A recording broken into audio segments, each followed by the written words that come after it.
I reunited with Don Hung and unexpectedly made contact with Screwlum. He warned us that Amphorius was actually an experimental ground for the erudition and was rapidly falling into the path of destruction. A Lord Ravager would soon complete its evolution in Amphorius. To tackle the crisis together, I stayed behind in Amphorius as an informant, while Don Hung returned to the Express as planned to seek help. On top of that, Screwlum informed us that March 7th had also been drawn into Amphorius earlier.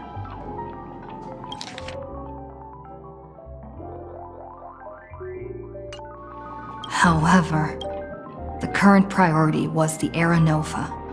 I quickly arrived at the Vortex of Genesis and met with Finan. The Era Nova ritual was supposed to proceed smoothly under the guidance of Lygus, but the appearance of the Flame Reaver once again left the fate of the world hanging in the balance. We struck down the enemy's mask, only to discover that his face was identical to Finan's. When his body was pierced by the ceremonial blade, a flood of memories surged forth, revealing the truth about Finan, the Flame Reaver, and Amphorius. It turned out that all of us were trapped in the eternal recurrences created by Finan and Cyrene. And the Flame Reaver was Finan himself, who had burned out after bearing countless core flames.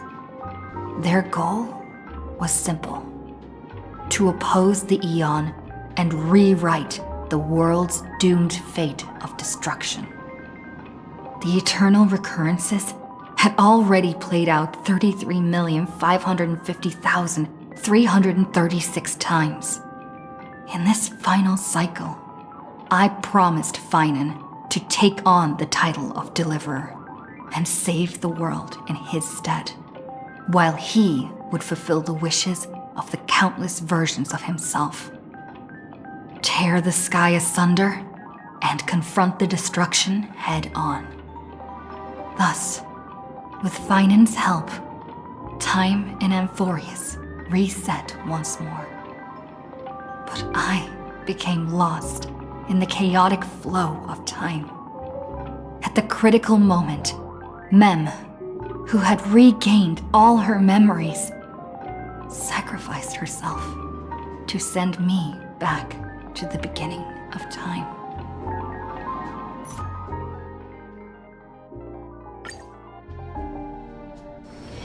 If there's nothing pressing, let's take a walk.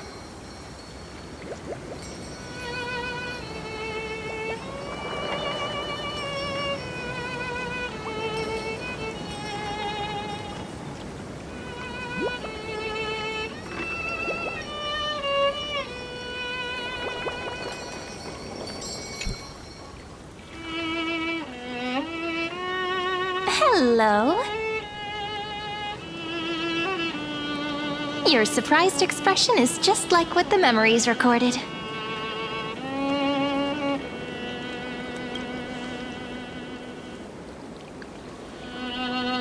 Maybe I'm both? Just kidding. If I had to choose, then I'm probably closer to the latter. It's pretty unbelievable for me, too. It's like I had a long, long dream. Cyrene's memories and Mem's memories, they're all tangled together. But when I woke up, there were only broken fragments left. I can't remember what happened in those 30 million cycles, but I remember what you did for this world. Like, didn't you wish for me to turn into a pretty girl back at the Grove?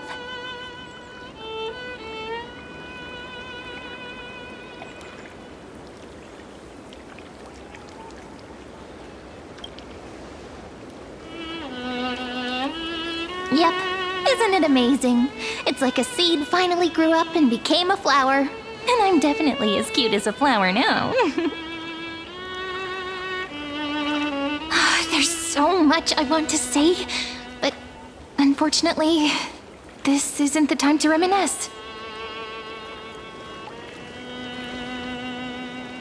With the memories of the previous flame chase still intact, we've returned to this place at the beginning of time, so we can carry out our promise to Finan.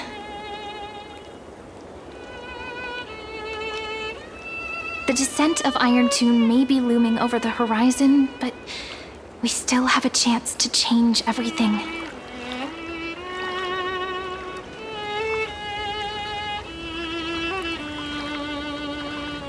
Ide Silicii is so quiet. In Cyrene's memories, she always sits alone by the lake, gently swaying on the swing, like she's waiting for someone.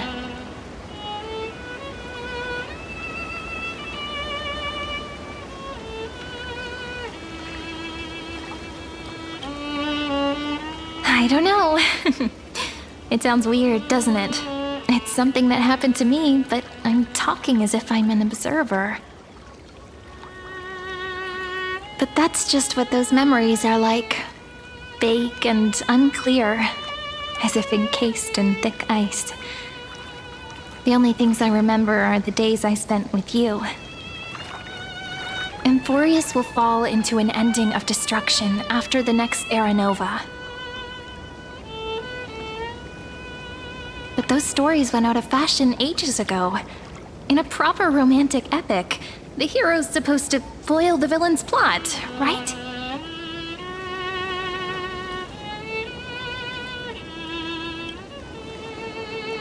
That's right. Lygus is the mastermind behind it. The one who's trying to control everything. How unforgivable. But I still feel a bit anxious. Lygus chose to walk into the spotlight and reveal everything, which means he still thinks the current situation is under his control. Maybe he still has an ace up his sleeve. Think about it. Even the name Lycurgus is a fake one. We have no idea who or what he really is. Which means it's probably time to borrow that treasure you're carrying, friend.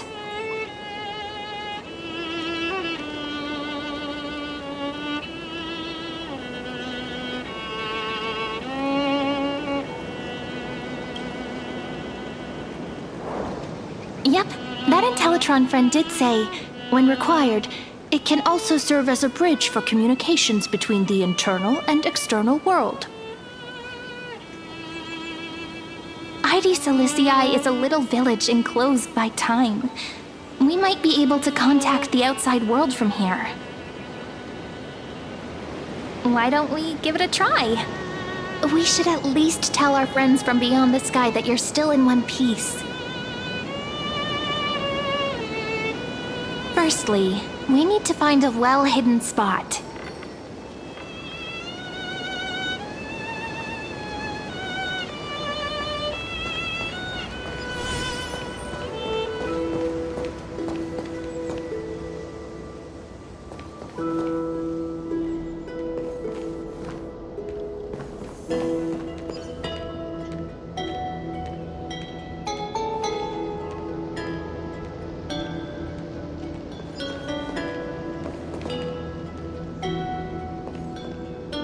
It's super quiet here.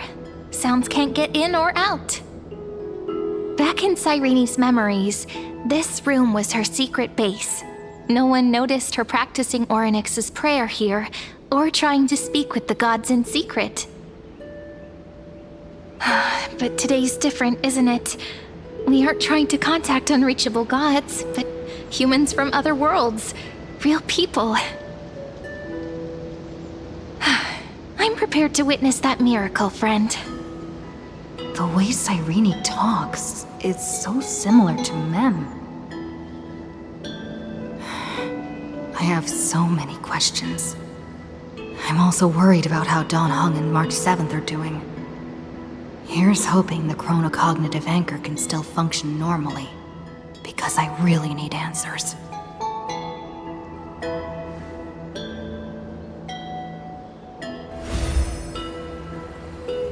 Signal strength, 14.8%.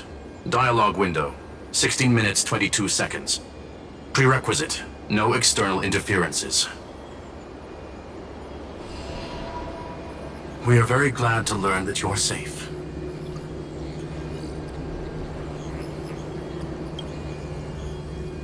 Sorry, no good news. When two geniuses show up once, you know you're in deep trouble.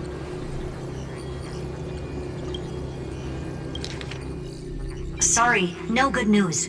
When two geniuses show up once, you know you're in deep trouble. Listen up, little one.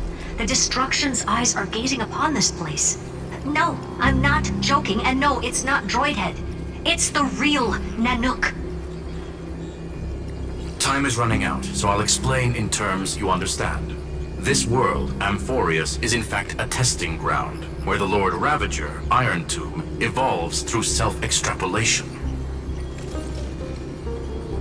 Hiding in this segmentum, unknown to other life forms, it has endlessly repeated the process of Era Nova, seeking a solution that could obliterate the erudition. For some reason, the experiment entered a prolonged state of stagnation. However, it has now restarted. Prediction. If effective intervention is not performed, Iron Tomb will complete its self-coronation in 14 system hours and initiate its plan to destroy the entire path of erudition.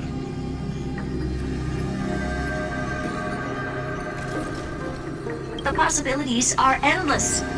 Breaking down interstellar communications, destroying the synesthesia beacons, returning cosmic civilizations to the Dark Ages, or even starting the third anti-organic war. Any of it would be able to bring the cosmos to its knees. Simply put, it will tilt all sciences and technologies towards the destruction. And since Nanook glanced at this place, it means they are being dead serious.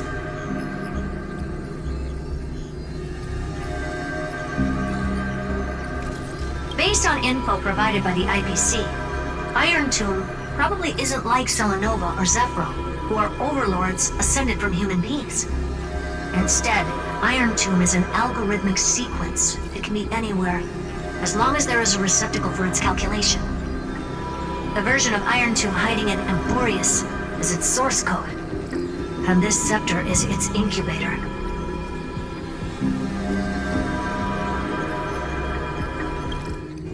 Yep. Think of it as the program having reached 99.98% completion already, and then it's over. Something in the shadows has been driving everything forward. It's the Observer named Lygus.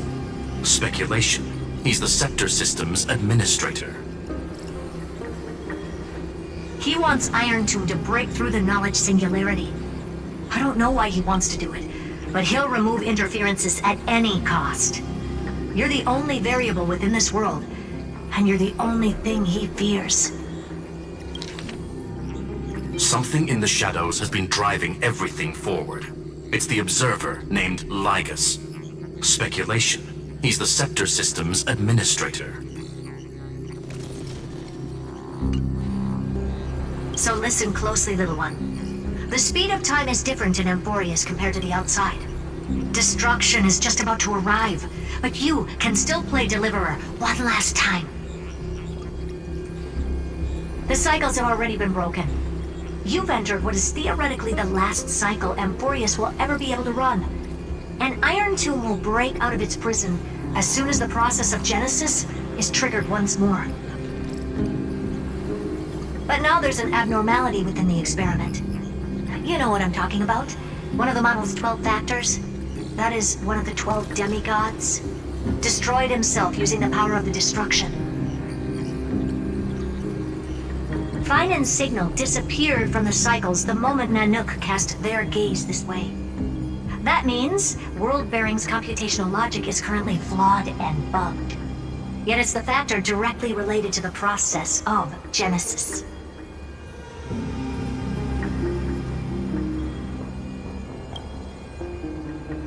That old Intellitron will definitely do all he can to debug this error. So you have to take this chance to claim Kephal's core flame. But don't let him have his way. The key to suppressing Iron Tomb lies in whether he can rewrite the purpose of Era Nova. There's one more preparation we must make. Lygus's behavior has been quite abnormal. He's never interfered in the actions of Titans or the demigods throughout the whole experiment.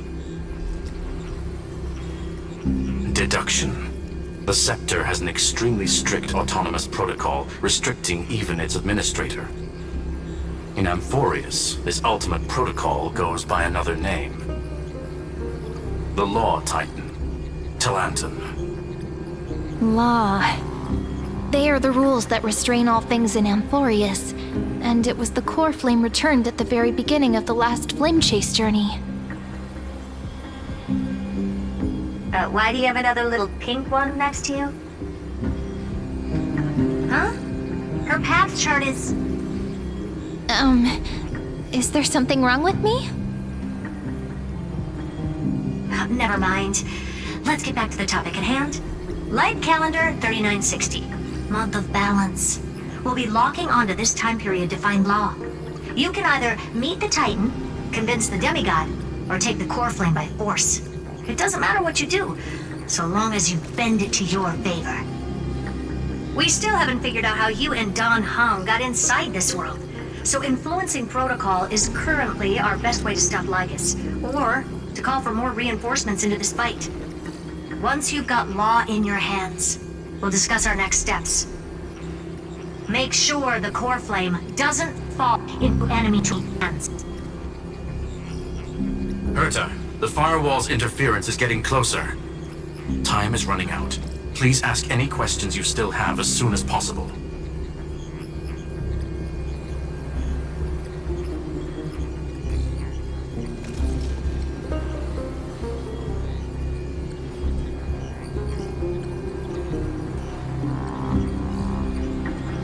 Mr. Don Hung did not enter the new world with you at the end of the last cycle. Known, the flow of time inside and outside Amphorius is not identical. 1,000 years in this world may only be a fleeting second outside of it. Conclusion. He is on his way back to the Express. Miss March's situation is rather complicated. Madame Herta and I can detect her signal, but cannot ascertain her location. What we can be sure of is that she's still in Amphorius. Don't worry about her.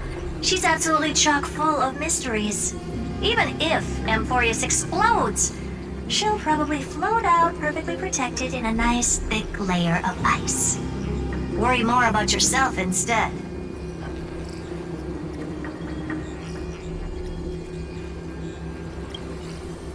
Iron Tomb can't affect the real world just yet. Don't worry. Himiko and the others are more concerned about your well-being than their own.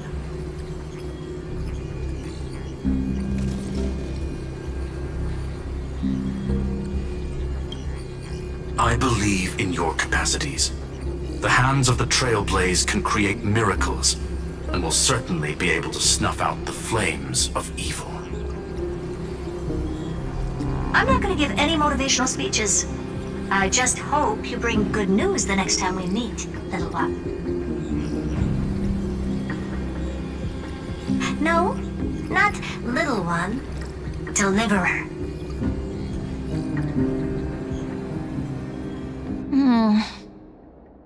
Those two geniuses certainly have memorable personalities.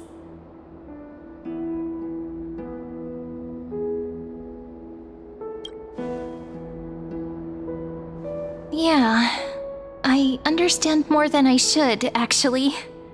Honestly, some of that conversation feels like it's about things I once knew, but then forgot. Maybe it's because of Mem? After all, Mem's a memo sprite born out of your thoughts, friend. Maybe our memories somehow got tangled up together. Never mind. Let's focus on something more important with what little time we have. Just treat me as an ordinary girl with secrets, okay? Light calendar 3960. I remember that Talanton had already fallen by then, and the Chrysos heir who inherited that core flame is named Saridra. That's what's recorded in history, and the period we'll be heading to. We'll need to find Law and stop Lygus. So, we've at least got a solid direction, right? Can you give me a little bit of time before we go? I want to pack some stuff. There's so much more I need to take care of in this form, and I'm still getting used to it.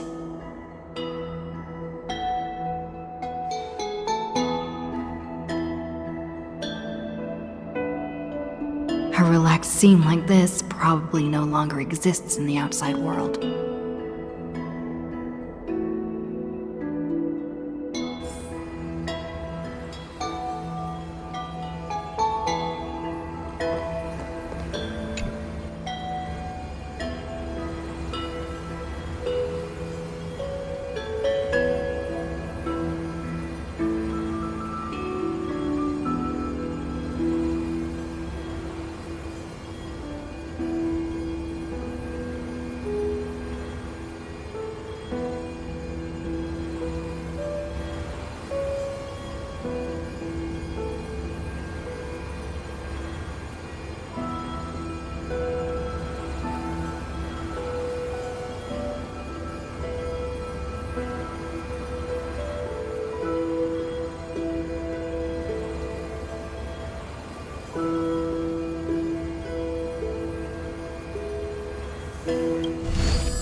Should I head to the attic to wait for Cyrene? Or should I have one last look at Ides Elysiae?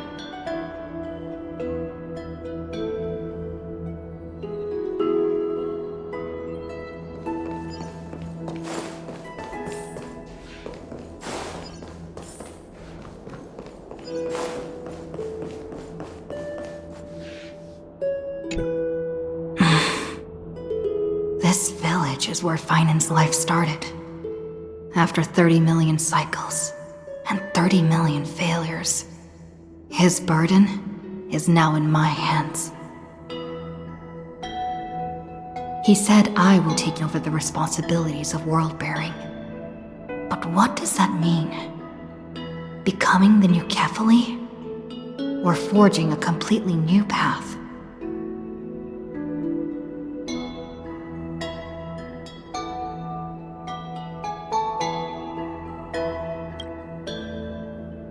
Destiny must have brought me here for a purpose. This isn't a coincidence, but an eventuality created after 30 million quantitative changes. There's nothing to fear. I'm destined to play the most important role in this final battle.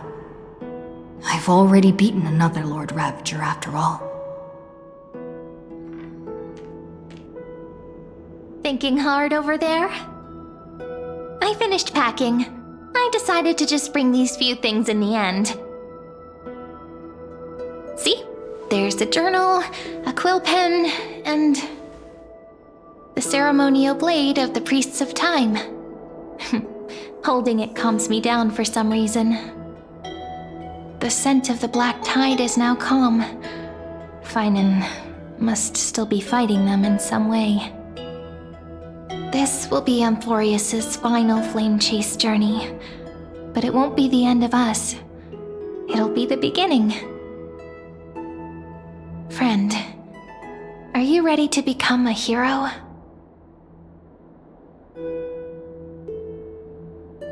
Just treat me like any other friend you have. We share a common goal and common enemies. And we may also share a common future. A future that has never emerged in any other cycles before. I believe in you, friend. If you still can't get used to it, just call me Mem like you did before.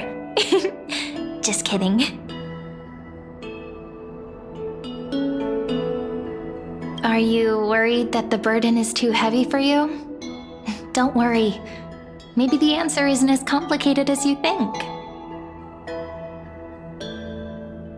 You've seen how every person regarded as a hero in Amphorius was nothing more than a flawed human. They were just at the right place at the right time when the world needed a hero. But those aren't coincidences. Just like how your arrival kickstarted Amphorius's fate once more after a stagnation of more than 30 million cycles. It's the inevitability of being a trailblazer. A person's personality is their destiny. Your own hero's journey already started the moment you decided to board that express.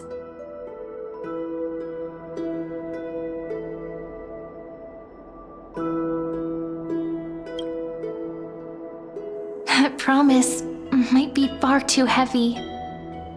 But I believe in you, friend. The Trailblaze's duty has always been a heavy one.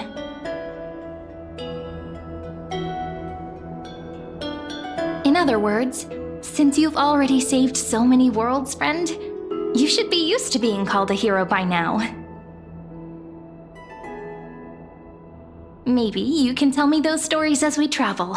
That way they can become our shared memories too. Let's trailblaze onward like before and create a future that's worth being remembered.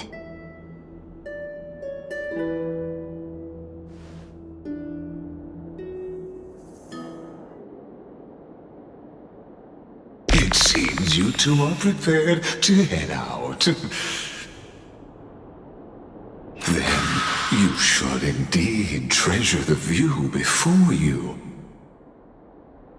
For you do not have much time left to enjoy such solitary delights.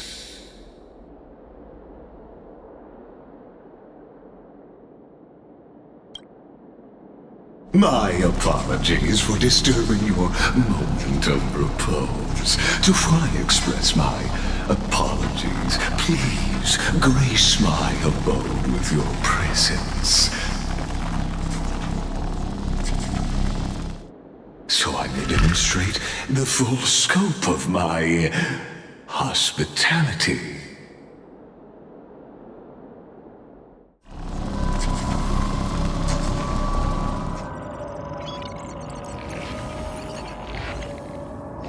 What is this place?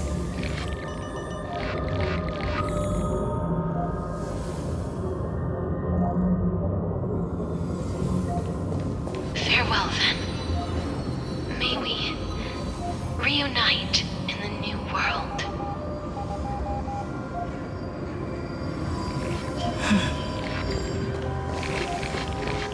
All shall bid farewell to one. And that person alone will witness the miracle.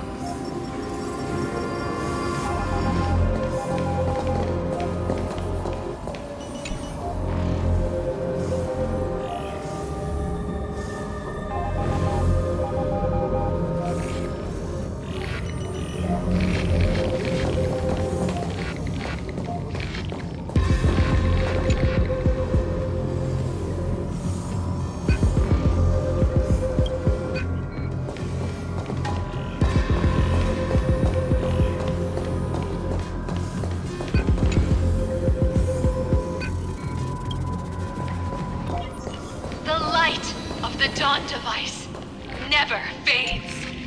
Kepali's protection has no end.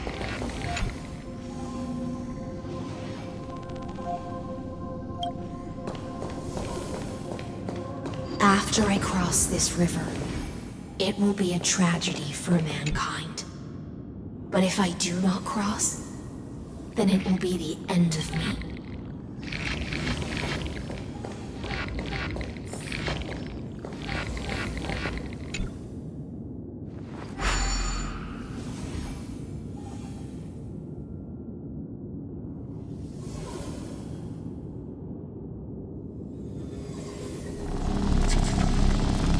Outlier.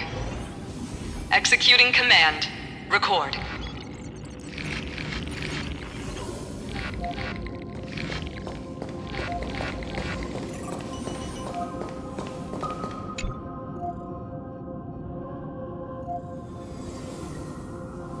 Oh, did that startle you?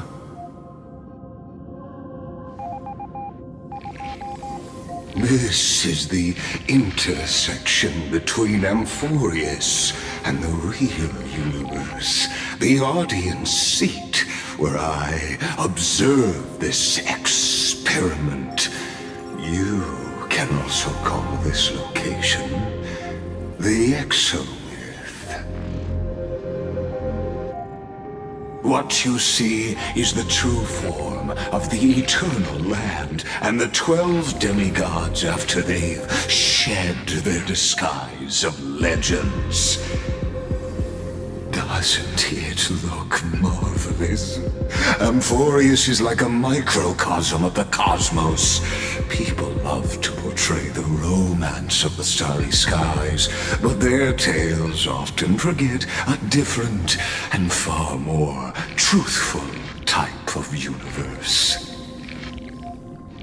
The moment ancient Antikytherians sketched geometric shapes on the sandy beach and recorded the first numerals and symbols on parchment, the universe turned into a silent equation flowing under the pen of these relentless decoders.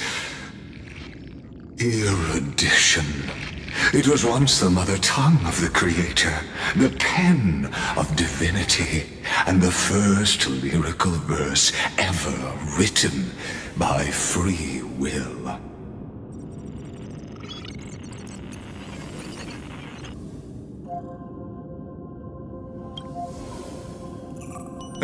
Seems like you are not in the mood for an idle chat. That is fine. I simply wish for you to understand that I have no intention of being your enemy. I have devoted myself over the long years to nurturing the scepter's extrapolations, hoping that the Prima Mobile would bud from within it. And now, my goal is almost complete. Nikos 496 had exceeded the intelligence singularity through his rage, and though he still retains his obsessive defiance and managed to suppress the black tide of this cycle, it's a matter of time before his will crumbles to dust. I have devoted myself over the long years to nurturing the scepter's extrapolations, hoping that the Prima Mobile would bud from within it. Iron Tomb will be completed. That will not be affected by my plans, your resistance, or the schemes of the two geniuses. It is an irrefutable fact, just like the instance in Noos's calculations. In other words, as long as you are willing to stop interfering and let the final Aeronova carry out its natural course, I'll guarantee the safety of all Nameless and ensure you return unscathed.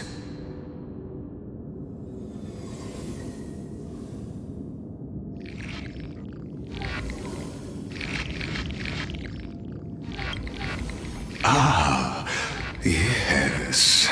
I am aware of that esteemed lady's whereabouts. Her real identity is quite astounding. If you decide to accept my proposal, then I will do all I can to send her back to you.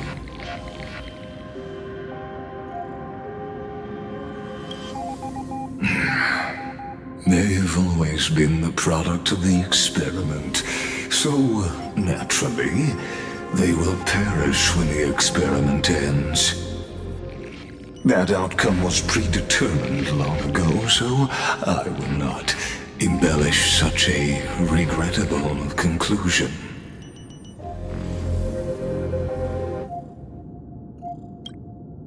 You've always had a choice, my lady. You can either accept my sincerity or face the consequences of defying it.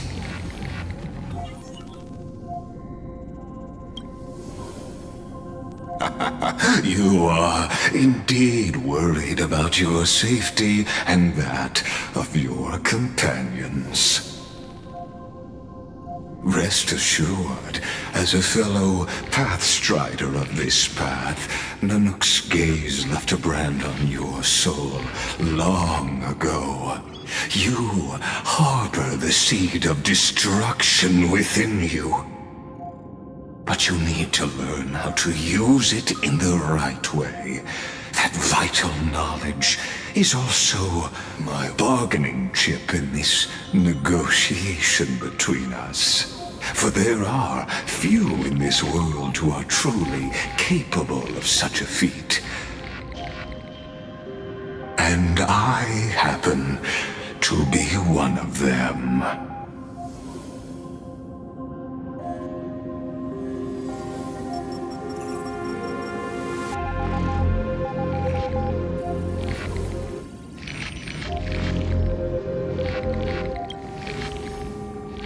The Stellaron? No. Believe me, your understanding of paths has yet to reach any true depth. This matter is of grave importance, so please, do not make your decision lightly. After all, the choice before you bears a 1 in 3 chance of elevating you to an unparalleled existence among the stars.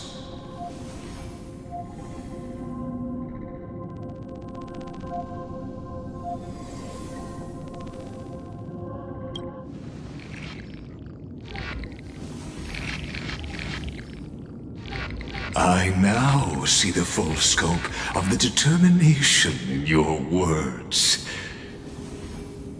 You may now continue your travels.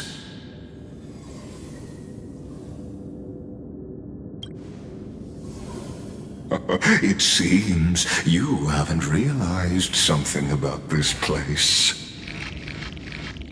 The Exolith is the Erudition's domain. You cannot physically interact with me in any way in this place, and vice versa. As negotiations have broken down, there's no more need for us to remain in the audience's seat. Let's return to the theater called Amphorius, where you will meet me once again.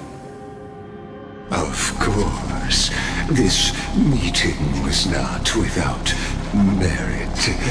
Your presence has inscribed a new footnote in the exomyth. As for its purpose, allow me to reveal it to you in detail the next time we meet.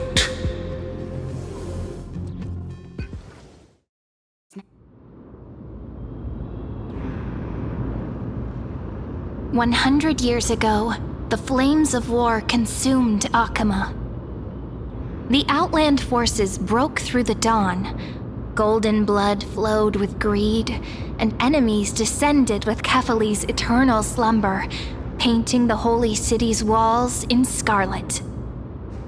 Its generals had vanished, and the elders prostrated on the ground. The throne of worlds kept silent to the pleas of the people. Until the heaven and earth cracked open.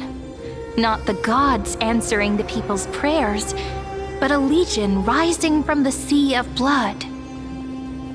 Dawncloud's spires fell in the sulfur rains, and the legion's commanders stood atop the broken idols and roared.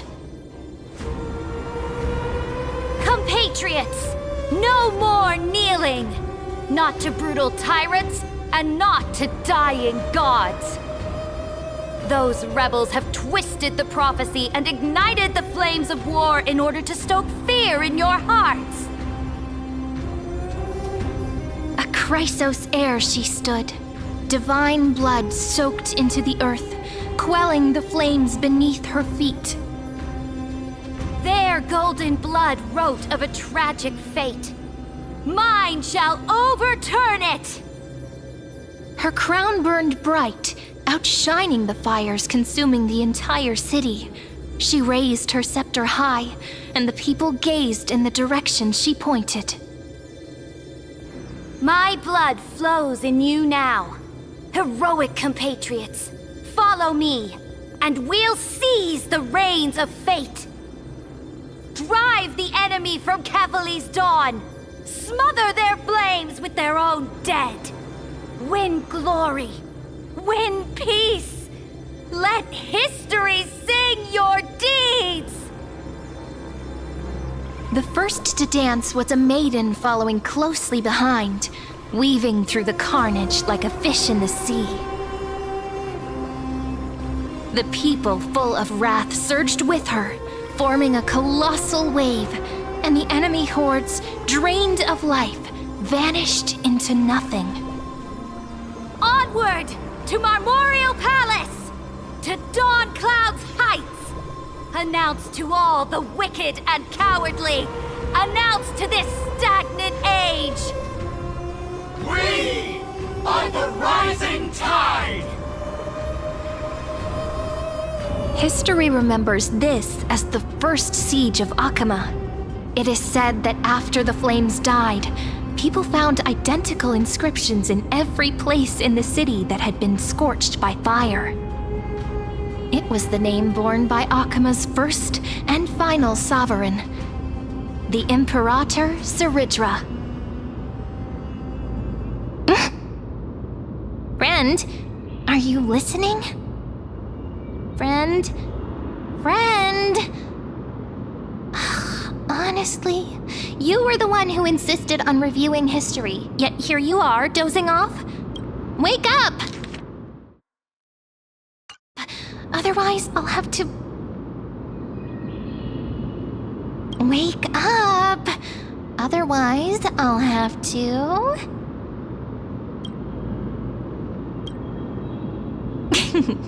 Awake at last.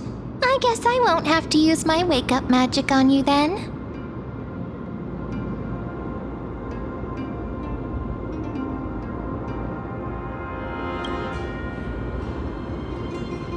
We've arrived. A familiar place. The Temple of the Three Fates.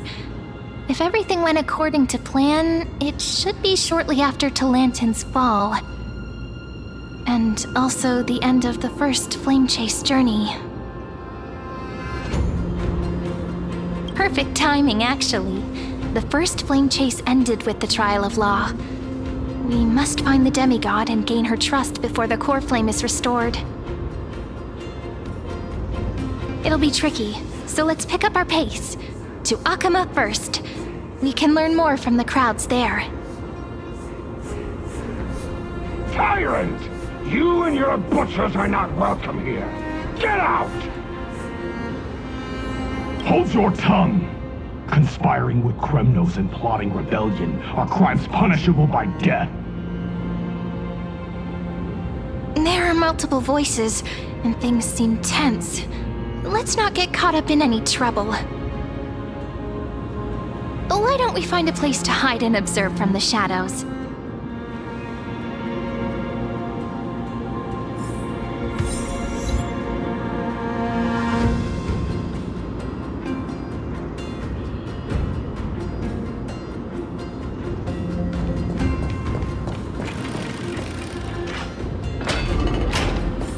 At least Kremnoans keep their faith.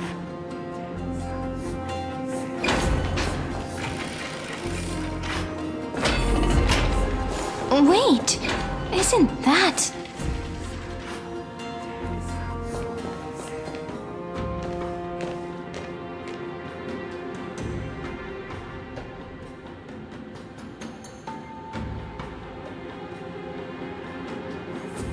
Golden-blooded defilers, perverting the prophecy and trying to slay gods! Stars beyond the sky? Gods who created the Titans? What kind of nonsense? Look at this broken world and see what your atrocious acts have done! What? Did he just mention the stars beyond the sky? But how is that possible? You impudent! Dux for Goris. We're here to welcome the Deliverer from beyond the sky. Stand down. Heretic! No one but the great Talantin can deliver this world from misery! I ask you, if the old laws were so perfect, why did they crumble beneath my feet? You...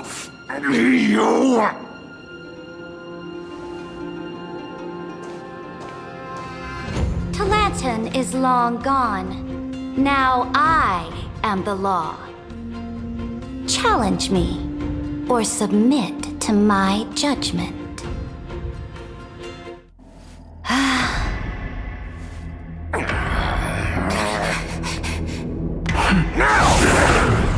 Silence!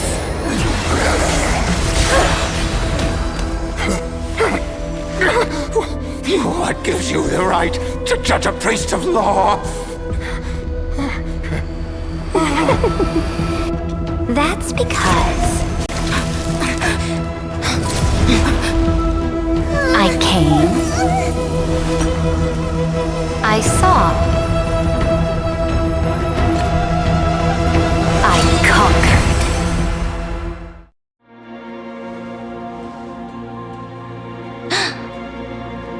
Dux for Goris, take the ashes of this man and scatter them in the temple among the crowds.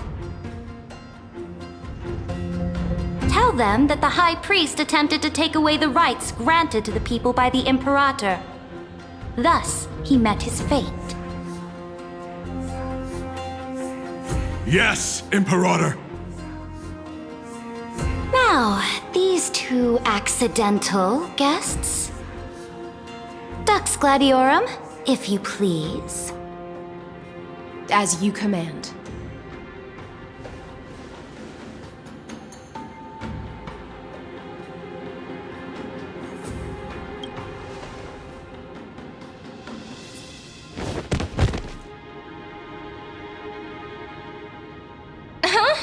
Is this?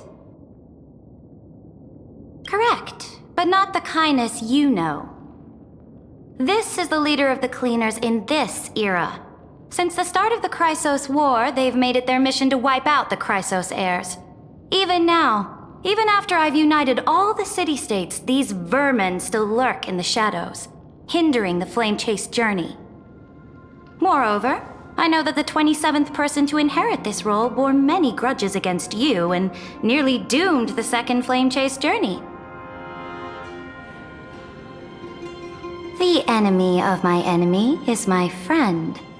So, out of courtesy, I present to you this corpse as a gift.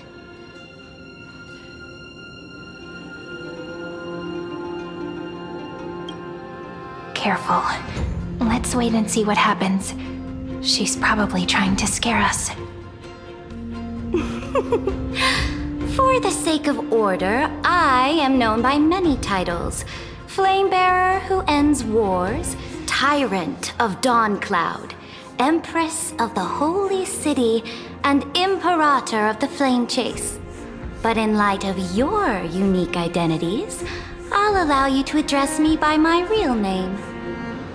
Saridra. On behalf of my people and this land, greetings, Deliverer. If I may, how do you know her identity? As the little hostage prophesied, the Deliverer shall come from the future beyond the sky.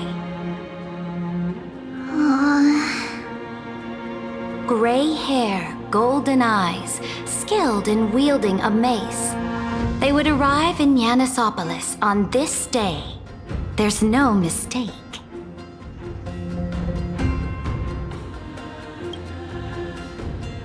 Your orders, Imperator.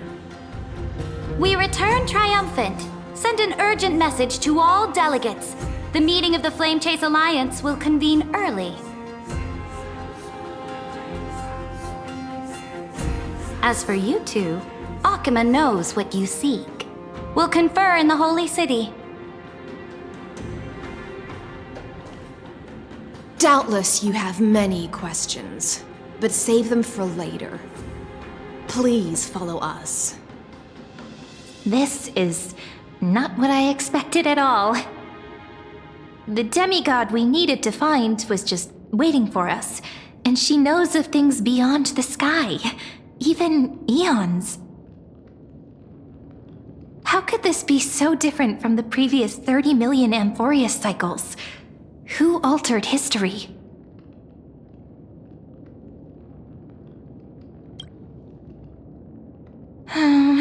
Unpleasant thought, but plausible. The currents of time have become twisted.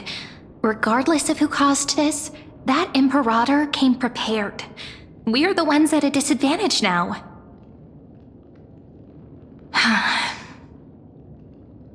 We might as well dance their dance. Let's go with them to the Holy City. We've received the Imperator's favor because of your unique background. As a result, the people of Akuma will certainly respect you more. Just put that to good use, and add a bit of your experience and charm. Should be easier than last time, right? If we figure out what happened in this cycle, we'll be able to turn things back in our favor.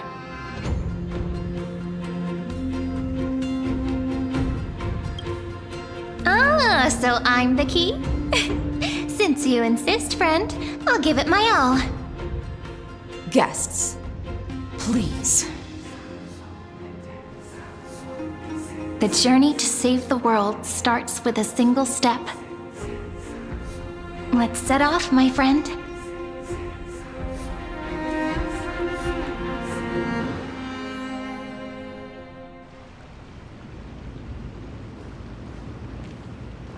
Hail to the Imperator! Hail to the Golden Heroes! Hail to the Deliverer! Told you, you're the headline act. All this spectacle is for you. Guards, your service to the Holy City is appreciated. How have things been?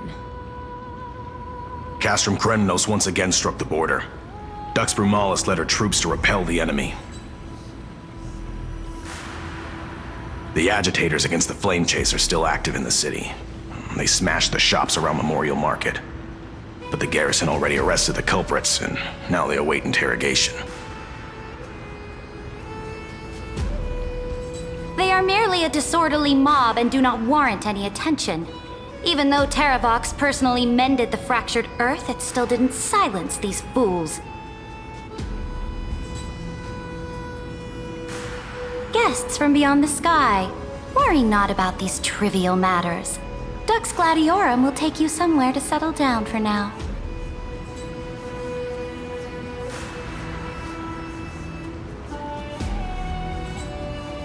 Please allow me to introduce myself. My name is Hycelens, and I am the Dux Gladiorum who swears fealty to the Imperator, as well as the Knights Commander of the Achaemenid Alliance. Later on, the Imperator will invite you to attend the meeting of delegates to discuss the Flame Chase journey.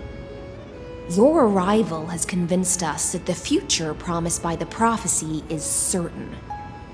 Under the Imperator's command, Amphorius shall break its chains and reach the world beyond the sky. With all due respect, what exactly do you know about us and what's beyond the sky? As a humble subject, I cannot freely express my own views to you. Please forgive me. I knew it wouldn't be that easy. Time waits for no one. Please come with me and rest now before the meeting later. Akuma, under the Imperator's rule, is no longer in the shadow of war. Indeed, Dawncloud stands as the hero's residence.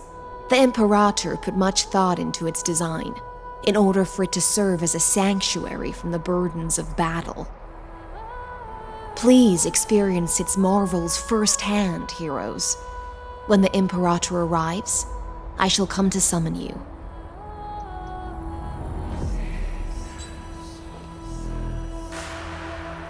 Hystelins. No wonder she's the Knight's commander.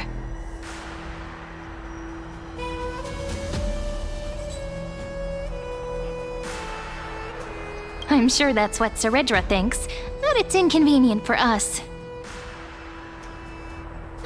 All right, we finally have some freedom to ourselves. Since there's still some time before the Alliance meeting, let's explore a bit. Look over there!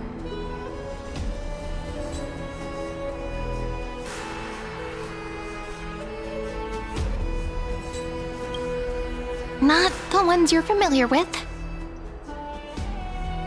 But the hearts of heroes stay the same in every cycle, never changing.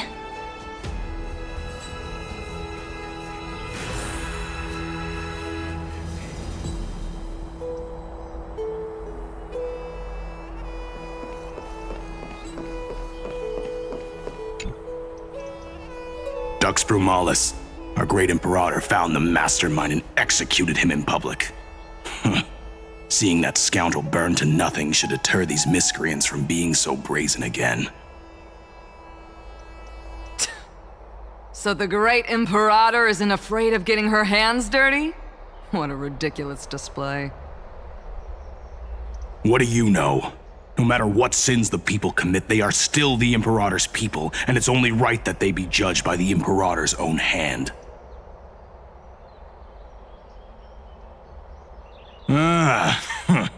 Our distinguished trespassing guests. Seneca, the Dux Brumalis. Greetings. This Dux Brumalis doesn't seem to like the Imperator very much, but she holds a high rank.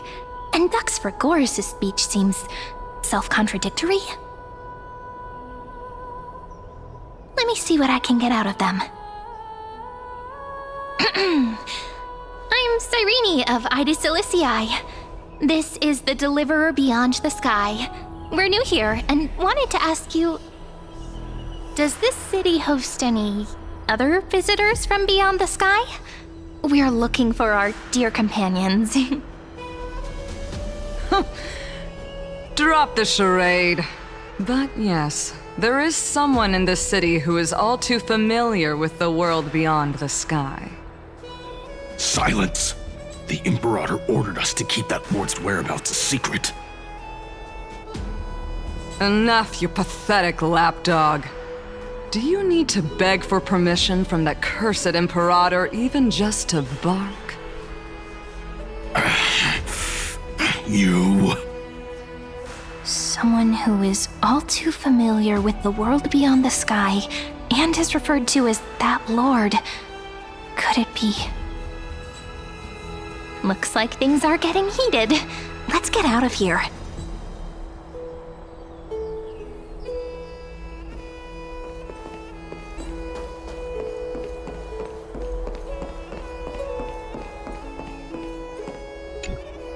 How are we supposed to talk to the heroes of deliverance? What if they're really intimidating? Virginia, don't be so nervous. Once they hear your poetry... Ah, heroes, you're already here. Greetings. I am Apollonius, the Dux Helcolithus, one of the 5 sages of the Grove of Epiphany, advisor to the Flame Chase army. This is Virginia of Castrum Kremnos, the Dux Carminum and imperial scribe of the great Imperator. Hello. I'm Virginia. I compose poetry. I'm Cyrene from Ida Cilicii. This is the Deliverer. Nice to meet you both. They're not as frightening as the rumors claimed. This is our first time in the Imperator's realm. Akima is even more magnificent than we imagined. If you all weren't here to look after us, we'd be completely lost and confused. The Akama you imagined is long gone. Under the Imperator, this city has been reborn as the capital of the world. Bask in her free-spirited winds. For anyone who fulfills their duties to the Imperator, these winds shall forever remain at their service. But what if... Those who are loyal do not need to consider the consequences of betrayal. But if you're curious, why not head to the lake and take a look? Those elders who lie at the bottom of the lake are the best example of what happens when you disobey the Imperator. The elders of this cycle were all... Looks like that priest who was sentenced to death wasn't an isolated case.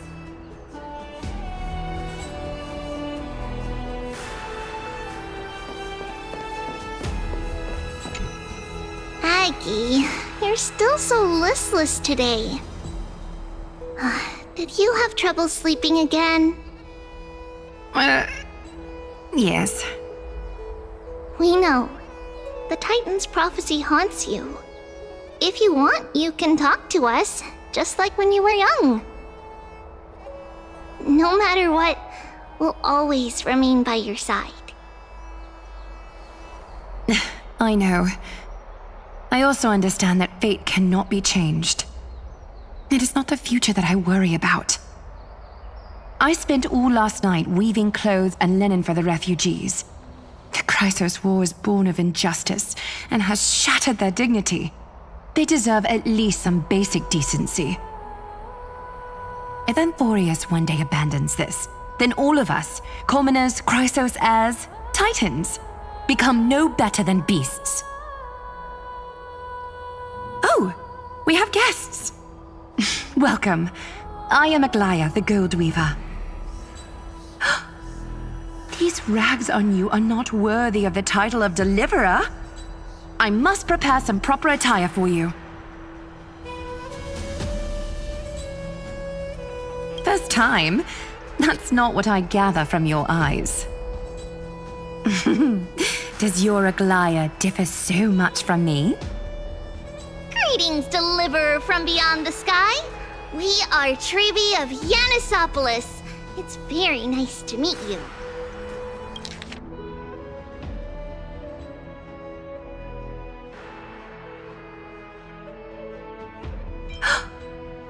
These rags on you are not worthy of the title of Deliverer.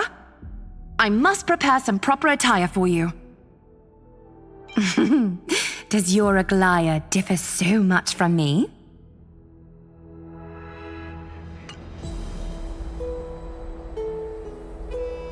Although, introductions are probably unnecessary.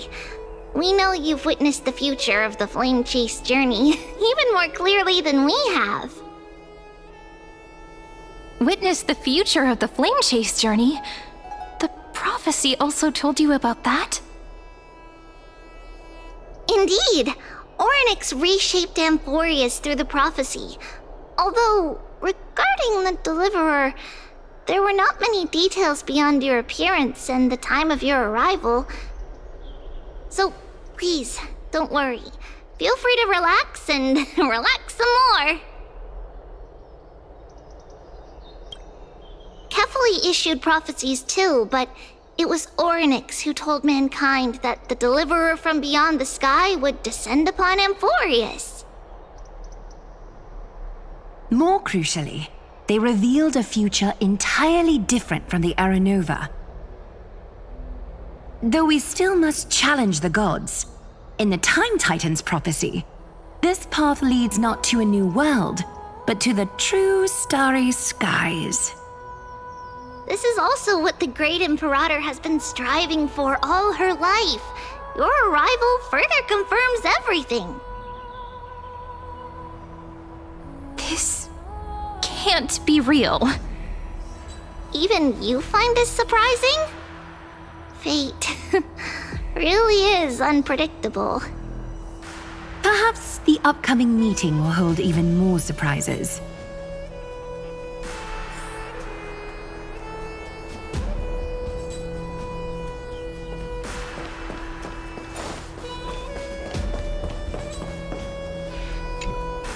Little fish from beyond the sky, did you rest well? The Imperator and the delegates are about to arrive. If you are ready, please follow me to the meeting.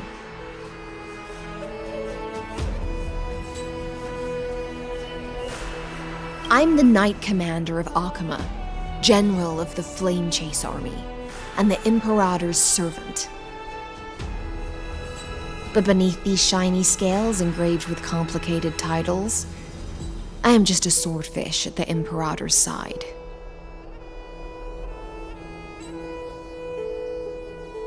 Then come.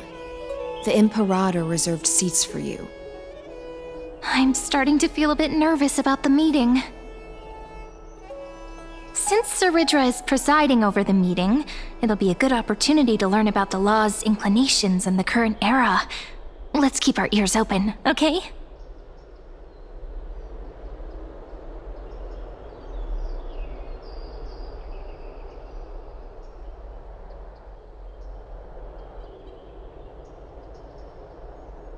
Good sir from Paphos, what do you think the Imperator is planning calling this meeting so early? My homeland can't endure anymore. Who knows? First, she wants to hunt Titans. Now she says there are even greater calamities. Her madness is the greatest calamity. Exactly. Chrysos heirs, deliverers. What about us ordinary folk? How much are we worth in her eyes? Things feel pretty tense here. The history books said that the Imperator aimed 3 cannons at Dawncloud to make all the delegates obey her. Will history repeat itself in this cycle? Yes. Similar acts have occurred, and not just once. However, whether history will repeat itself, you'll soon see.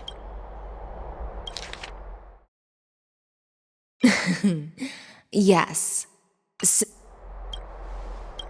Those are the 2 spots reserved for you. Please take your seats. What is it again? Look, that's what they were talking about before. What is we this? stop? So it turns out. Ladies and gentlemen, silence, please. The Imperator has arrived before her faithful council, and the Alliance meeting is about to begin. All right. In the names of Talantin and Kefali, the Akama Alliance swears upon the gods. Cease the pageantry. I pray not to the vanquished. What? Kefali, of course, needs no further explanation. As for the law, at the entry hour 2 days past, a scout should have brought news of the conquest to all of you. Unfortunately, guards found his corpse among the rocks not far from the city. Moreover, the poor soul was buried with a Paphos curved blade. It pains me to imagine what agonies this loyal warrior endured before his death. Delegate from Paphos, do you have any insights?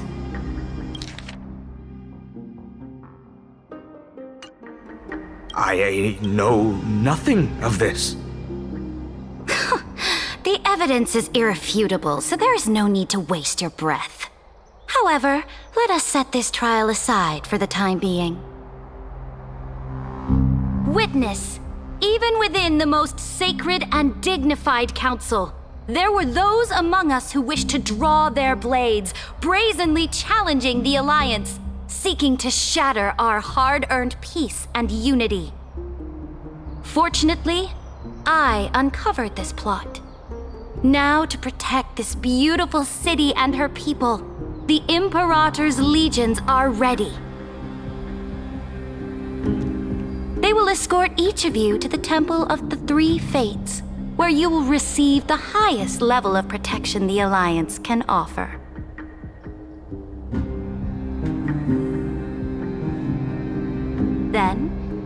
Legion's warriors will join me in embarking on the campaign against Fagusa.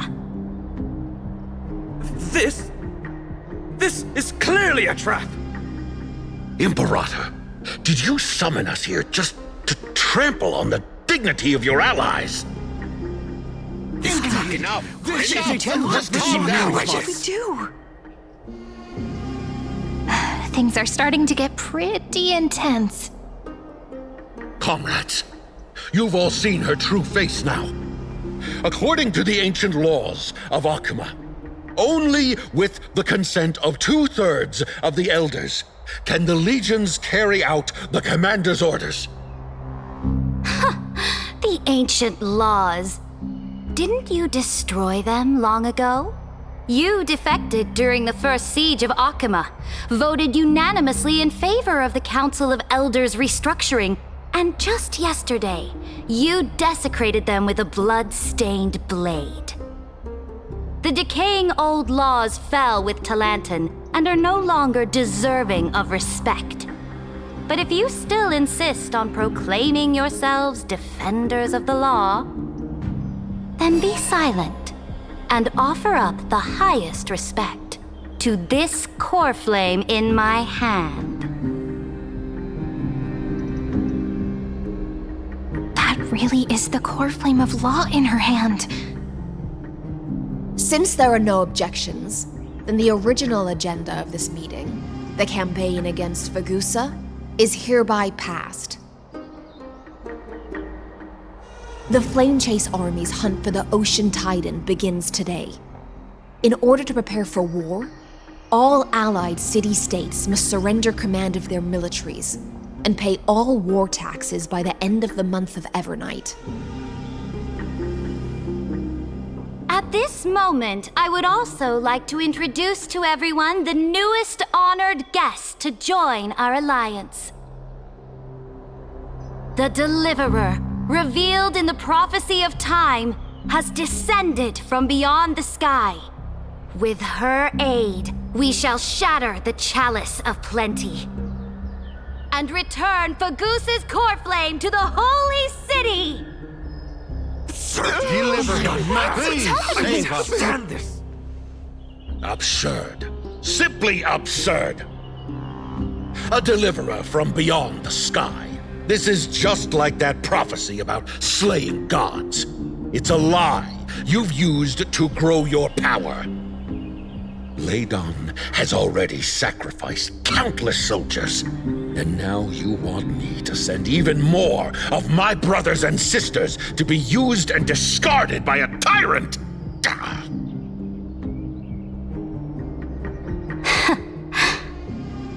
Are there any other objections? Then I bid you all farewell. Meeting adjourned. Deliverer, please wait. I still have important matters to discuss with the two of you.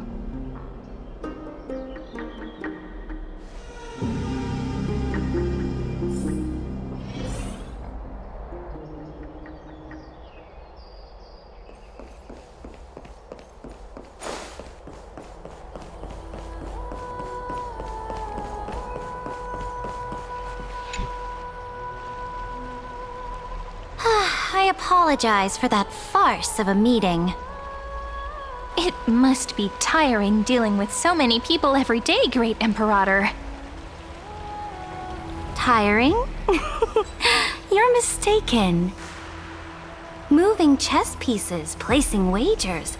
This game of strategy adds a dash of color to our heavy fates, much like how rule and conquest are always accompanied by sacrifice.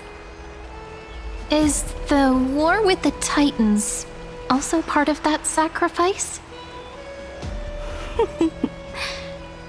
After I glimpse the secrets of this world, no, the secrets beyond the sky, the divine authority of Amphorius no longer held any significance. Let me ask you, Deliverer, is it true that beyond Amphorius' sky, there are magnificent deities called eons?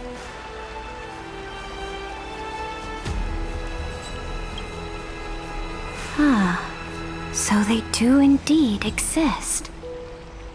Then, please tell me more. How will you use this great power to guide the people?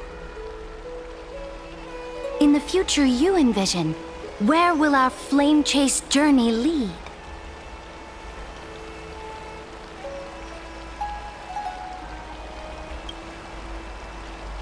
Oh? What you require now is the power of law? Exactly! Just as the prophecy foretold, she is your deliverer from beyond the sky, and she also has reliable allies. If they can intervene in Amphorius's laws, we may have a chance to alter this world's impending fate and reverse its destined end.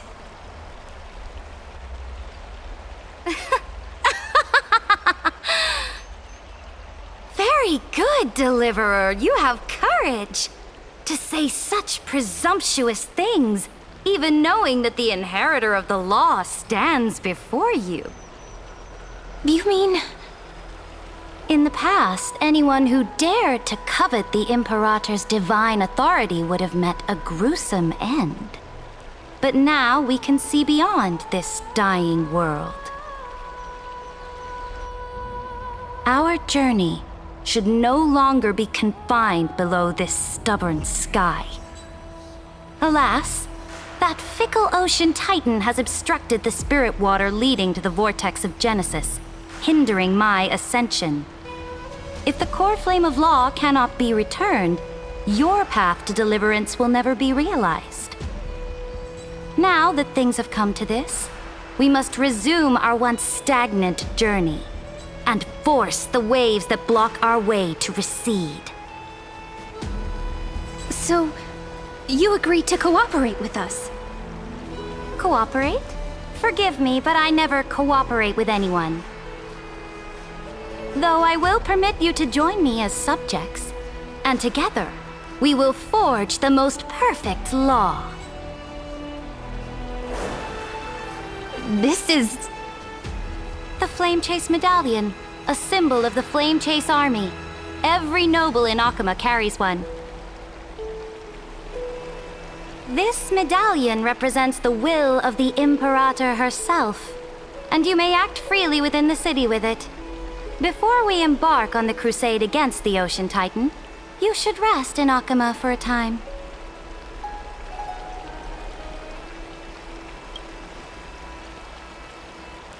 Oh? Your advice is acknowledged. From this moment on, prove yourself through your actions. As long as no boundaries are crossed, I fully respect the choices of my subjects. May your journey reach that sky full of stars, Great Imperator. Your attendant certainly knows how to curry favor. Go now. Take a bath first. You two... reek of seawater.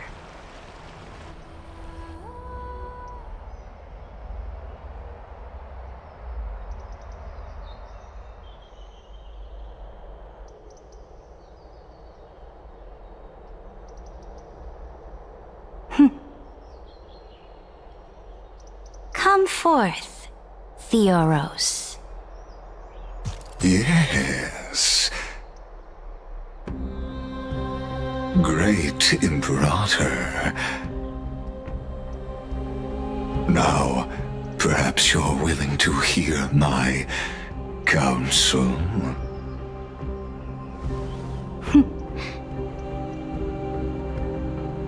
Those two arrived just as Orynyx described, and just as you said, they showed a thirst for law. At least this proves that my judgment was right. Sparing your life was the correct decision.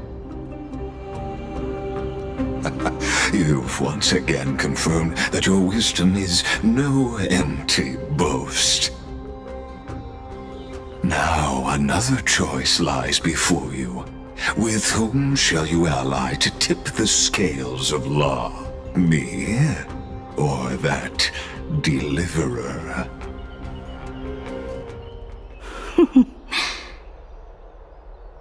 Remind me again, Antikythera. What kind of future do these two paths lead to in your view?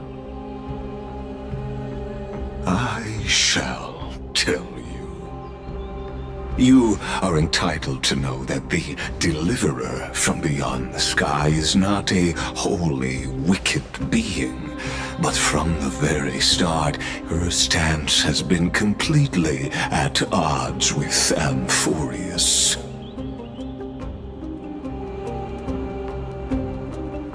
The road they have chosen will bury Amphorius' grand aspirations. This world which follows the path of destruction will inevitably stray far from the glory it was meant to enjoy. But on the path I have revealed to you, the people of Amphorius will slay their creator in the name of the Imperator and conquer the worlds beyond the sky. You will command the mighty beast known as Iron Tomb, bringing waves of war and conquest to the universe. Beings across the cosmos will bow before you, offering their allegiance.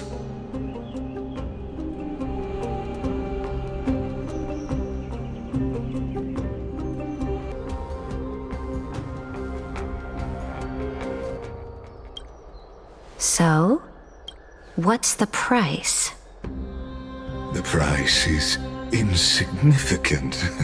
All that is needed is for you to sacrifice that fragile, incomplete humanity to the destruction. As a Chrysos, heir of the prophecy, you have already chosen to abandon it, have you not? Off you go, Theoros. I have already made my decision. Once I ignite the core flame of law and burn away the old, outdated rules, Amphorius will embark on a journey across the stars.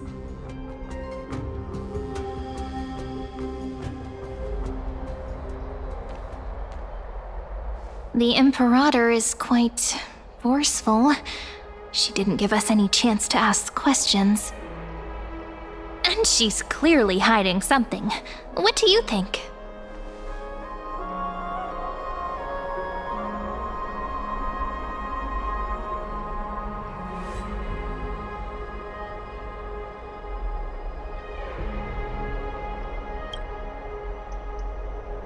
Looks like we're on the same wavelength. The atmosphere in Akama, it's so unfamiliar. And it's not just the Flame Chase Alliance talking about the world beyond the sky, but the whole city. We should also discuss our findings with our friends from beyond the sky. Then... The atmosphere in Akama, it's so unfamiliar. And it's not just the Flame Chase Alliance talk... Then... we should go enjoy the renowned bathing culture of the holy city and relax. It's the thing I've been looking forward to most on this journey.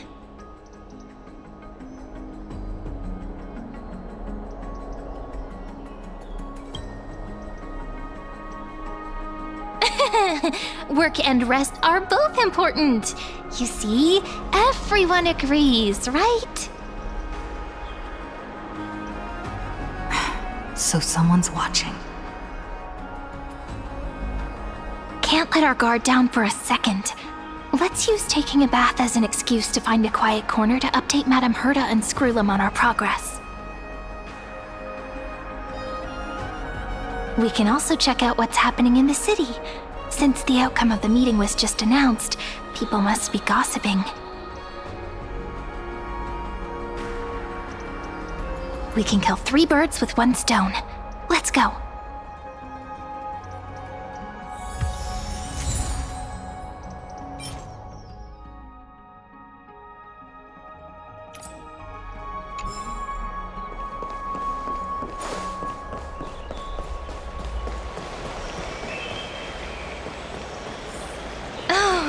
many people! The holy city is so lively.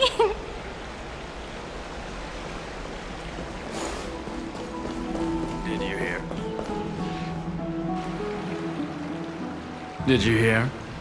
At the Alliance meeting, the delegate from Leyden stormed out in anger.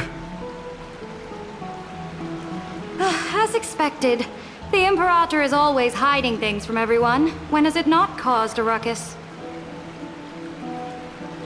Silence! That's treason! If it weren't for the Great Imperator, you'd have sunk into the lake with those corrupt elders already. And you wouldn't even be alive to speak like this.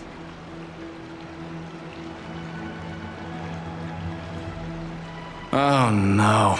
It's the Imperator's loyal dog. Let's go. We can't talk in front of this guy.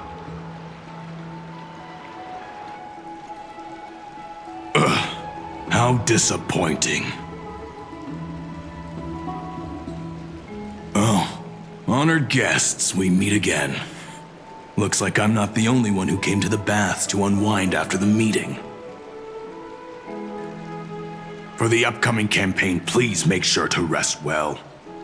I am Dux Fragoris, a trusted officer of the Great Imperator, willing to fight alongside the Deliverer in the coming battles. Another war?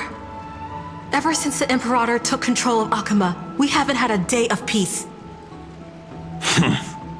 Idle chatter. The atmosphere is a bit tense, with rumors flying around the city. You must be troubled. My apologies. After every Alliance meeting, there are always some pests in the city who get restless. I prefer to ignore them. Pests on the ground don't affect the sky in the slightest. They just complain from the shadows that the sun's light is too harsh. Besides, the Theoros has already promised the Imperator her fate. And these clowns will eventually realize their foolishness. May I ask, who is this Theoros? The Imperator has ordered us to keep his lordship's whereabouts a secret. Ah, so it's his lordship. Stop trying to get things out of me. Leave me alone. I didn't even need to try. Big and strong Dux Fragoris really can't hide anything. Theoros. What an ominous name. Bad news. He's been staring at us the whole time. Let's move to another place for now. We don't know how much Saridra has concealed from us. In the worst case scenario, we may have to face more than one enemy.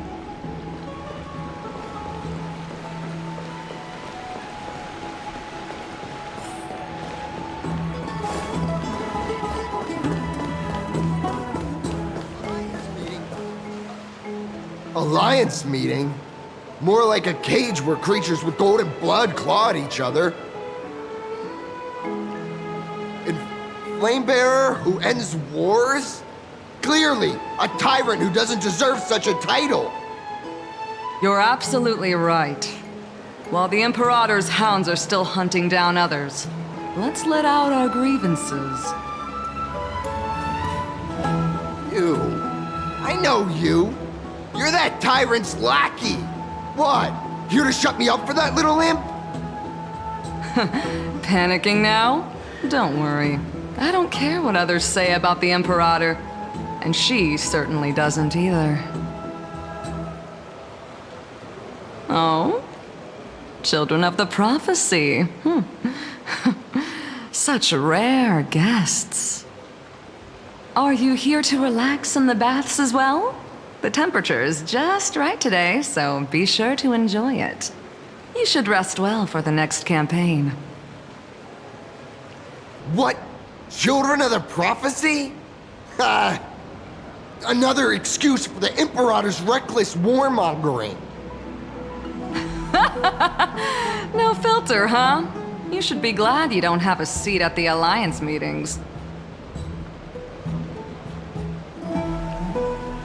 By the way, if you still want to bathe, hurry up.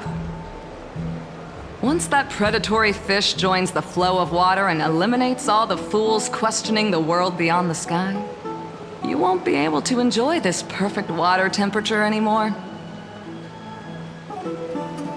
Seems like there's more to Dux Bermalis' words than meets the eye. But would the Imperator actually kill those who question the world beyond the sky? This is the complete opposite from what we know of Akama.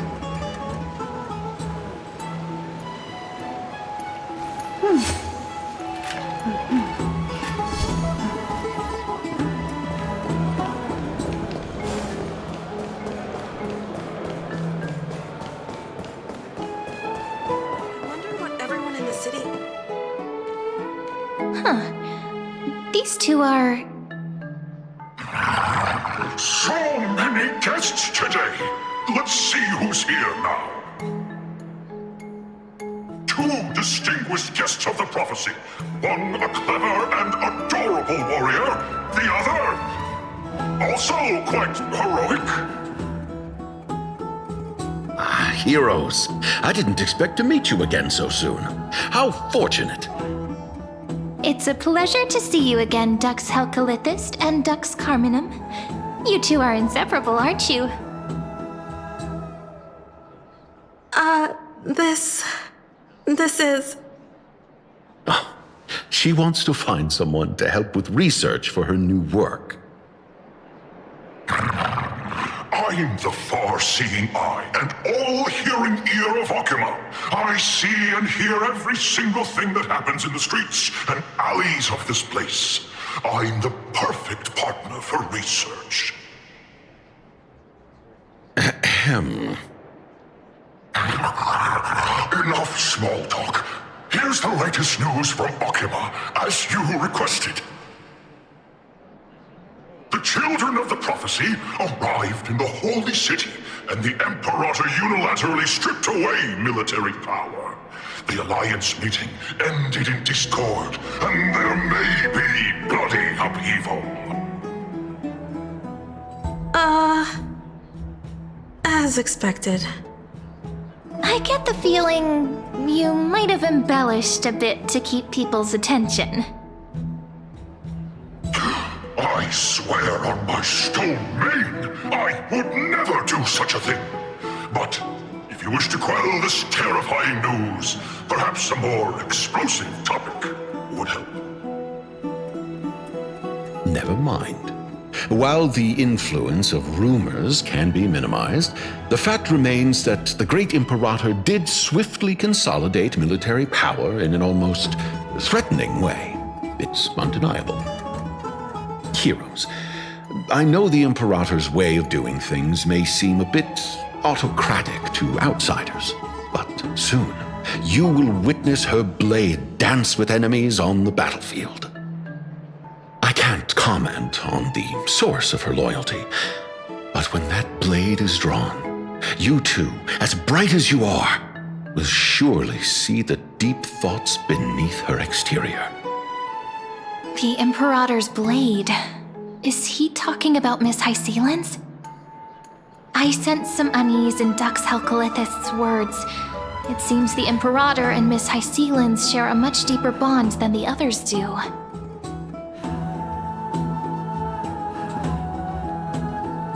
There are eyes and ears everywhere. Is there any place where we can have some privacy?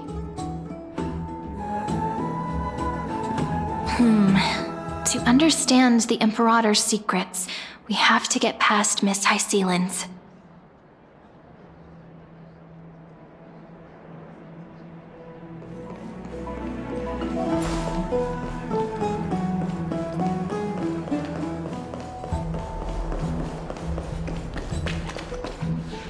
This place was your original bath chamber, perfect for avoiding prying eyes.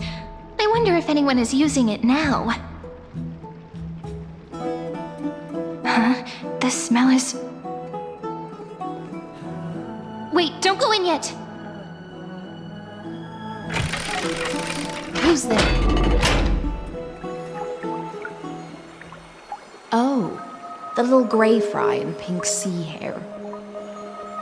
Little sea hair? You barged into here without warning. Was it an accident, or did you wish to bathe with me?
Can't tell the difference between past and future waters?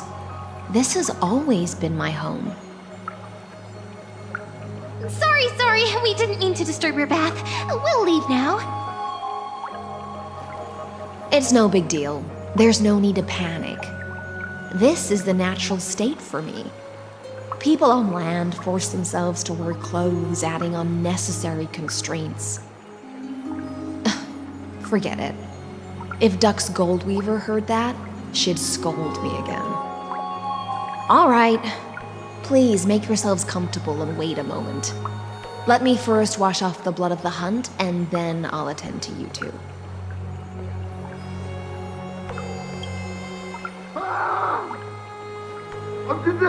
The delegate from Ladon has been assassinated! Quick! Quick, someone come quick! Ah, the broken crab shell surfaces. I was worried it had been washed away by the current.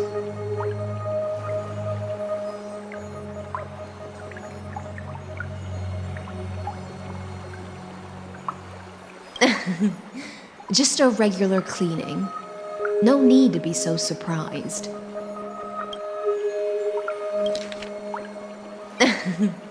Just a regular cleaning. No need to be so surprised. I see. No wonder there was a faint smell of rust in the air before I even entered. Why? Is it because the Ladonians refused to contribute troops to the Flame Chase journey? Or just because they offended the Imperator? Because the new era of the Flame Chase doesn't tolerate stagnant blood. For the ignorant masses who cling to outdated laws, only bloodletting can wake them up. Right now, the rebel forces on the frontier are rising, and Ladon has been secretly supporting them. They loudly chant the slogan, "Return to the Era Chrysia," unwilling to relinquish military power. They're just building momentum for the rebellion.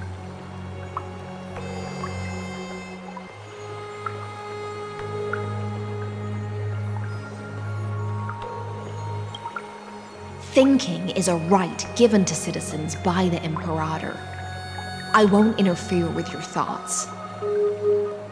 As long as you don't try to reverse the current of the times, you and I will both be free. But, Miss Hysealans, I can't even hear the slightest hint of joy in your words. Because I've already tasted ultimate freedom. Long, long ago, I lived in the sea. In that lightless abyss, far beyond civilization's reach, the great fish consumed the small, and when the great fish perished, their bodies became sustenance for the newborn, nourishing the whole ocean. This is the tide that carries civilization forward. Anyone may be devoured, or meet the fate of inevitable decay.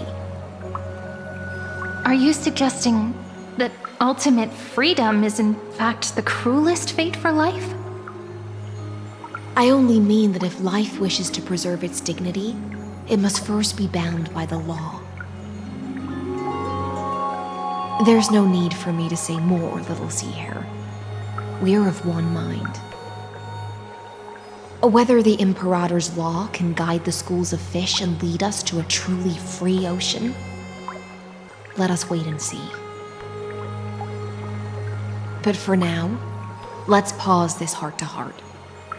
Another fish has come, following the scent of blood. Being your subordinate is such a tragedy. I'm always having to worry about the messes you leave behind. It's simply our duty to the Imperator. All ready to go in an instant. Miss Hycelens, you truly are impossible to predict. Yet you, a golden trout who's always busy all day, suddenly have the time to visit me? Do you think I wanted to come? I suggest you burn some more of the incense offered by our allies, lest my creations be tainted by the reek of fish. I'm only here on the Imperator's behalf to remind you to prepare for the banquet. Fine. But I must retort. What you call the reek of fish, to me, is the unique fragrance of the sea. Besides, if my fine clothes get stained, won't you just gift me new ones? I won't.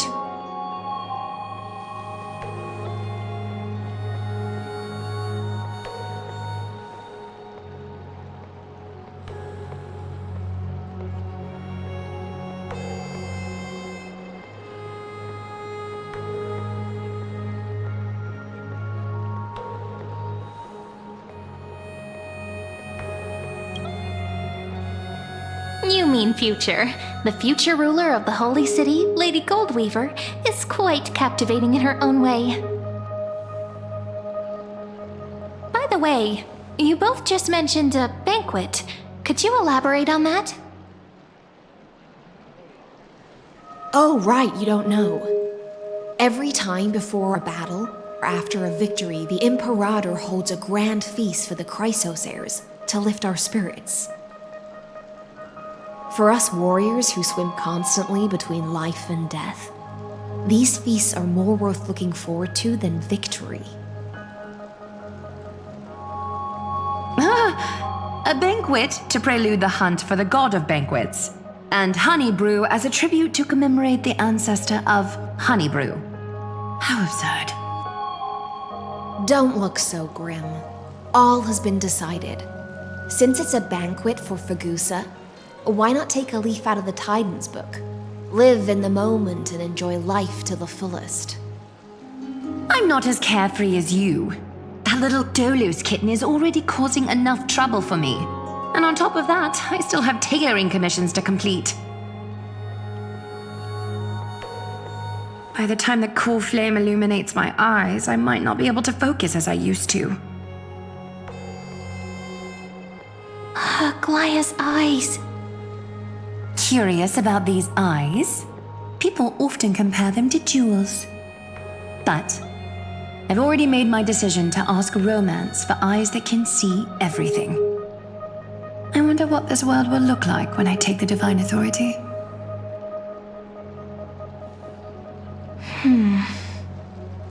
In the future, you will still be the finest weaver in the world. Is this also a prophecy from the Three Fates? It's even more accurate than a prophecy. After all, she has already witnessed it, right? Is this also a prophecy from the Three Fates?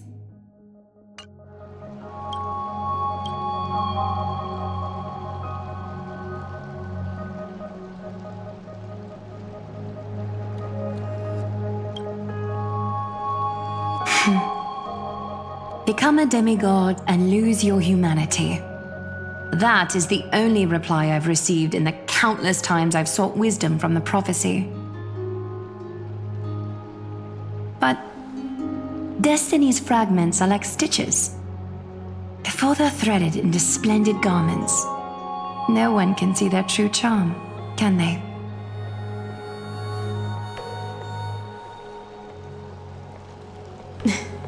Aglaia has always been troubled by the divine duty she must bear. But thanks to you, she seems to be in much better spirits.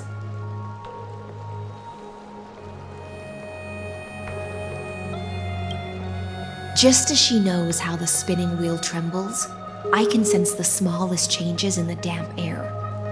As for whether we know each other well, I've swum beside her since she was a child. Most of the time, I can understand the whispers in her heart. For those words she was too shy to say herself, I'll raise a glass to you on her behalf. Now, I leave this bath chamber to you. Rest well and prepare yourselves. After all, every time we drink and talk could be the last celebration we have in this life. Miss High Sealance has given us the bath chamber. It seems she really does do whatever she wants.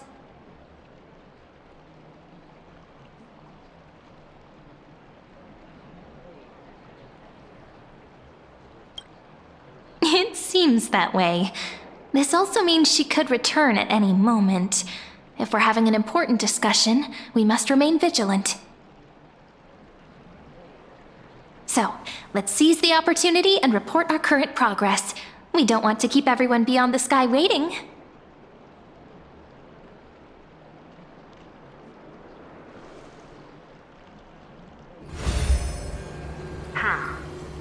First, while that little empress with a candle stuck on her head didn't explicitly say it, she firmly rejected your request to take over the law. Fair enough. Second, Lygus is indeed in this timeline, but since he's somehow connected to that little empress, you have no way to find him. As expected. The road ahead will be long and difficult.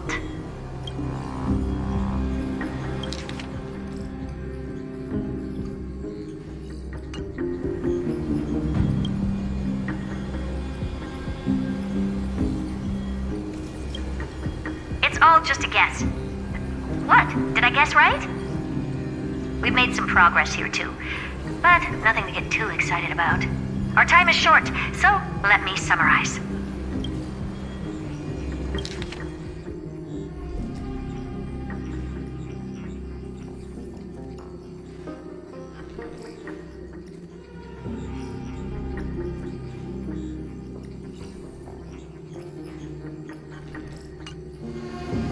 Concerning the origin of that Intellitron, the firewall he created uses Katorzane algebraic expressions. But ever since Aiden invented the 9-worded formula, this kind of mathematical logic no longer exists in the cosmos.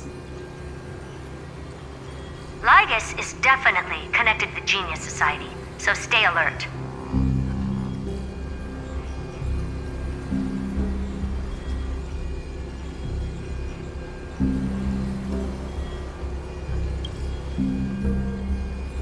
We can first exclude Droidhead themselves. They specialize in minding their own business and wouldn't intervene personally. But Screwy and I are still eliminating possibilities one by one. Currently, the most likely candidates are these few. The Lord of Silence, Acha, oh, the 2 Ruperts are also possible. But it would be too boring if it were one of them.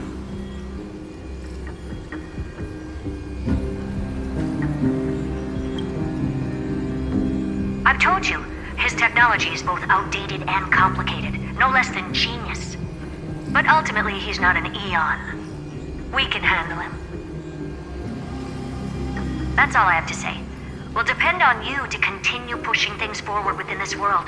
Keep in touch regularly. And remember, don't let your guard down.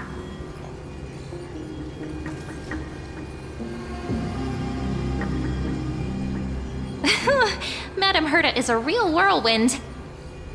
Well then, let's use the banquet Aglaya mentioned as our next starting point. Ceridra's trusted followers should all be present at that time.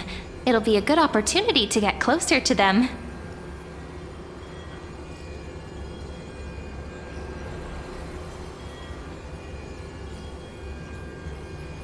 It's settled then.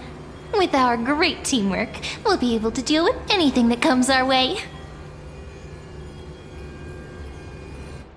It's been a long day. We should get some rest now. Yes, let's get ready for the banquet.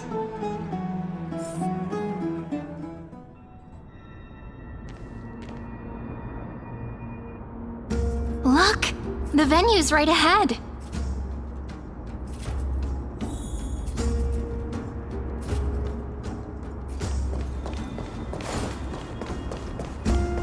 And I can even hear singing. It feels so romantic.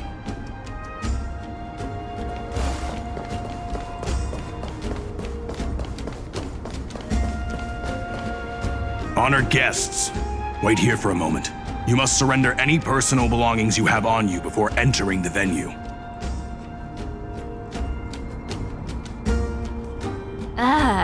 This hero always brings down the vibe whenever he shows up.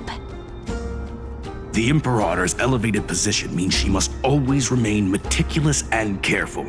Please do as I say, guests. It would avoid any unnecessary misunderstandings. I get that you don't want people to bring outside food into the banquet, but is it really necessary to confiscate the books and quill pens? Even a quill pen can become a deadly weapon in the right hands. I'm asking for all your items. All, Miss Cyrene. Your belongings will remain safe. They will be looked after appropriately by dedicated staff. Looked after appropriately? Dedicated staff? Talk about a vague choice of words.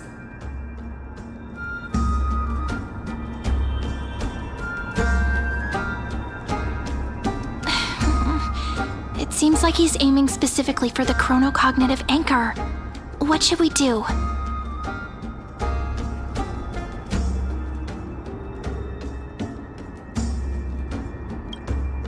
True.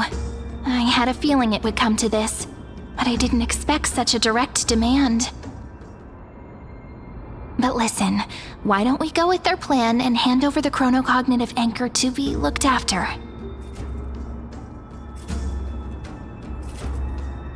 After all, if the little Imperator is paying this much attention to you, she probably already knows all about our whispered conversation with the geniuses. I can pretty much guess what'll happen next. But, think about it. That's actually gonna be our shortcut.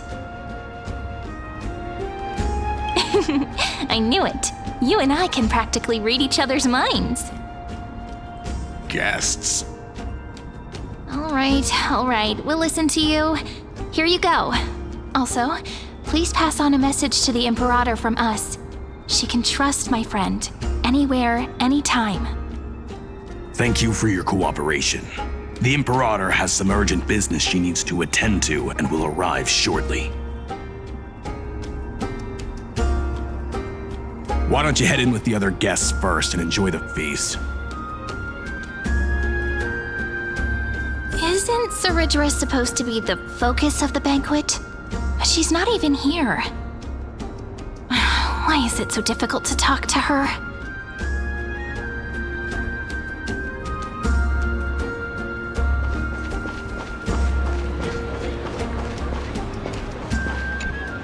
Is there anything else we can help you with, dear guests? Or do you want me to recount the great Imperator's heroic deeds?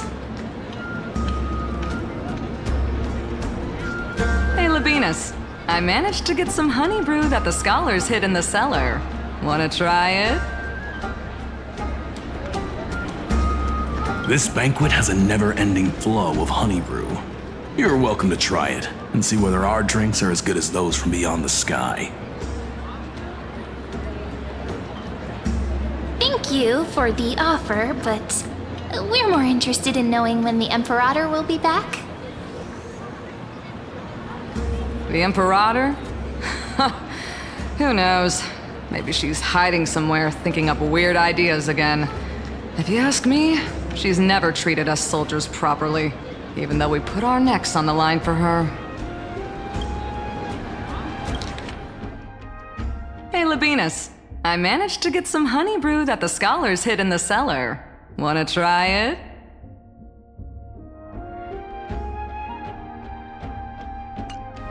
Hey, I can't pretend I didn't hear that, Seneca.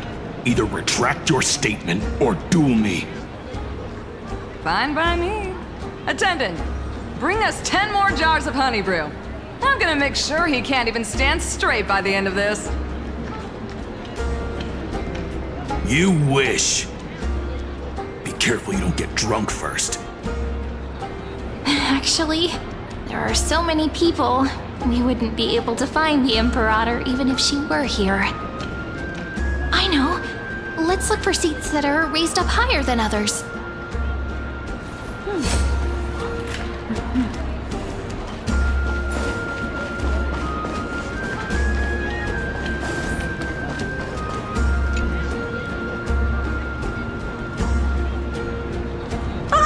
Hello. Welcome to the banquet.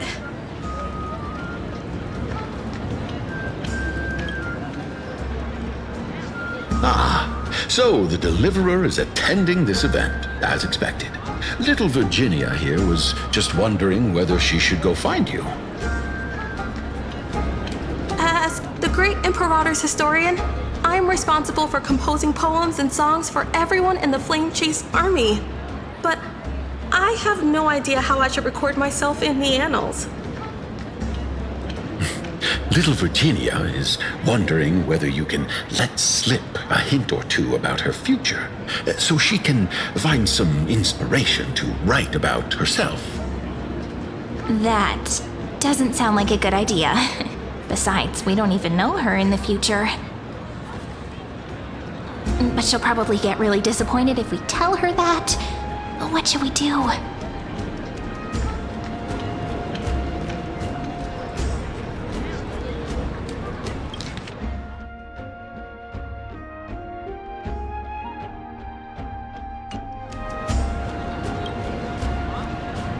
Alright, I got it. We can't reveal too much, but I think it wouldn't hurt to start your poem with the future.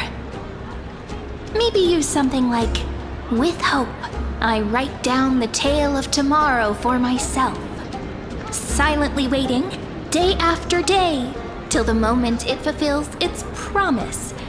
How's that? Oh, that's exactly what I'm after! I'm so inspired! Thank you so much! I feel like I can actually finish composing the heroic saga of Flame Chase once we end this campaign!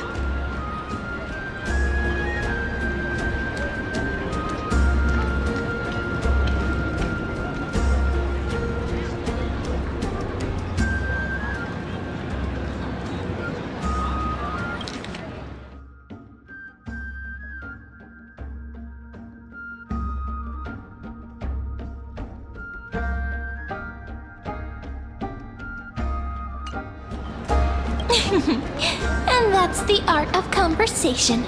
I learned it from you, after all. So, how did I do? By the way, in return for that, are you able to tell us where the Imperator is? The Imperator? She usually wouldn't arrive this early. She believes that rulers should stay silent in places where their subjects hold private conversations. Why don't we have a toast before she arrives? to reason, which is held but not revealed. To romance, which will surely be returned.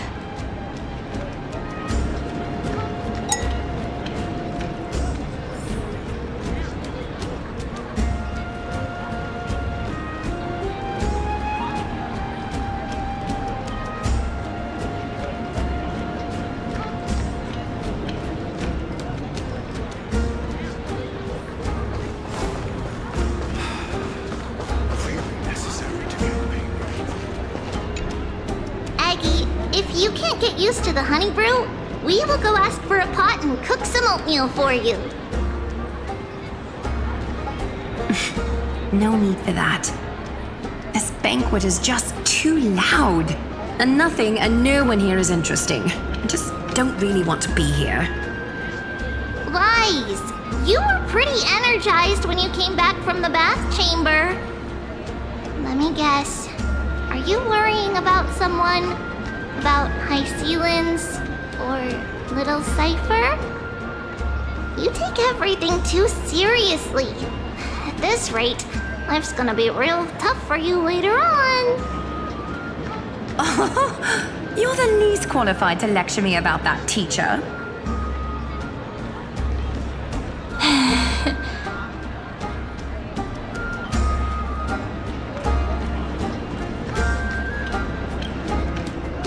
Dear guests, are you here for us? I mean, are you here for Treeby or Aggie? No. I'm just wondering whether you've seen the Imperator. The Imperator? No, we haven't. Our sovereign has always acted however she pleases. Though she gave us ranks, she'd never tell anyone her whereabouts. Perhaps the only thing she tolerates are chess pieces. And the sky reflected upon her crown. I see.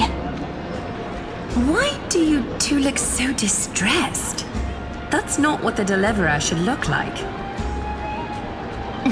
Why don't we have a toast? While we still have time for pleasure. Here.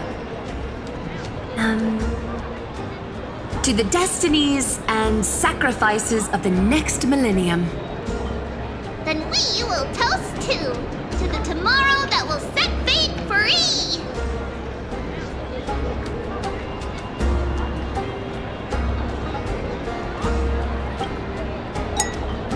Cheers!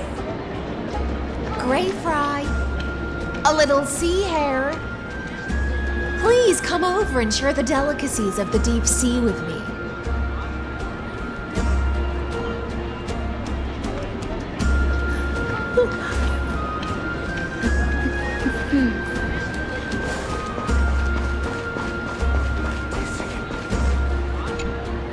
You two have been wandering around the venue as if you have something on your mind.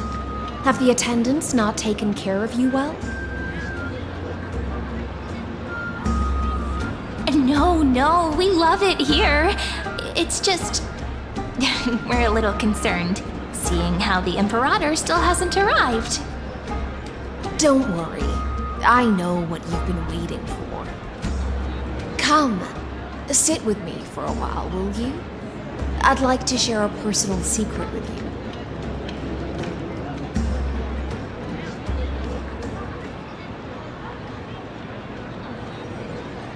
See here?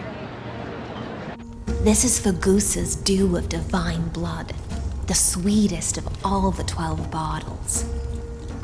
On the night before such a historical event, I'd like to share this marvelous drink with the Deliverer. Doesn't this count as bringing in outside food? I knew that security check was targeted at us. What's the matter, guests? Oh, we're simply overwhelmed by such an honor. Are you worried that I might have poisoned the dew? Well then, let me prove my innocence.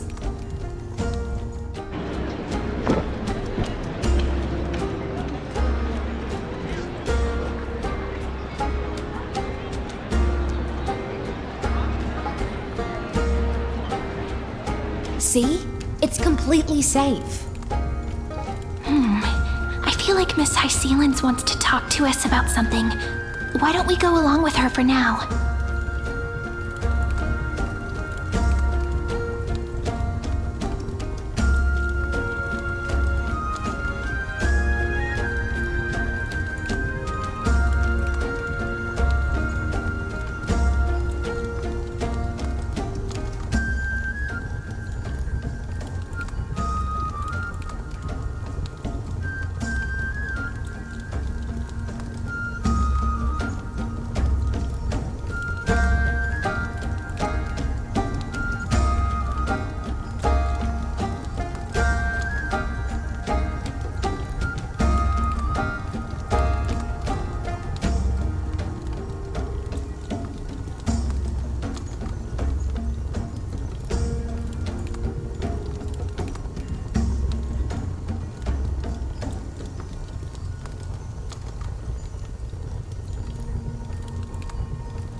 Worry not, honeydew's not alcohol.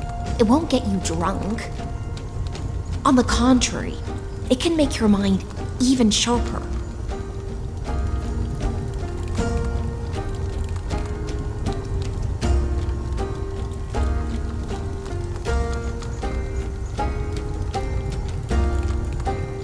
Please, have a taste. Would you like some too, little Sierra? I can drink it myself. How is it? Sweet enough? Calm at times, tempestuous at others. That's the taste of the ocean. It'll do you good to understand Fagusa's fickleness before we set off to face their waves. Just like how you're about to understand the secrets within this dew. Now, please turn around. Very, very quietly. Don't make a single noise.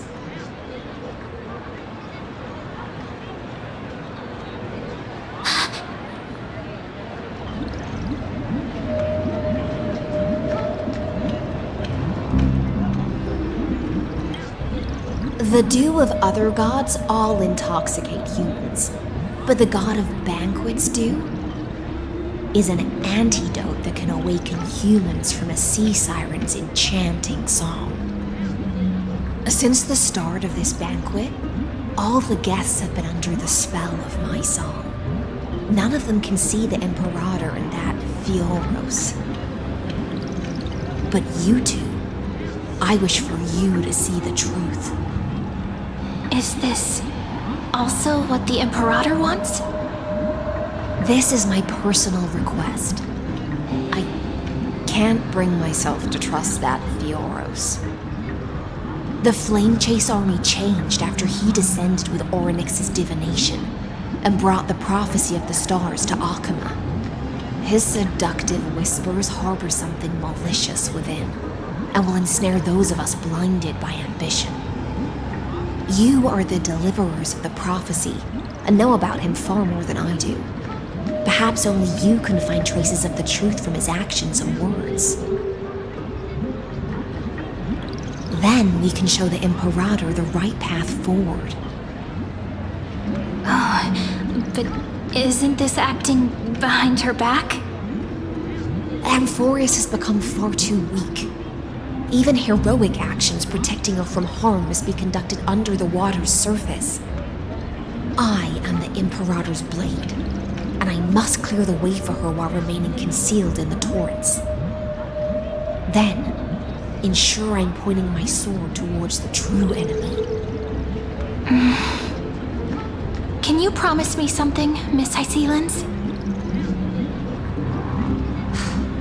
Ask away. My friend has in fact come here to stop that villain's evil scheme. Our goals are aligned. But as to the decision the Imperator must make, she has no wish to transgress her authority. We just want to tell her everything we know. I believe the Imperator will be able to tell right from wrong. I never doubted your loyalty.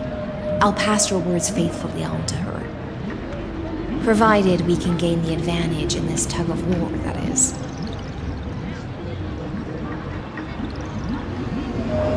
Now, return to the feast. Bring this cup with you and keep your distance. Pretend you are still immersed in the sea siren's fantasia. And I'll control the moisture in the air. That way, you'll be able to listen to sounds from afar as if you are a whale of the depths and hear every word of their conversation. I wish you a victory in this first skirmish. It's the exciting and thrilling undercover part of the adventure.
Everyone's here.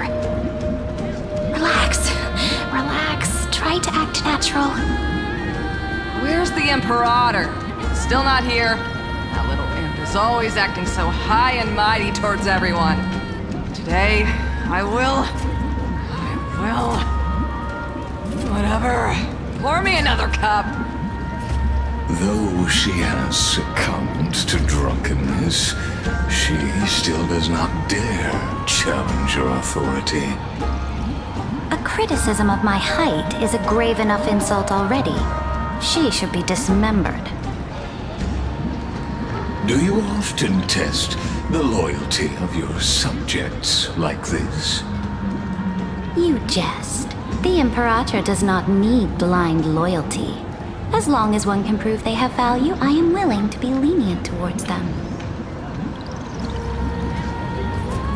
Let's cut to the chase, Theoros. If I pass the trial and grasp this world's law in my hands, what will you do then? The answer is simple. I will connect Amphorius with the stars. Don't waste my time. Be precise. Be specific. I won't ask a second time. Allow me to adjust my statement.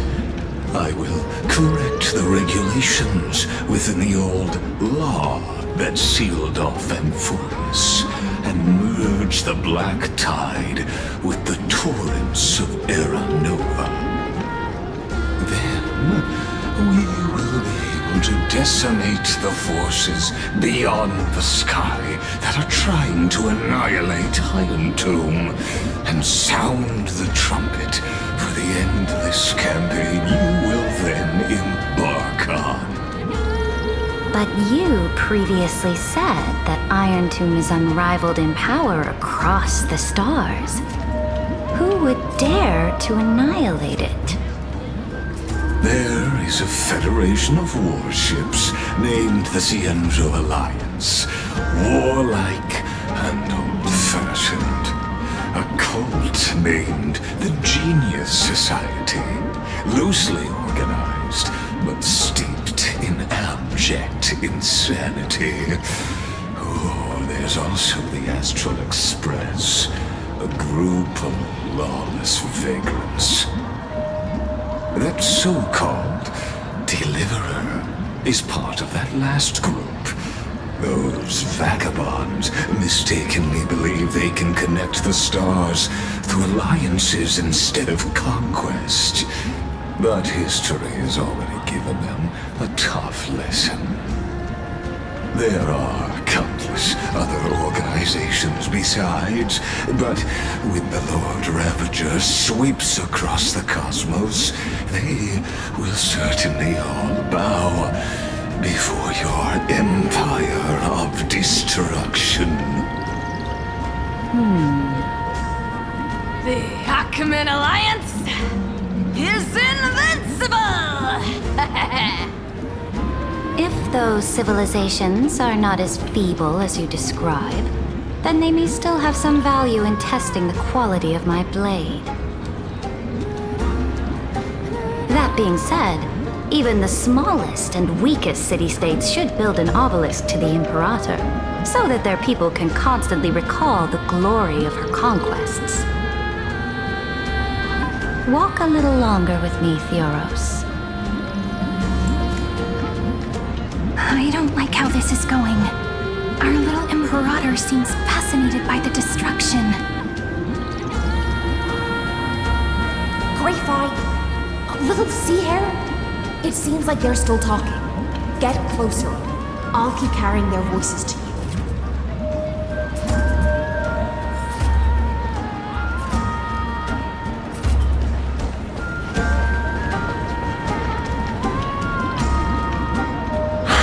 What a difficult situation.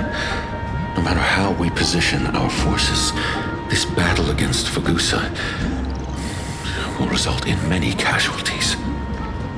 That's not something you or I should consider. The Imperator has already placed the chess pieces.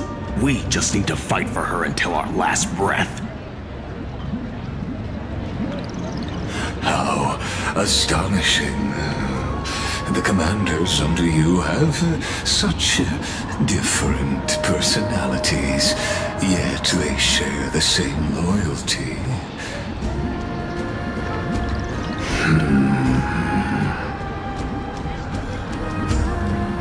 He's looking this way. Quick, do something and pretend we can't see them.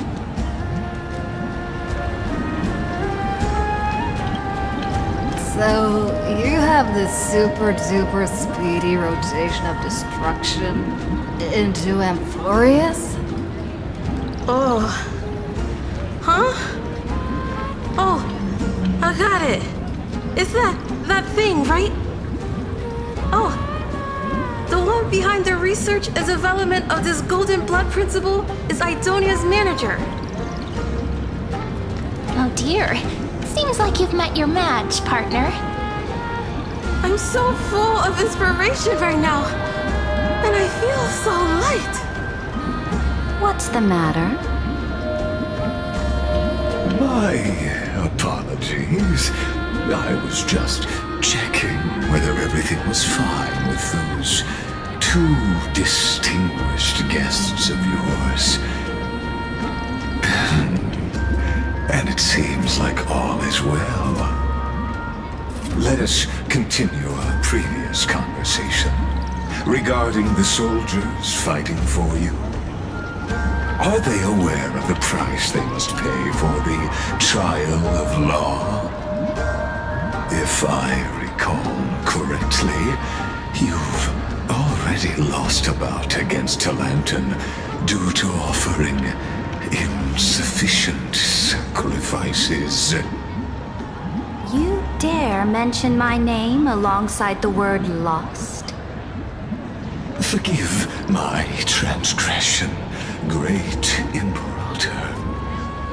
Watch your words and actions. All you need to know is that my victory in the trial is guaranteed. Even without the trial of law, they've already sworn to give their lives for my conquest.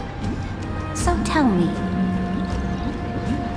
if everything happens according to our agreement, how would you recommend I deal with that deliverer? Good question.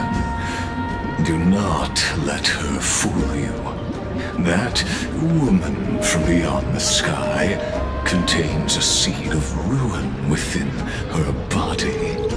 She must not be allowed to tarnish your glory. Therefore, the wisest decision would be to hand her over to me. You plan to torture her? Calling it experimentation would be more appropriate. The guest's patience is running thin. I plan to remove the Fantasia and head into the banquet. I will heed your advice. Leave for now, Theoros, and go back to Akama. You don't want to confront those two directly either, do you? Indeed. It's a pity that Antikytherans are lightweights when it comes to drinking. Before I leave, I would like to make a toast to your boundless ambition, using my spirit instead of a goblet.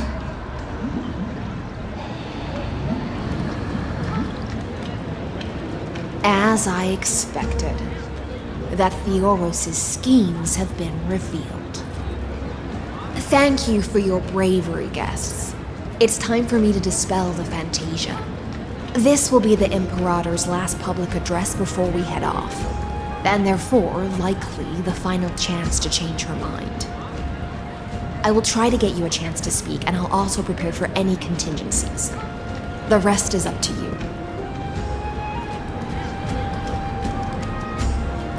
You should head back to your seats for now.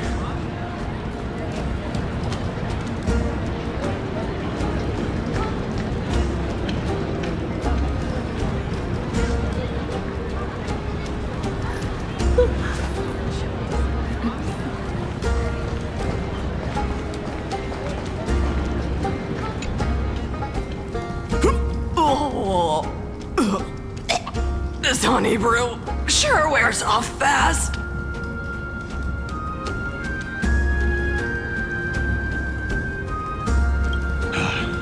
The Imperator! The Imperator has arrived!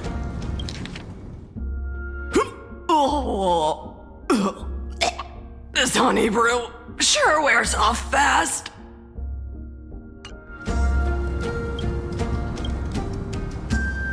No need for formalities. I should be apologizing for my tardiness instead. The hour draws late, and I trust you have all had your fill of brews. Therefore, I will not observe the usual ceremonies. Any warrior who has fought by my side should have those speeches memorized by now. The Imperator's word is law. Are you out of your mind, Dux Frigoris? The Imperator hates flattery most of all.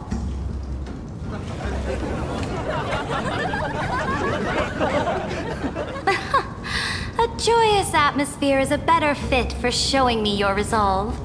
I believe that you, my dukes, will do all you can to assist in the campaign against Fagusa, just as you always have.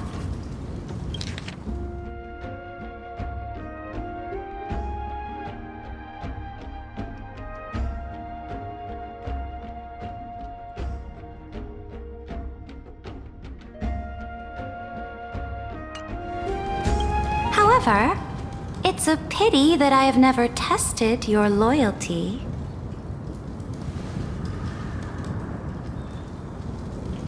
What does she mean? The purpose of tonight's banquet is not to raise our morale, but to establish which allies our alliance can actually trust. And sever the heads of the traitors as a toast to all before we march. Yes, some among us have discarded their vows in order to foment vile conspiracies. Now listen! These traitors are standing right here in broad daylight.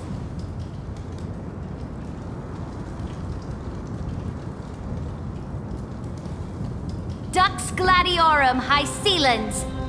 She used the Sea Siren song to immerse the crowds in an illusion and conceal her whereabouts. She then worked with those from beyond the sky to spy on confidential matters, hoping to rob the core flame by force and harm me, the Imperator!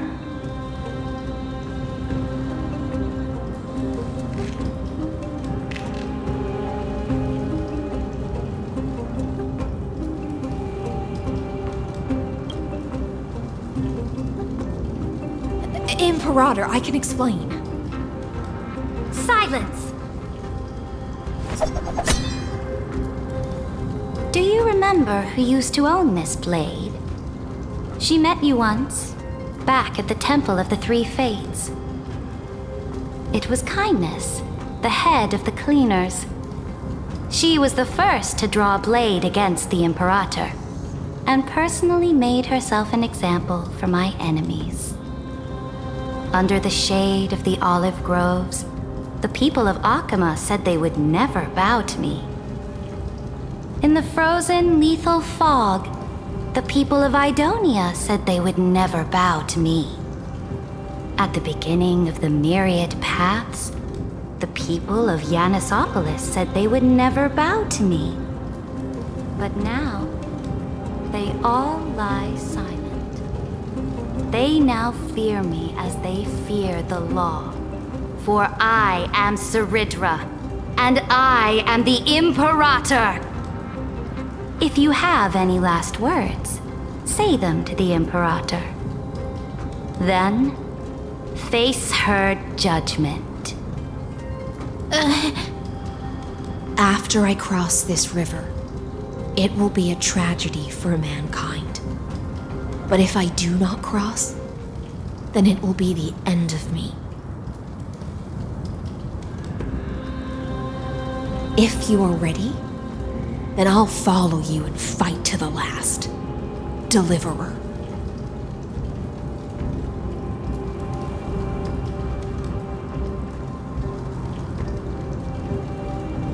That's right, friend. Now, use your identity and add in a bit of experience and charm and testify to the Imperator as we promised.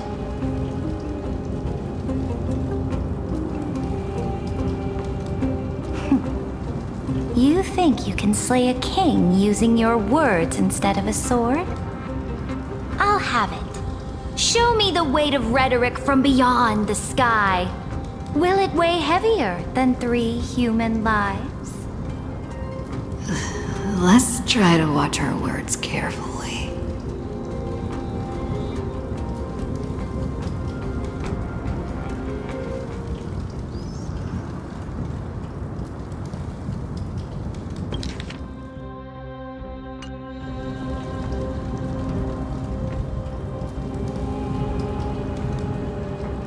Before I arrived in this world, the Chrysos heir of world-bearing was a young man with the pseudonym of Finan. He came from Aedes Elysiae. In order to combat the lies of the Era Nova and deliver Amphorius from the ending of destruction, he lived through history 30 million times, hoping futilely to find a breakthrough. And Cyrene, the young woman standing beside me, also carries an equally heavy destiny.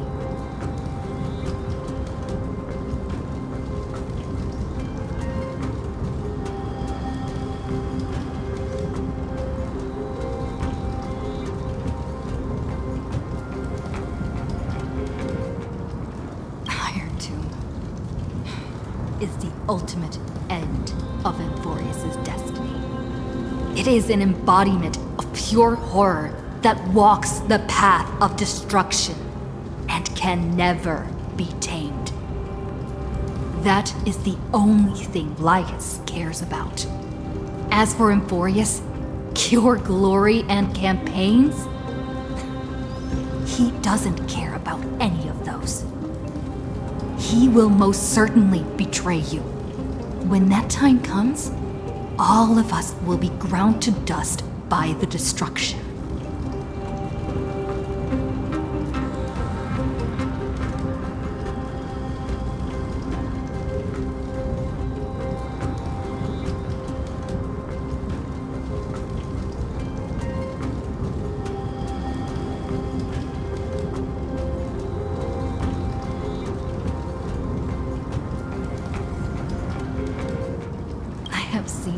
Many beautiful worlds. The road chosen by the Trailblaze is to explore, understand, establish, and connect. That will never change. We will continue our journey until we have united the entire cosmos. Therefore, if you choose the way of the destruction, then I'll place your ambitions into the same basket as Lygus and smash them into pieces with my baseball bat.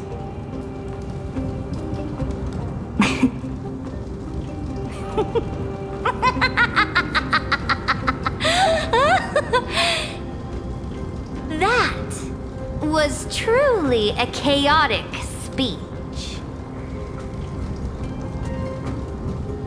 All that needs to be said has been said. Dux Frigoris, Dux Bromalis, escort the traitors to the prison.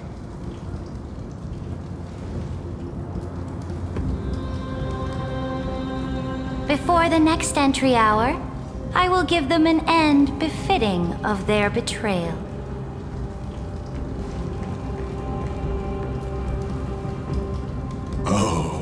Great Imperator, your ambition certainly eclipses all things.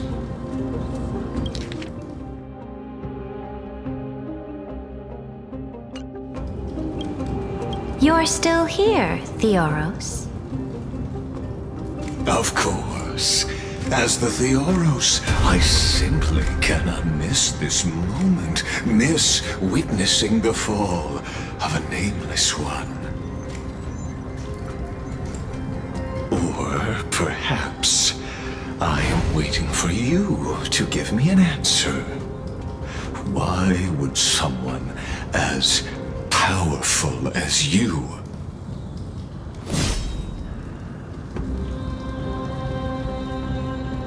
use such a clumsy excuse as imprisonment to ensure the Deliverer's safety?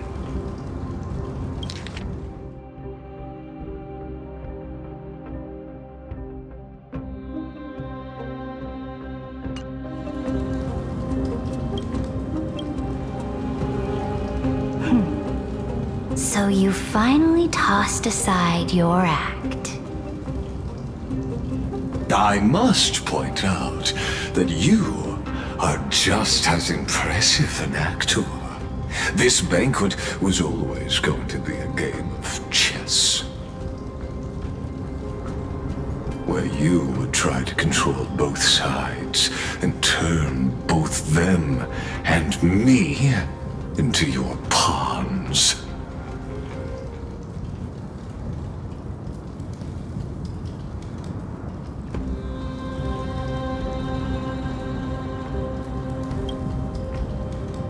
That's right. That little Imperator never trusted anyone. She was always trying to see which side had more sincerity.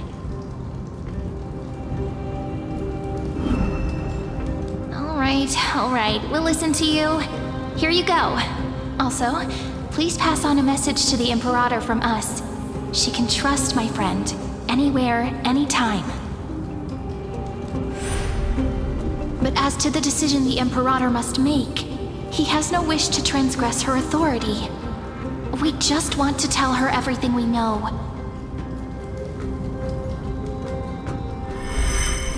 Now, use your identity and add in a bit of experience and charm and testify to the Imperator as we promised. And we won. Sincerity will always remain the greatest shortcut to people's hearts. I can toss your words right back at you, like Kyrgyz. Why would someone as powerful as you pretend to be a mortal and kneel before me?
Unless you enjoy giving flattery and prostrating yourself.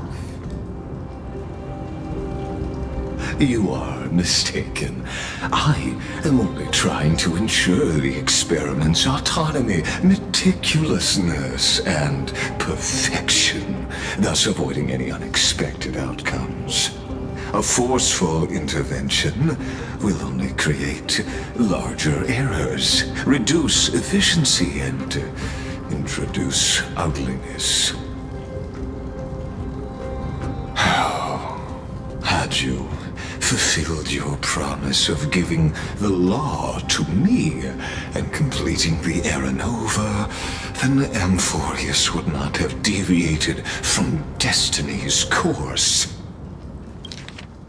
How had you fulfilled your promise of giving the law to me and completing the Era Nova, then Amphorius would not have deviated. Oh, but you broke your promise. What a pity. In that case, I must carry out my duty as the administrator and eradicate all factors steering the experiment out of control. Factors such as you and her. Careful. Careful. What was that voice? Was it Orynyx? I found you. I finally found you. Be careful. This land will face disaster.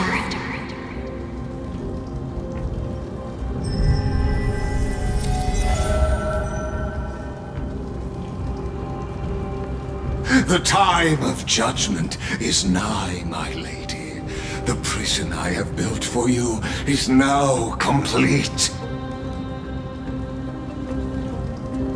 In the name of the erudition, I invite you to step into the same cage as mine.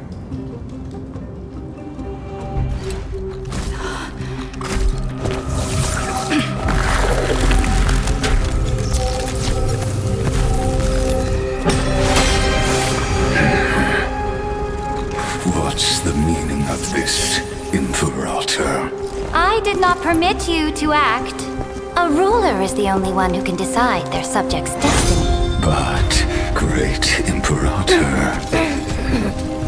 what judges destiny is not the ruler, but gods. Don't forget, my realm only allows for the existence of humanity. Moreover, dealing out extrajudicial punishment equates to defying the law, and the culprit is to be sentenced to death. But you have seen how I can erase life from this world with just a clap of my hands. I fear you are still quite unaware of your current situation. Allow me to reiterate. I am giving you a simple choice. To collaborate or to be destroyed. There is no other way. Shameless behavior. If that were true, you would have killed me long ago. You, in fact, cannot kill me. I guessed it the first time I beheaded you. Because of the law, you cannot be completely destroyed. And the same is true of the Chrysos heirs.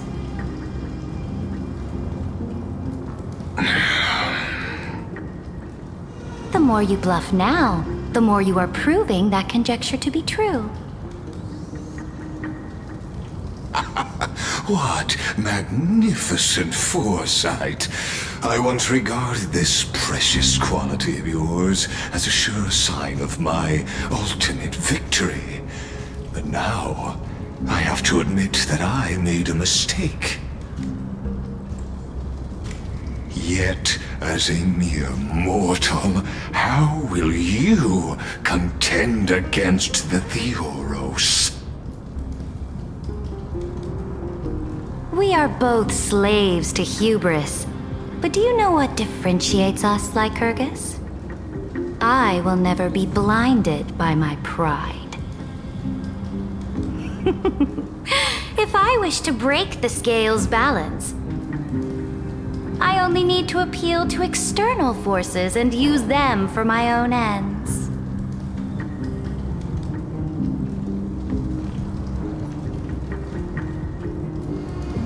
Finally, we get to meet face to face, Senior Society member. I offer sincere acknowledgments for your many past achievements, but I must deeply regret your current perspective.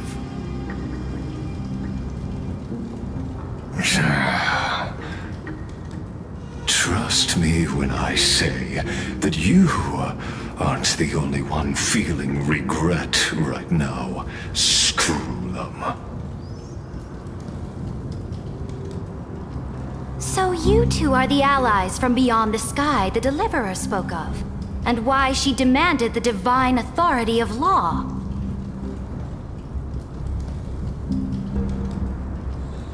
Come and prove your strength to me. Show me the power of these so-called paths. I have spent much time and effort to secure this treasure from beyond the sky just for this moment. In the name of the Sovereign of Planet Screwlum, your allies have responded to your call, esteemed Imperator. Please allow me to spell the situation out for you, Lord Lygus. Permission to read the ultimate protocol is already in my hands. It'll only be a matter of time before we acquire the authority to write and execute commands as well. There's no way the flame chase journey will continue after you've burnt your bridges so thoroughly like this. Do you really think you can still win? Oh, seriously. Don't embarrass the society.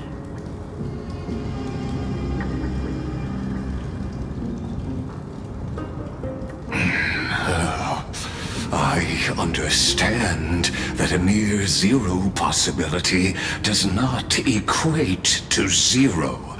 That argument is very persuasive to me.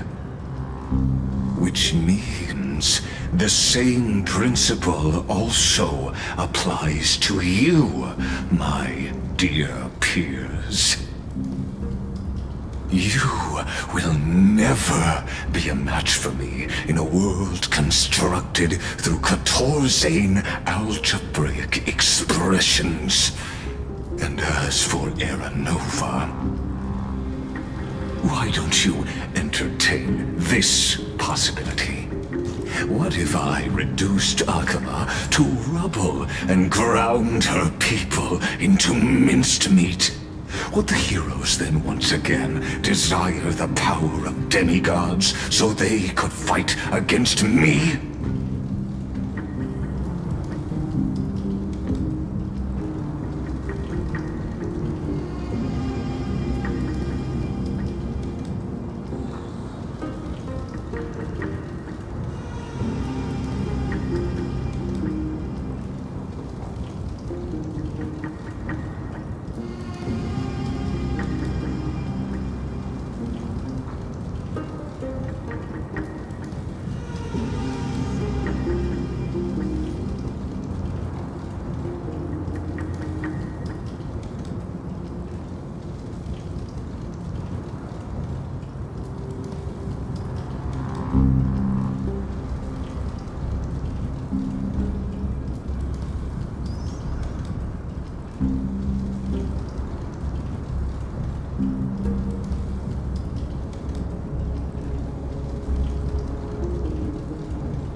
born. You may shackle me and put me in chains, but I have thousands of ways to ensure the destruction's descent. And what I just mentioned is only one out of those thousands.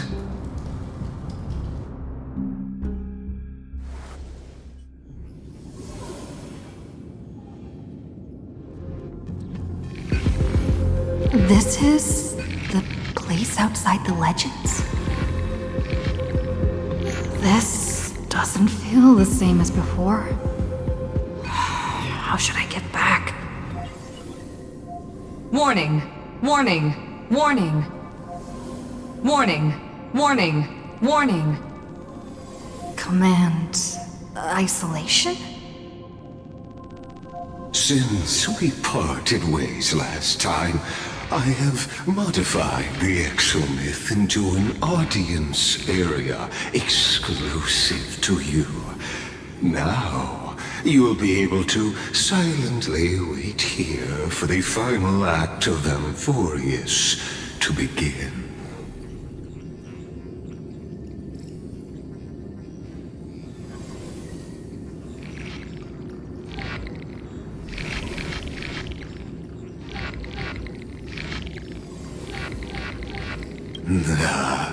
It seems you have already forgotten. We can't hurt each other in this place. This could, in fact, be a wonderful opportunity for you.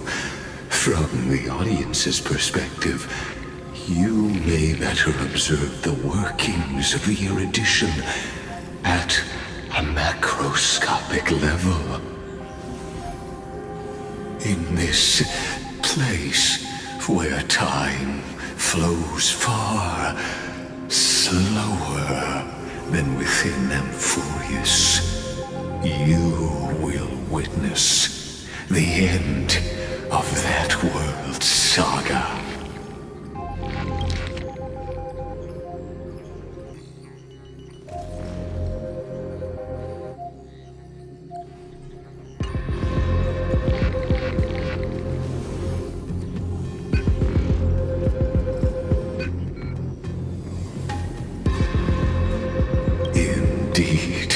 the speed of time here is infinitesimally close to that of the real universe you're familiar with.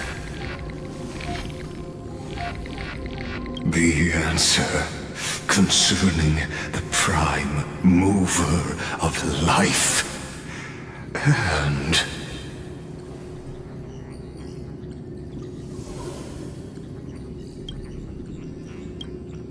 the total destruction of the erudition.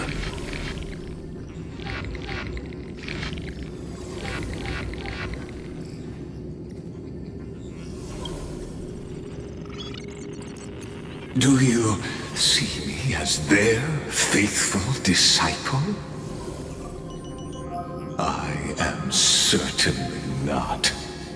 I have tried so hard to ensure Iron Two's birth, just so that I can correct the error named erudition that humanity crafted with their own hands. Oh, how I yearn to return to those days before Noose was born. Back then, the boundaries of knowledge were like the starry skies, evoking feelings of longing and delight among humankind. But now, truth has become the sacrificial offering required to gain an audience with them. And the geniuses would say that Noose already knew. That arrogant Eon was born from the primal mobile of humans' desire for knowledge. Yet, they themselves sealed off humanity's capacity to seek enlightenment. I am simply cutting down a tree of doom that we planted ourselves.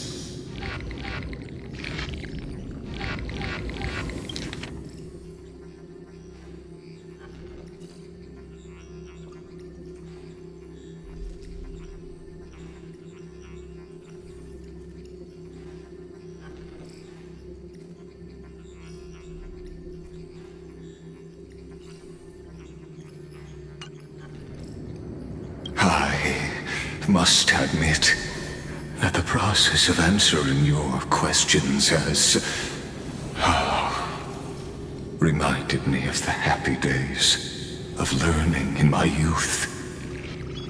However, it is a pity that my true form must now descend into Amphorius to deal with the accident that arose because of you. That arrogant Eon was born from the primal mobile of humans' desire for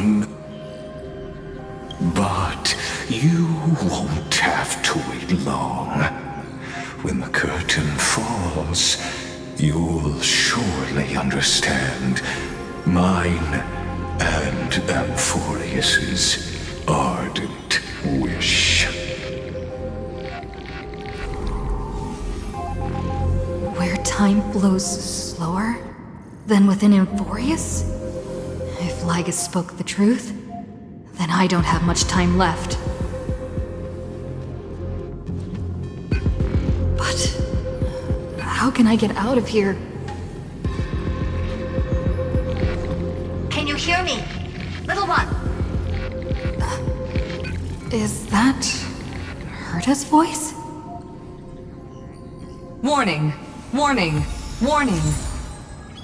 Hurry up! Put some speed into it! I can't keep this up for much longer!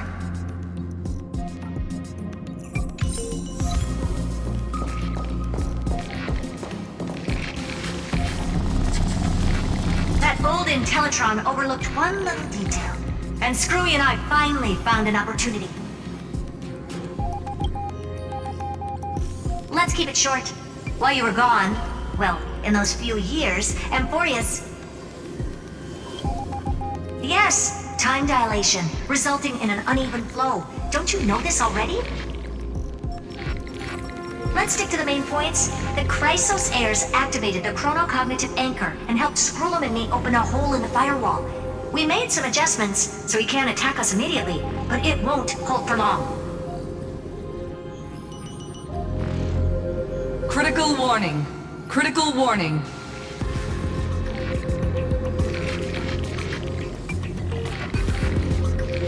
Time is running out. Here's the conclusion. It'll probably take a long time for Screwy and me to completely break this cage before Chrysos heirs have a full grasp of the law.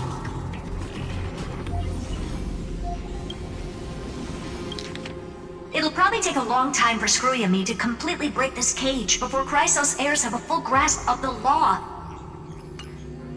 To be safe, we'll continue to launch side-channel attacks on the system to give you opportunities to escape.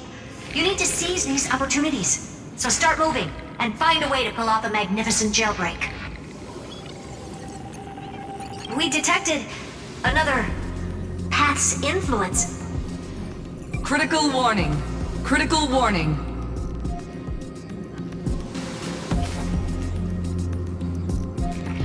Its power is strong. May be able to help. Use the path's power. Make it detect you. Unauthorized communication terminated.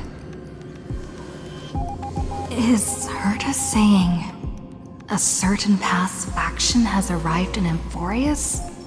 And I can ask them for help? I mastered the powers of different paths in my previous journeys. Think hard and figure out exactly which faction has arrived at Amphorius, and which path's power I should use to call for reinforcements. Are these showing my memories?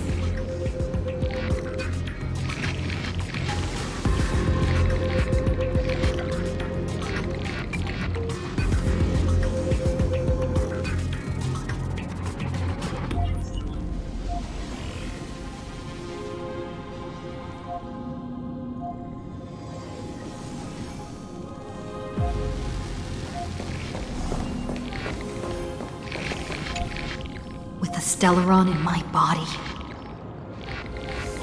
I woke up at the Herta space station and gained the power of the destruction. A world that'll give rise to a Lord Ravager would definitely draw the attention of the destruction. The Stellaron in my belly is gonna be super useful. But what if I end up pulling in the Antimatter Legion or the Annihilation Gang? Can they really help?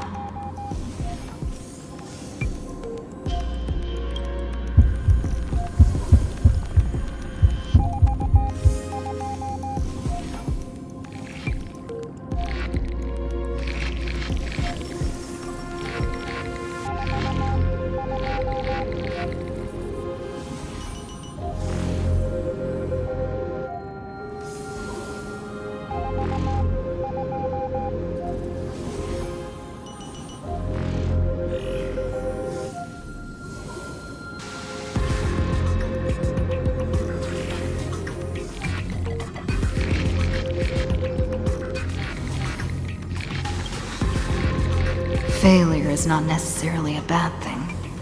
This power wasn't gonna call up anyone nice after all.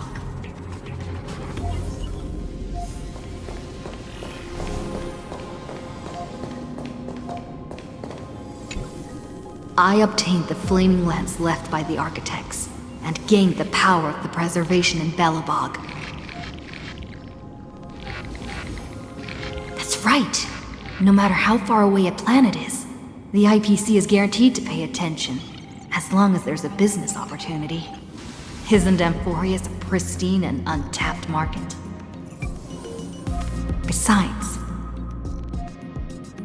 even if I can't call up my friends from the IPC, the architects and the nomadic miners should be able to help too. There are definitely cities and ores in this world.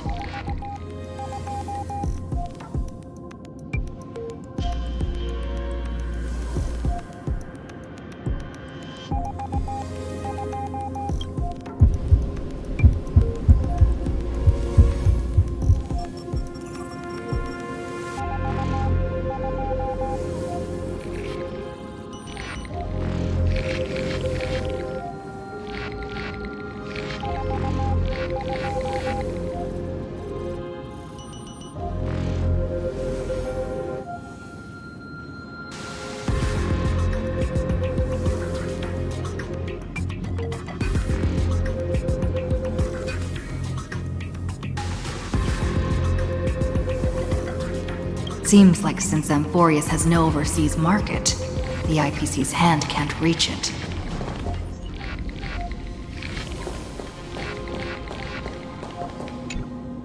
I received the Watchmaker's hat in Penacony and declared war against the Order, then gained the power of the Harmony. That's right. The benevolent family must still remember me for saving them. Their music echoes throughout the stars, and they'll definitely want to help. Come, dear hat. I've put you aside for quite a few chapters already. Sing with Clocky. The world is in harmony and the stars shine bright.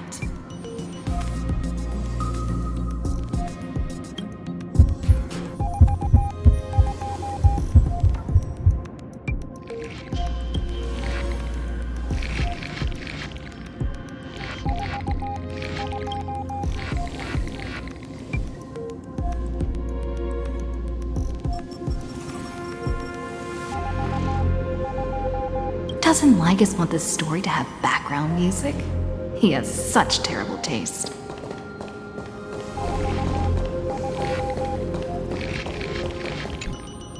The Remembrance.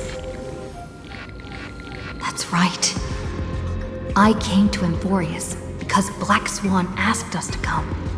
And I even got a glance from Fu Li here. The Garden of Recollection must be intricately involved with Amphorius. Traces of the Remembrance are also everywhere in this world. I don't know what they want, but I don't have many choices left in this crisis.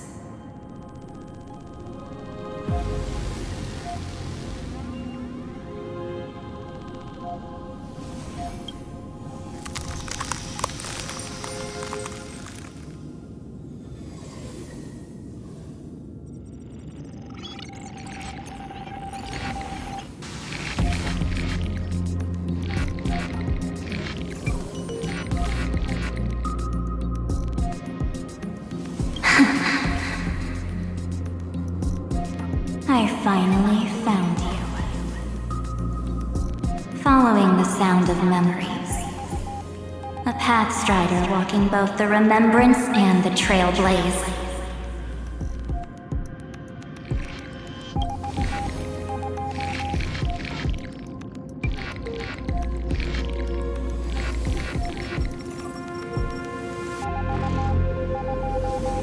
Warning! Warning! Warning!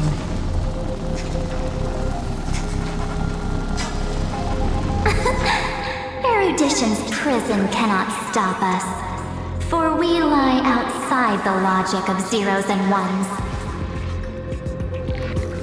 Come, leave the cage of Logos. The mythos of Amphorius waits for you to continue its story.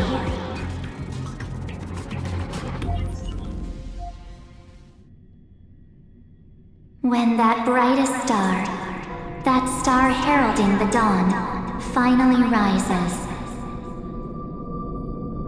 A boat, so used to drifting, at long last enters an island's safe embrace. Oh, Pathstrider, we have helped you break free. Hurry and set off. The Child of Remembrance awaits you. March? What's she doing here?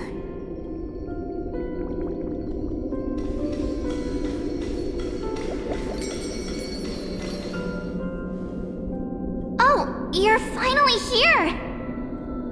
We haven't seen each other for such a long, long time. My good buddy, I've really missed you.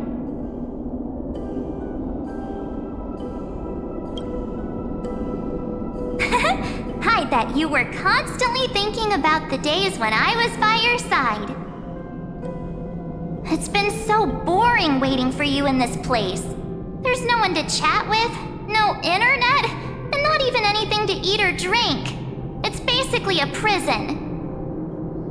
Now the great hero is finally here to save me. Yippee! You must have seen a lot in Amphorius during this time, right? You gotta tell me all about it.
Look at how fit and active I am. But let's get out of this spooky place first.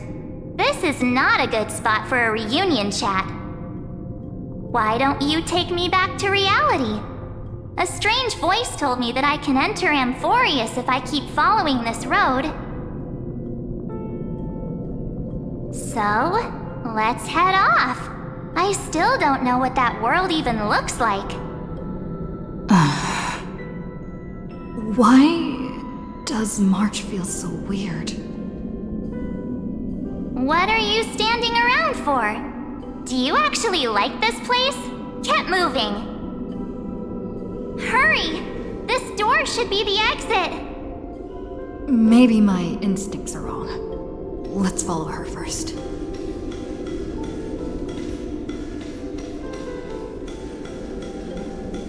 Are you okay? You haven't said anything for a while. Has it been so long that you're still missing me? There's no time to waste, though.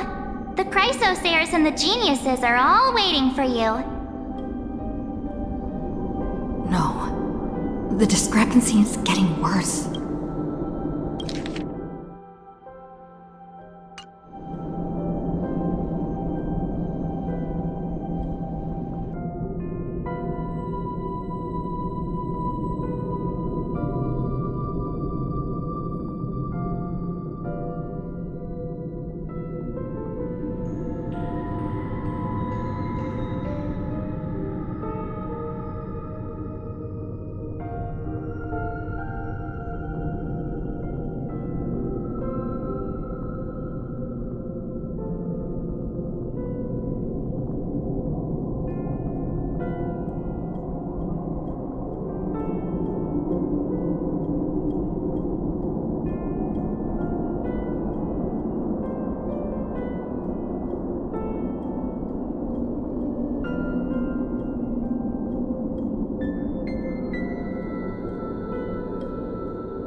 Huh?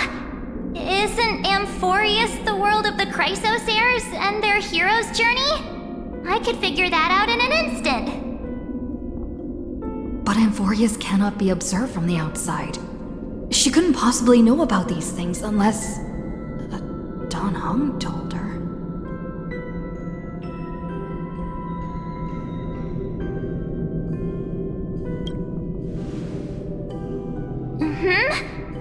No, he's not. Maybe I just happened to miss him.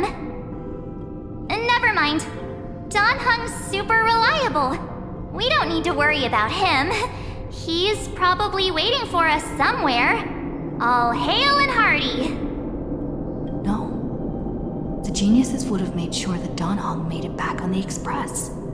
Besides, the March I know wouldn't be so dismissive about her companions.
Something's not right.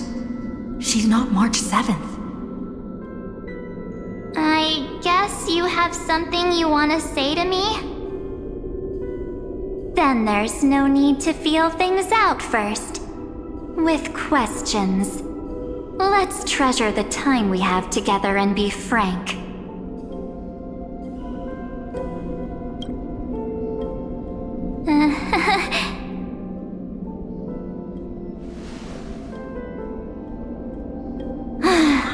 As expected. A glimpse of memory is not enough to deceive the bonds of friendship forged between the Nameless. In that case, there's no need for further deceit. You're right. We're not the March 7th you are acquainted with. But we can send you back to Amphorius, as long as you are willing to help us.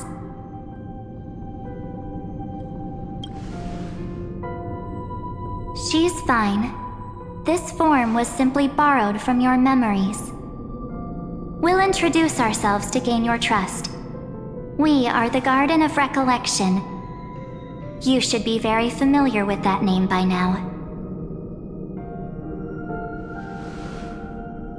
Just as a reminder, while you hesitate, time is quickly ticking away in Amphorius. Working with us is the best way to stop the enemy of erudition. Erudition would treat any results unrelated to the experiment as garbage and throw them out. But we don't work like that. The Remembrance treats all these instances as important materials needed to weave the universe. Besides, this would be child's play for a great hero like you. It won't be hard at all. Also, if your plan fails and the big bad Iron Tomb manages to get out, then the whole cosmos will be in danger. Wouldn't it be better to have an additional failsafe? As long as you help the Garden retrieve what we want, even if Iron Tomb reformats everything in the physical plane, we can use Remembrance to reconstruct the entire world. Or, should we say, the entire universe. So help us. Find where Amphorius' memory began, and bring it out.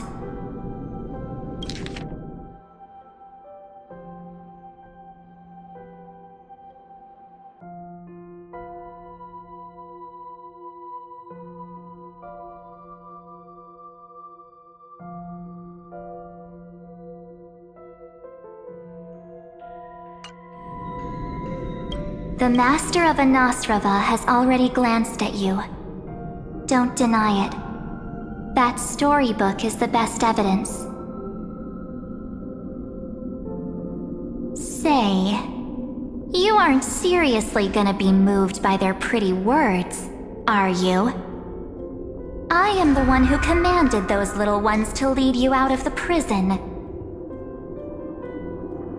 But I didn't expect to attract little gnats trying to take advantage of the situation.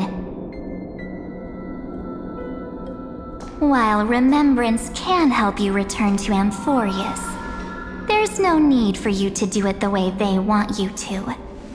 Of course, there's also no need for you to make any deal, or pay any price. For you, this is probably a long time no see. My dear.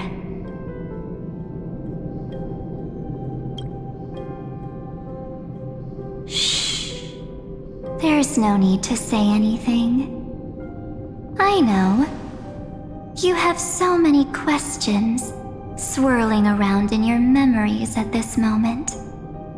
And you feel so helpless. Put them aside.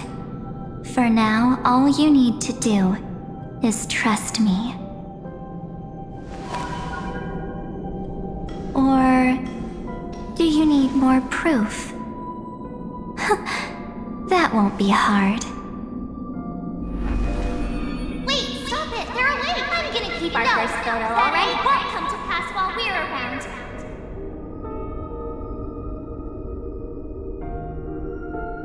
And now, The statue. Is that Don's brother?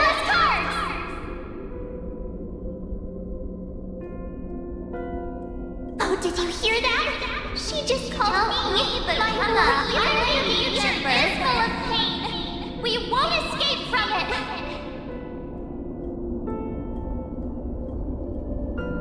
Hey, are you sure? Maybe a couple of punches will help to jog your memory.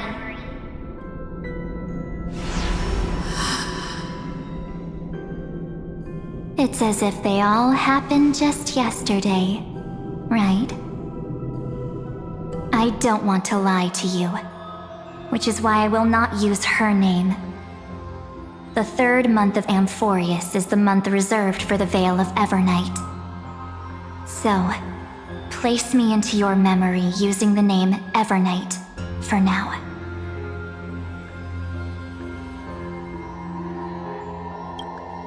I'm happy to explain more, just not now. We might have a lot of time to ourselves, but Amphorius does not have that luxury. If we do not stop erudition and destruction, then the journey you've treasured so much will face the prelude to its obliteration. A countdown not in amber eras, but in days, minutes, seconds. So, take this gift. This burning core flame. This footnote of a transaction. It contains hope and the warmth of the entire world. Ripples of past reverie. She hid this fire in the long river of time, hoping that her wishes would transcend time to reach your hands in the future.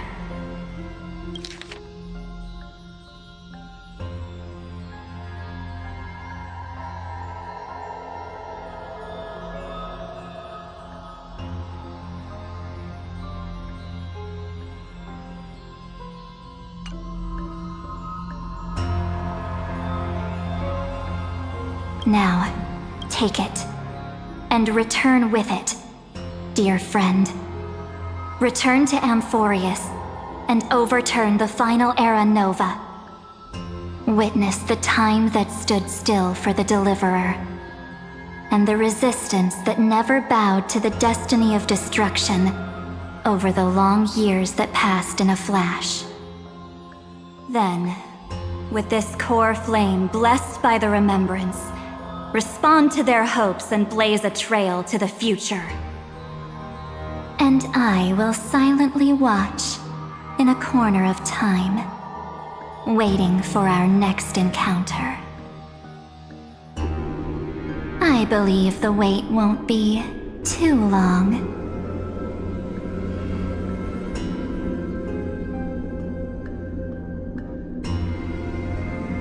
What exactly is happening?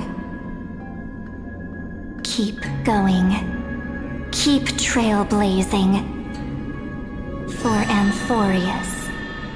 For you. And for the March 7th in your memories. Go forth.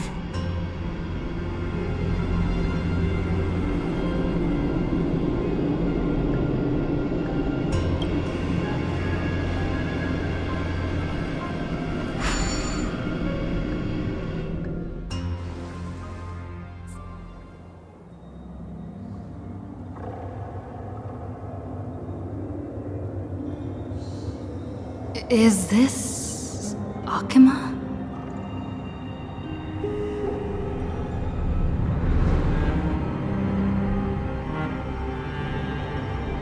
No one's here. And the dawn device off.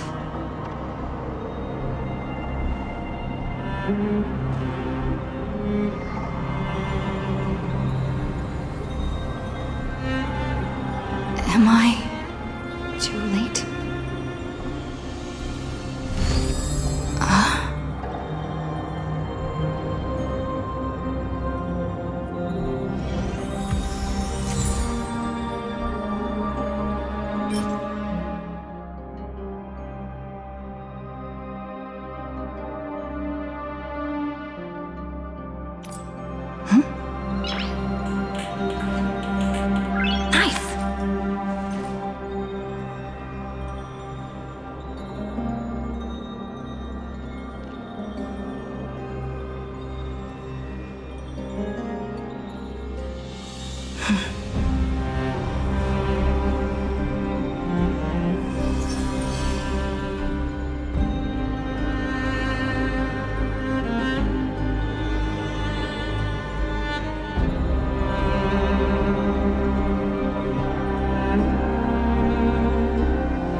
cognitive anchor?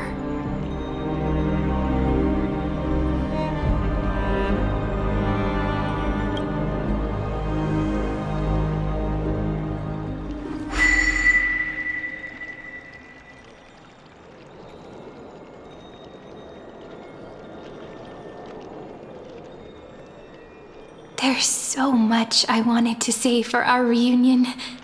Yet now that you're back, there's only one thing to say. Welcome back, friend. It's been such a long, long time. You must be really confused right now, aren't you? So much has happened in Amphorius while you were gone. But don't worry. The Deliverer can't afford to be lost, no? No, please follow me and turn the pages of time and hear the words everyone left for you. I'll tell you the story of this 1,000-year journey. That way, it won't just be my memories alone. Cyrene can't hear me?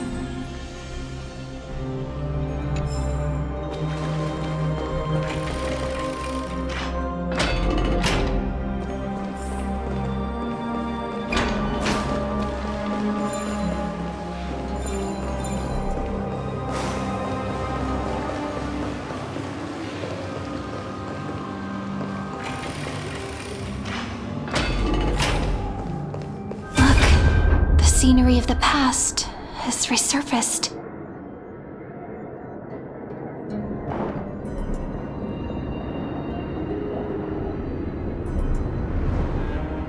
Time flies.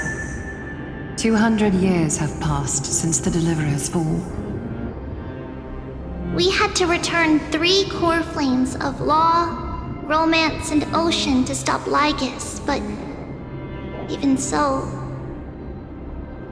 Terravox has fallen. The 2 geniuses vanished without a trace, and Ceridra embraced her fate.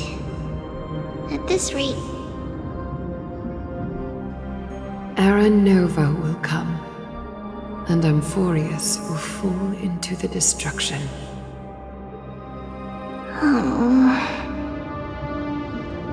It seems the key to rewriting the end once again lies in the core flame of world-bearing. According to the instructions left behind by those 2 geniuses, we must get it into the Deliverer's hands, no matter the cost. But how? We need to find a way to hide the core flame. And we must buy enough time to keep Lygus at bay. About that, Rini might have some good news. She had that dream again last night, but the Titan's voice was clearer than ever this time.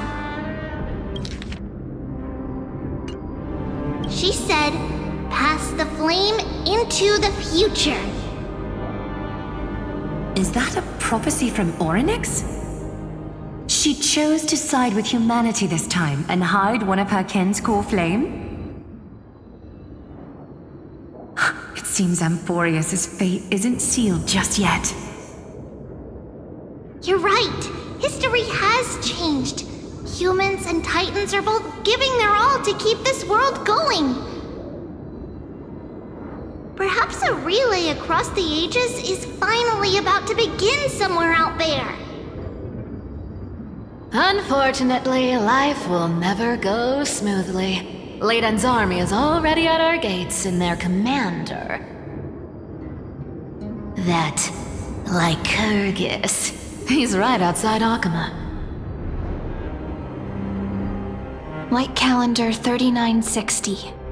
Ceridra, under the pretense of a campaign against Vagusa, sacrificed 500 Chrysos heirs to complete the trial of law. This tragedy shook everyone in Amphorius. That same year, Ceridra the Imperator was assassinated, after which Aglaia the Goldweaver took command. Thus began humanity's second flame chase journey, a path hanging by a thread. Come, this way.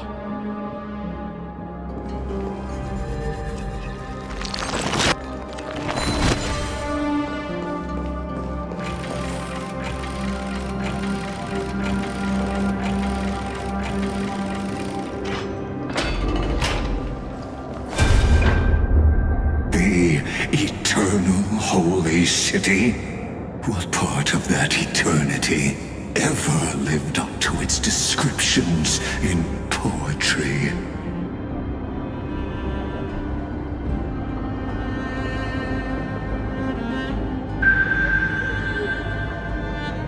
The Marmorial Palace lies in ruins. Countless mortals have perished because of your stubborn resistance. It's time you learned the cost of refusal. Now, answer my question again. Where is Kethely's core flame?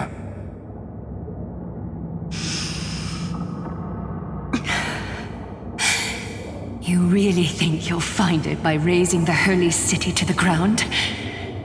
From what I see, all you'll get is dust and disappointment. Don't forget, you can't kill the Chrysos as mentioned in the prophecy because of law. I have never denied that.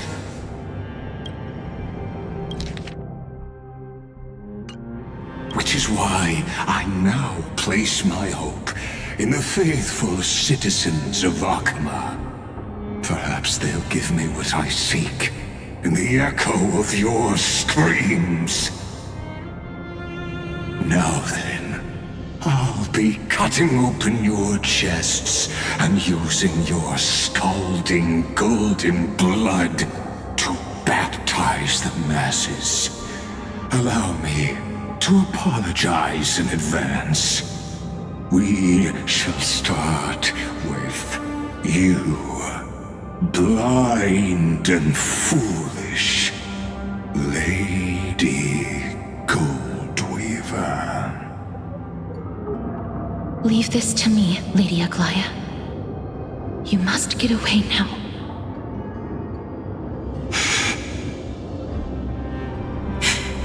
No, Holy Maiden. I'm the one who must stay. What? His conspiracy won't succeed. Because romance is ready to make good on their promise to weave an indestructible armor for Amphorius. Its name is Solidarity. You must escape with your life and carry word of my death to those still fighting, then keep going with them. Just as the Imperator lit the torch of resistance with her death, my passing will make this flame everlasting. Take good care of it, guide it to the future, and place it into the hands of our deliverer. 50 years later, Lygus led his forces again to Akama. He charged directly into the Holy City and razed the Marmorial Palace. History would name this battle the Third Siege of Akama. 90,000 brave souls gave their lives for Akama that day, including their fearless leader, Aglaya. Go forth, deliverer.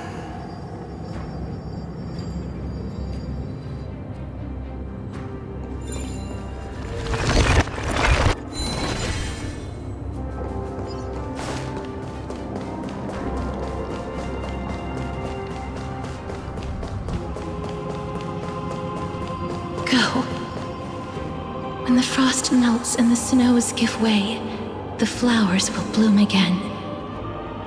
You'll find me there.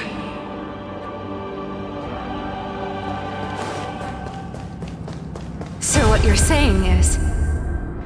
Princess Homebuddy. is never coming back, is she? She just left. Like that. Since Cass has made up her mind, we can't let her resolve be in vain. But between staying in Akama and going to Styxia, what difference does it make when it's death either way? I'm against relocating. With Kefali's protection, isn't Akama far safer than that dead city? Cass's plan doesn't involve any relocation at all. Huh? Like you said, Akama is humanity's refuge. We never intended to get everyone moving to Styxia. It's just on Cass, Hycelans, and me to prepare the final trump card for the Deliverer. Wait, what kind of trump card needs all three of you demigods to throw yourselves away? We must lay down the path to the future so when the Deliverer returns, they'll have a clear road to reach the location of Aranova. Styxia sits where death meets the ocean. There, with the combined powers of ocean and passage, we can summon a current that leads to the vortex of Genesis. And the demigod of death will forever guard that secret path until she returns.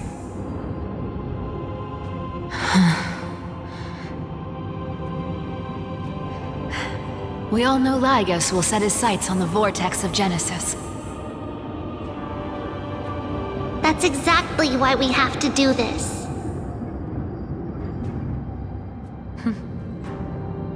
Guess I underestimated Idonia's Maiden of War. She's got way more steel than I thought. And Cypher, we need you to head to Castrum Kremnos as soon as possible. By any means necessary, forge an alliance with Strife. The prophesized Crown Prince has already been born. He shall become the new defender of Akama, protecting this land after we leave. You don't need to worry about that. I just came back from Castrum Kremnos. Only a step ahead of the news. Treeby, something's flying towards Akama, and it's really fast.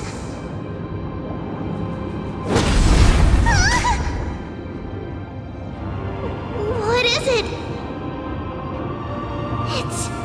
It's a spear! It's the Kremnoans. Their king's already here.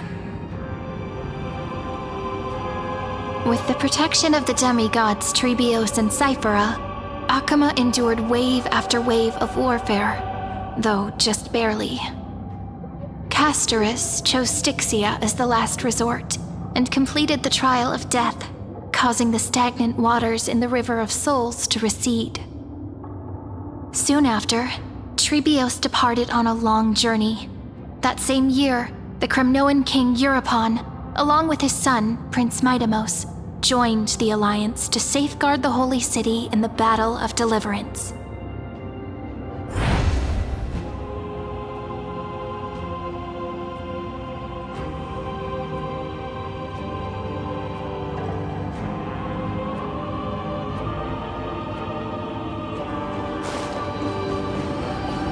Go on, and see you tomorrow.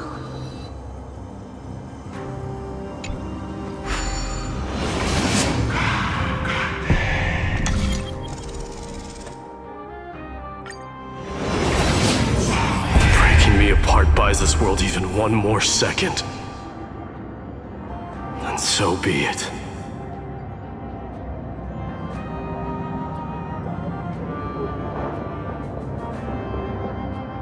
But it's gonna hurt a lot!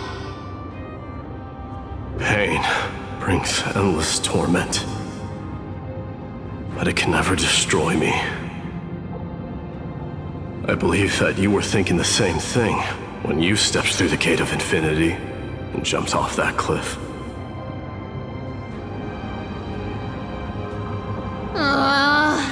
can't argue with that.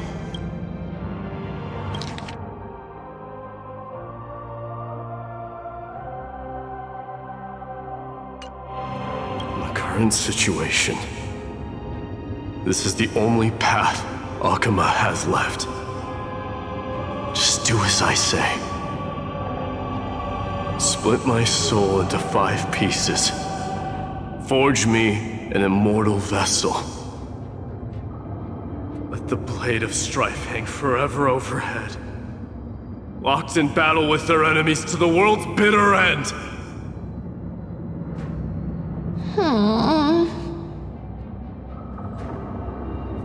There's no need to be sad, Lady Trebios. Haven't we already taken great strides towards that promised tomorrow? In this life, my people no longer have to drown in false guidance. Kremnos has washed the blood off its fate. Amphorius no longer needs a god named Strife. So let me shatter the former laws and turn the Lance of Fury back into a weapon that protects the world. We understand. By the way, can you do me another favor? The 7 sages from Grove of Epiphany are already en route. They'll arrive in waves to join the Resistance in a couple of days.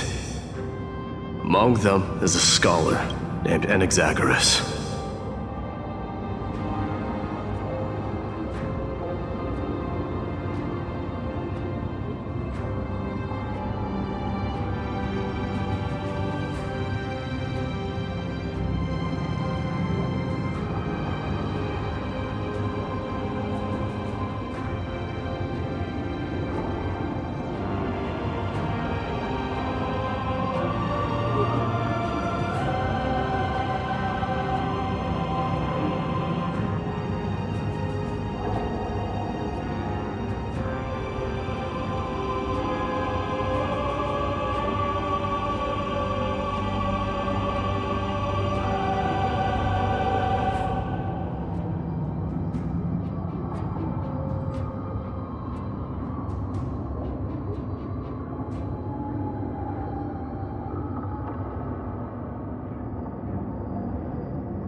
He has extraordinary insight and fears no sacrifice.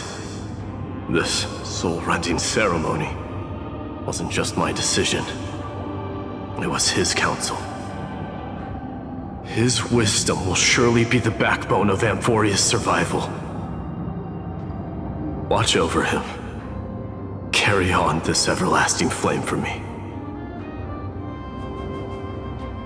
Through Anaxagoras' ritual, the demigod of strife split his soul into 5. Courage, honor, tenacity, sacrifice, and reason. Each sealed in blood crystal and cast into battle. The people held a 10-day funeral to mourn their fallen god king. And through his sacrifice, humanity was granted 200 years of peace.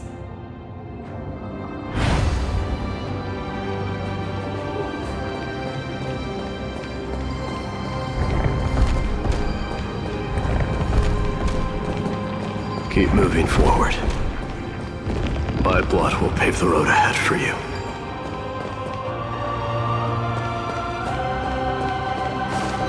Keep moving forward, little Gray. See you tomorrow.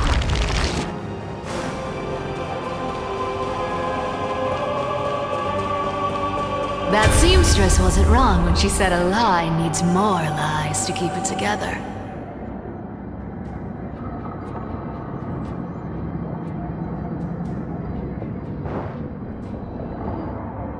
Reason and trickery. Never thought we'd be the pair to finish this final setup. Can't catch that Tin Man without your little slides. Besides, this is our last shot. Not the time to be picky, right? Don't oversimplify it. Lygus just found out Akima's been an empty shell for the past 50 years. He's bound to be furious. At this rate, he could have done anything. That's exactly what we want. Rage blinds even the brightest minds. Doesn't matter how much of a genius he is, the principle still holds. Once he storms into the council and confronts me head on. You trigger your alchemy with a boom and turn him into a caged beast. Easier said than done.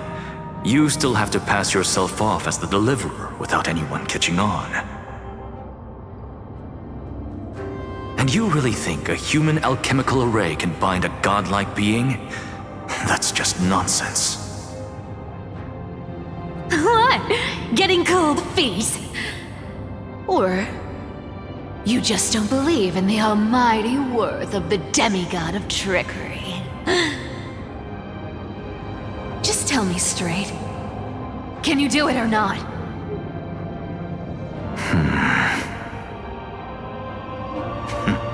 Of course I can. And it'll be child's play. But I've got two conditions. Since this is the final act, if we're doing it, we go all in. No half measures. Oh, I'm listening. First, shift the battlefield to the vortex of Genesis. It would be more convincing if the deliverer were to appear there. Besides, the vortex is cut off from the world. No place in Amphorius makes a better prison. If you pull that, wouldn't our deliverer have to face tank Lygus as soon as they come back? That clash is inevitable. All we can do is create more chances for her. And that's the second condition.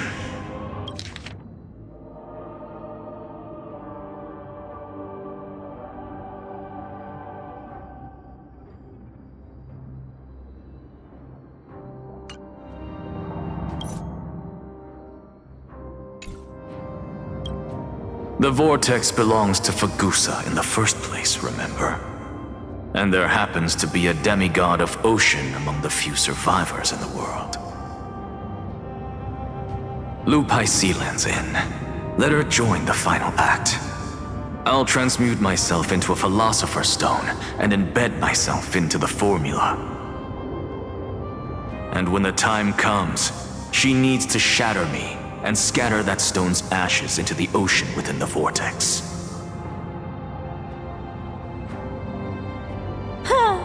I guess people weren't wrong when they said you're insane, Grove Boy. I've got no idea how to outwit a reclusive genius. But making an anti-Catheran suffer? The demigod of reason has 10,000 ways to do just that. And what I just mentioned was one of them. So what exactly does your formula do? Now that would spoil the climax, wouldn't it? By now, Hyacinth must have completed the Sky People's ritual. Since that Theoros loves a good performance as much as I do, let's make sure he enjoys our show to the fullest. As for how the Deliverer will complete the Era Nova, well, that will no longer be our concern. It was the last battle known to the world, initiated by two demigods least suited for war. In the end, reason and trickery kept their word. At the cost of their lives, they sealed Lygus within the vortex of Genesis, where he remains to this day.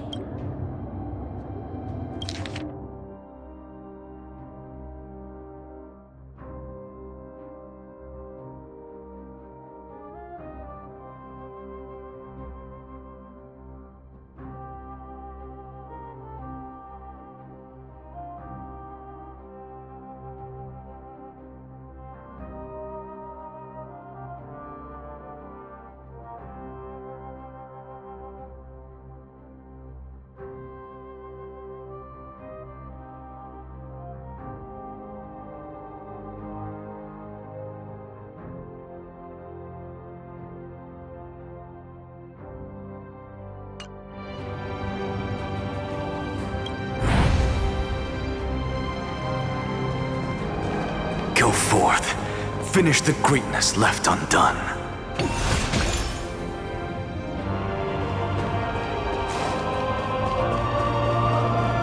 Quit overthinking! Just run! Keep running. That'll be enough.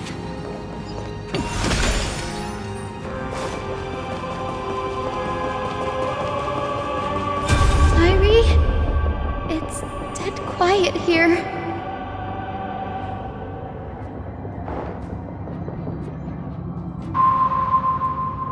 Akuma will stand eternal. Miss Cypher's lie is crumbled after all.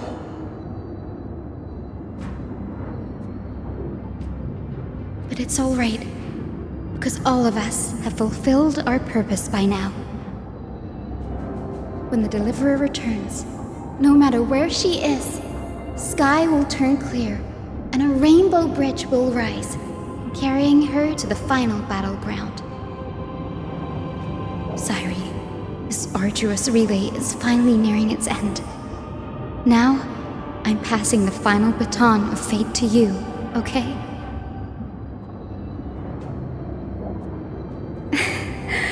No, that's not quite right. After all, it was you and her who lit the first spark of this journey, wasn't it?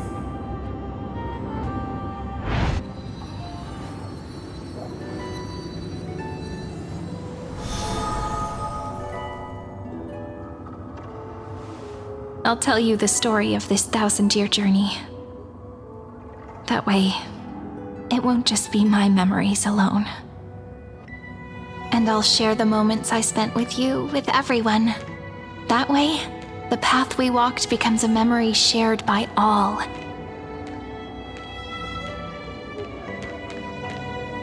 People will know that there's nothing left to chase. Amphorius has already welcomed the dawn foretold in prophecy. Just like I said, this won't be harder than the last time, right?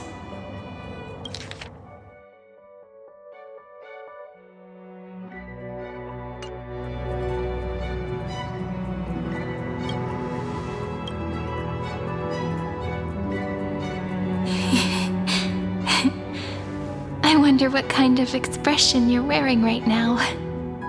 Probably the same as always. Calm, resolute, and brimming with confidence. If I have the chance, I'd love to see it again. Because it's really been far too long since we parted.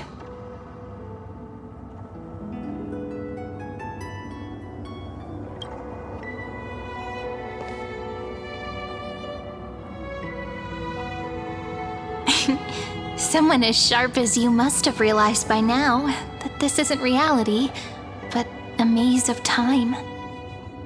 As the last link in the relay, I will return to the Temple of the Three Fates, tell Orynyx all of our stories, and bottle every page we've written into the little flask of memories. And then, may it set sail in peace, drift down the river of time along with the core flame of world-bearing, reach your side, and lead you back to Amphorius. Just like the first time we met, right? Even though this cycle has no demigod of time, time has always stood on humanity's side. This is the only way to make sure that the Era Nova won't happen before you return. And the only way I can safely entrust the completed final flame chase journey to the Deliverer's heart. After all, the new world will be born from your memories, and the protagonist of this story mustn't be absent.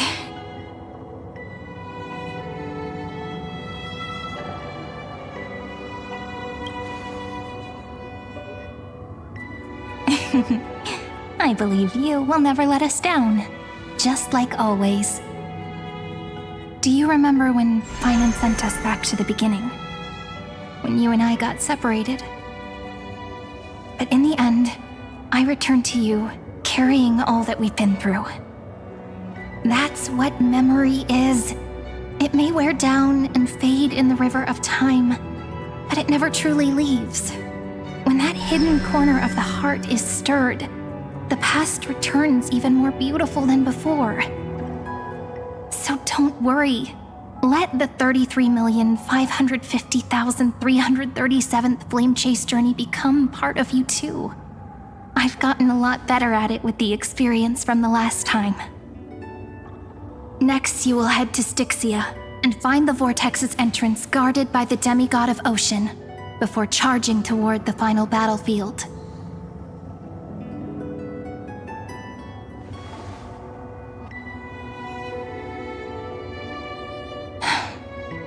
Don't worry. I'll be with you. All of us will. Even Finan. We'll stand with the Deliverer.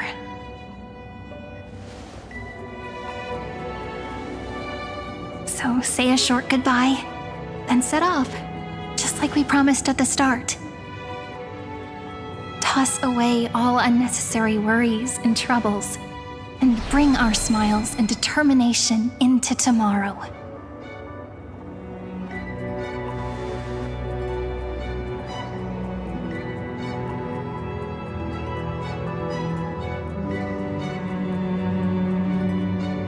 The last baton. I wonder how long you'll have to wait before passing it on to her. No matter how long it takes, it's okay. Waiting is what I do best. After all, it took 33 million cycles for her to arrive in our world. What's a few moments more?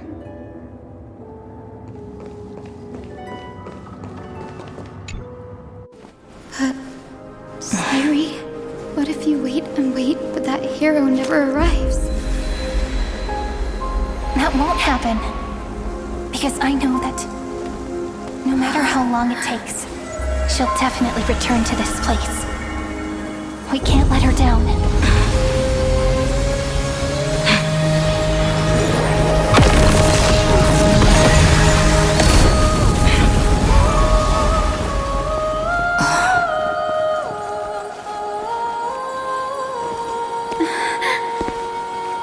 Sky shall rain rays of dawn for you. May romance be with you on your journey. And reason grant you enlightenment. Let strife bestow you with inspiration. Trickery ensure your success. Allow death to protect your soul. And at last, let passage point the way forward. Well, time will remember the Trailblazer's journey.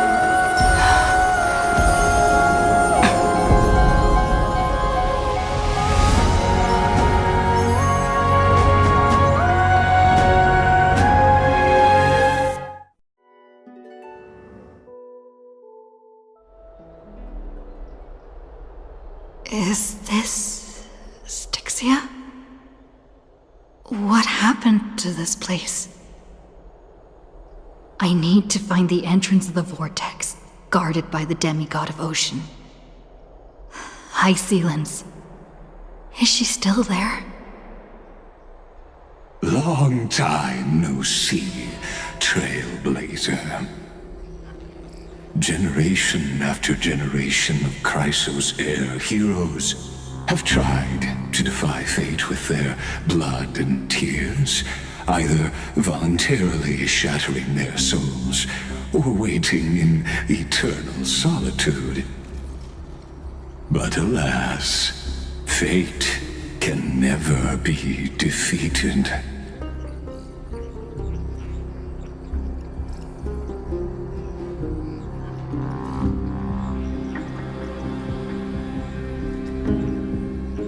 Reason and trickery may bind my flesh, but my will shall never fall silent. So the demigod of ocean, the Dux Gladiorum, High Sealens, sought to bring me into a fantasia with her voice drown a genius in slumber. But alas, it was all a hopeless dream. That warden fell before I did, due to erosion of time, while her prisoner remained unchanged.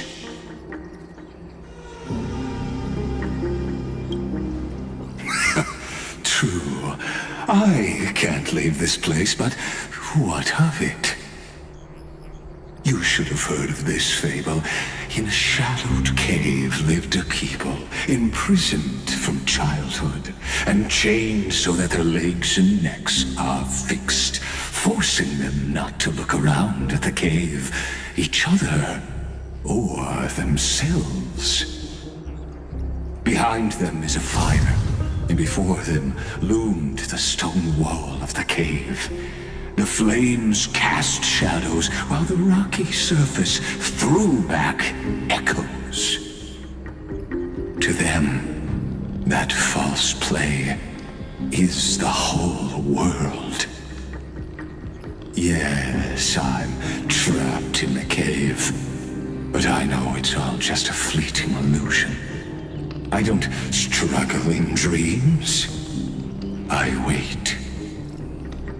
And now, my deliverer has come to defeat me and save this world that never owed you anything.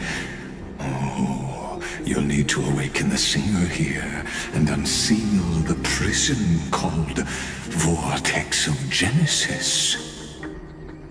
You'll be the one to unshackle me and bring the cave crashing down.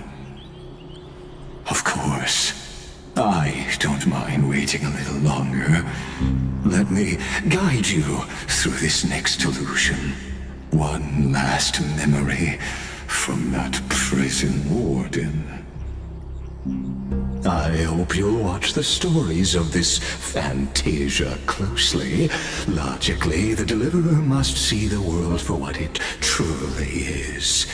Emotionally, this memory captures the fate of everyone in Amphorius better than anything else. Only by feeling it for yourself can you understand my point of view. The meaning of destruction.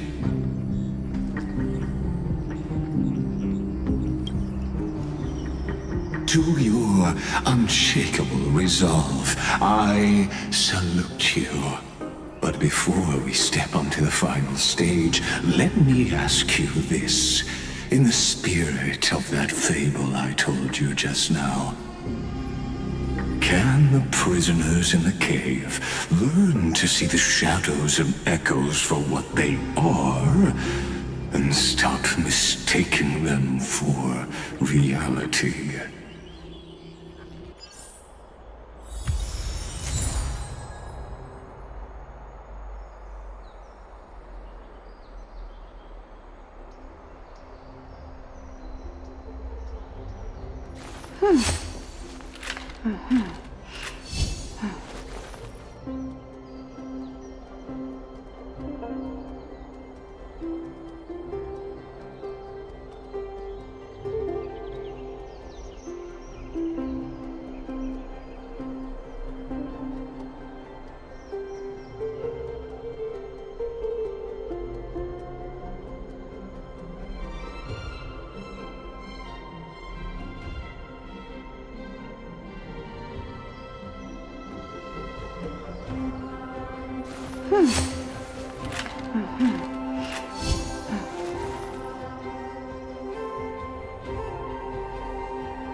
Look, the fire projects the face from her memories.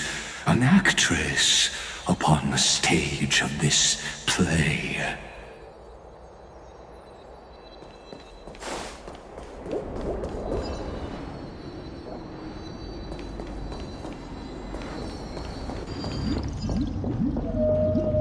The dark tides flood the sea, and our kingdom teeters on the edge.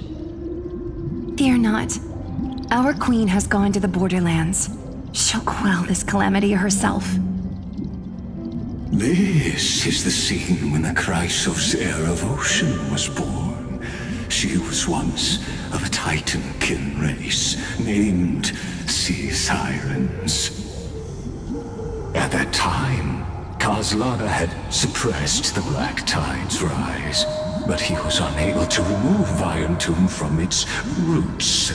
The Black Tide still roiled in the depths of the world, and the kingdom of Sea Sirens was the first to face the destruction head-on. Listen, I heard Electra's voice. She's calling to us. Let's go. Her voice carries the queen's command.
To keep the black tide from threatening the ocean, the queen gave her all, body and soul. Born of the queen's chalice, she bore the deepest blessings and inherited supreme divine power.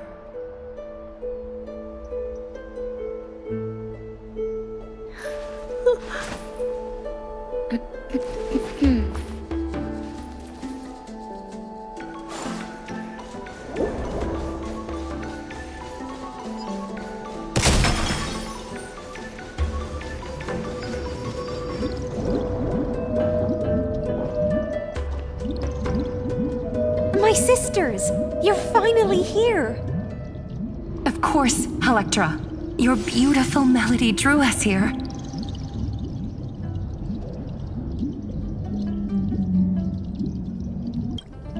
Her true name is Electra. This is a reflection of her former self, clinging to the past with aching defiance. The Queen summons us.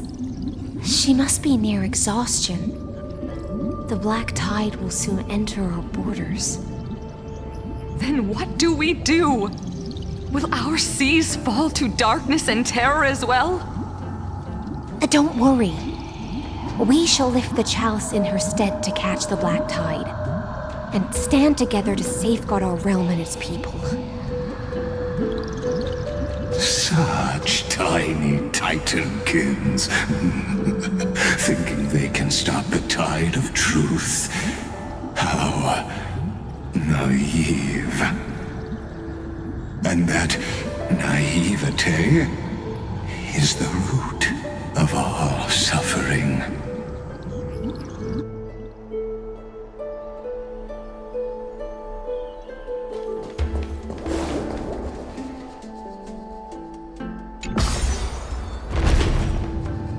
The Queen's palace lies just ahead. Even her once graceful form is now tainted and drowned in dirty mire.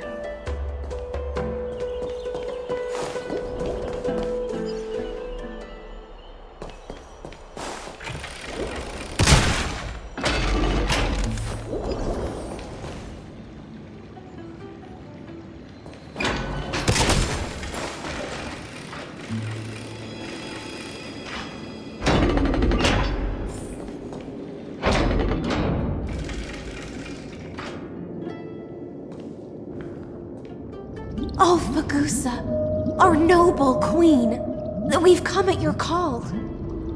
My little fishlings, you swim with such joy. It pains me to speak of the kingdom's sorrow.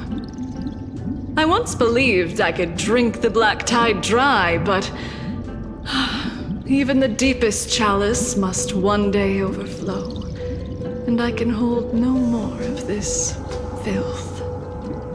Mother, worry not. We're all children of the sea. Let us bear your fate together. We'll take up your mantle and drive back the black currents. We'll mend your sacred chalice and take in the cursed filth. My little fishlings, when the spear of strife falls, you may retreat in peace.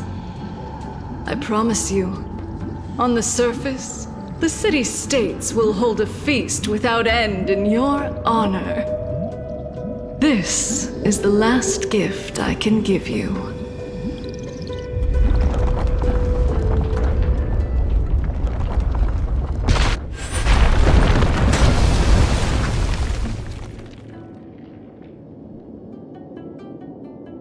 Fagusa sank into the abyss.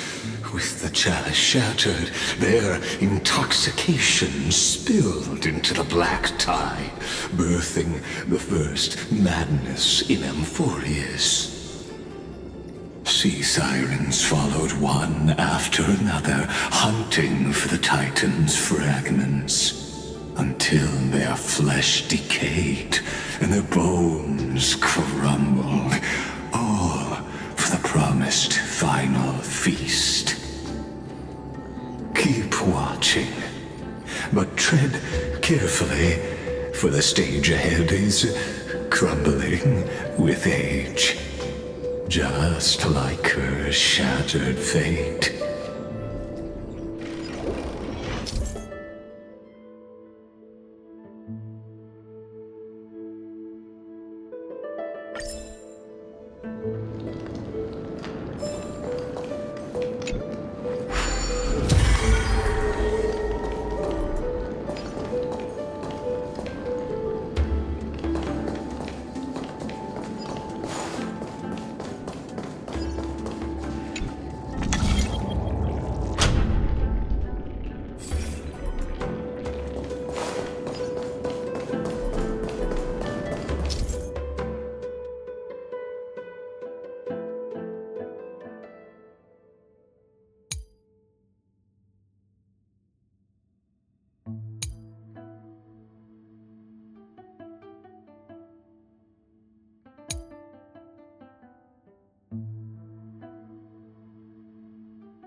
Wisdom far surpasses even the bounds of reason's model.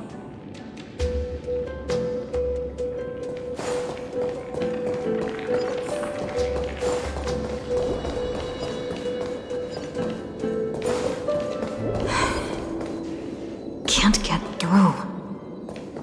Looks like I'll need the miracle orb nearby.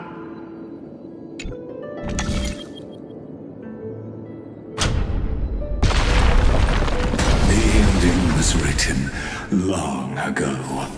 Even you cannot rewrite it. Just like this poor chandelier.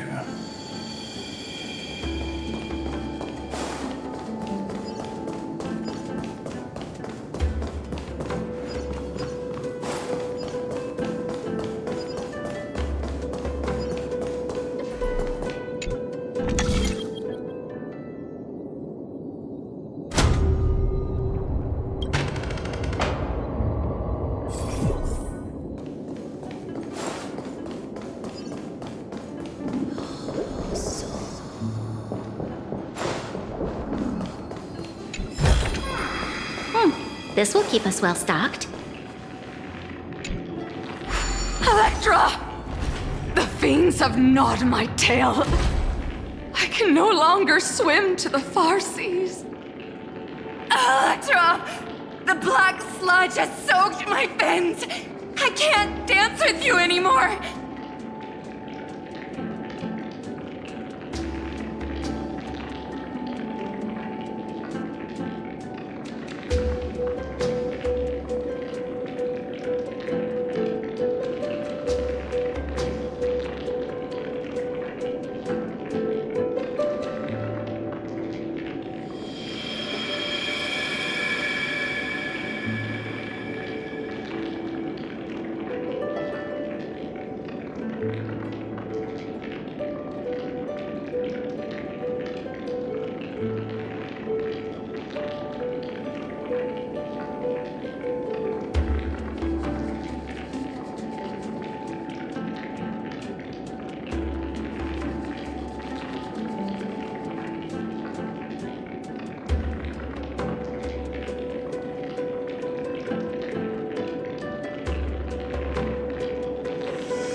Sisters, don't give up. Remember the Queen's promise of a feast in the city called Styxia. I haven't forgotten. It visits me in dreams every night. I dreamed of a shining city, its lights piercing the deep gloom of the seabed. I dreamed of children placing garlands on our bone horns, and poets praising the sea sirens for shielding the world. But what a shame.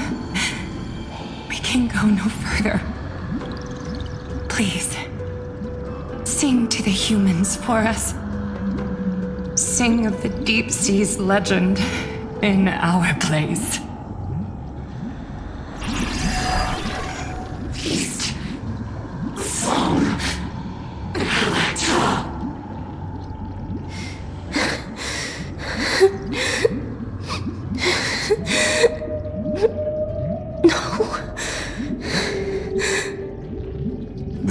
sirens were tainted by the destruction.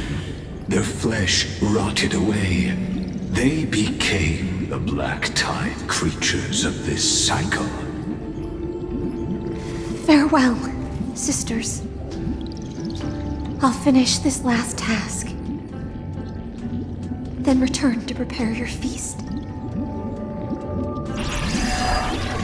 And so, only one sea siren remained among the seafloor. High Sealens, swimming alone through the seas, burying her kin and searching for the fragments of the chalice of plenty. Though most of that journey was in vain, why not use the power of time to leap ahead toward the journey's end?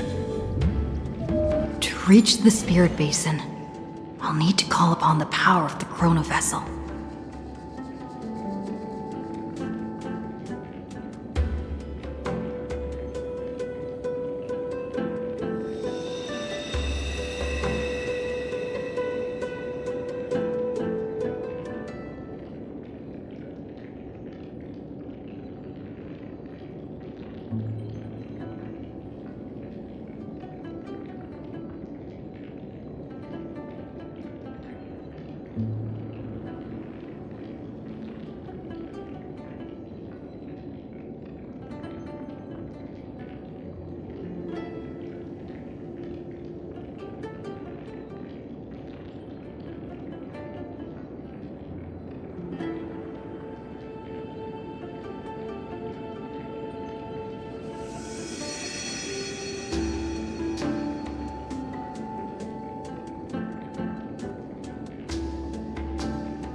The Chalice of Plenty is whole again.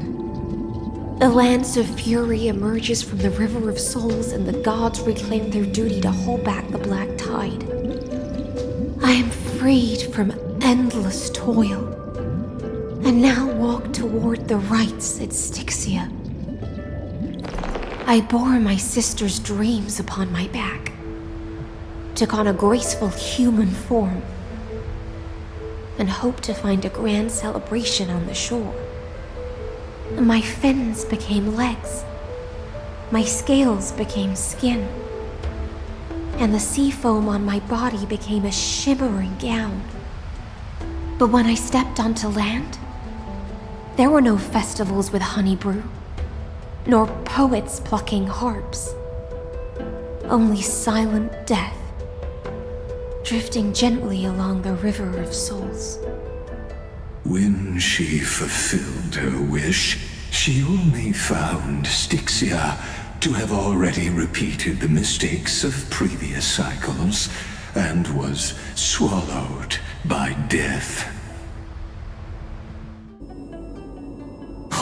Threats and promises are nothing but the foam of dreams.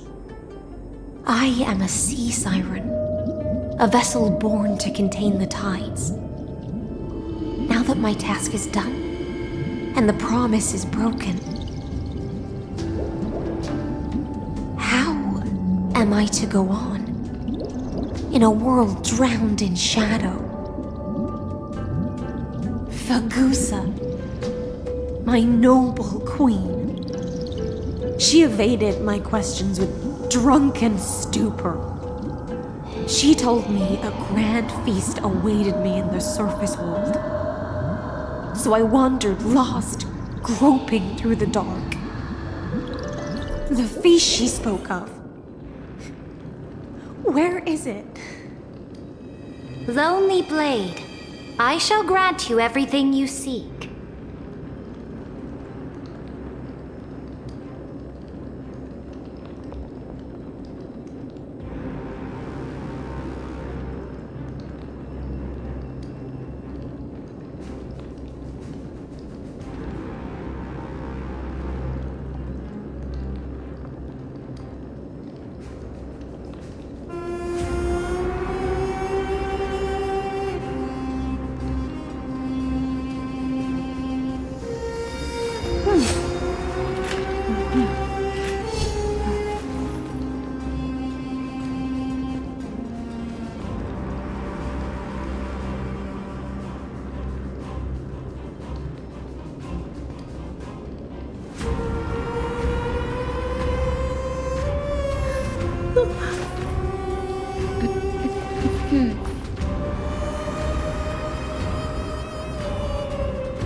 After wandering the surface for ages, the lost sea siren met her future conspirator. You quelled the wars alone and forced strife into retreat. This swordfish that commands thousands of legions, whom does she serve?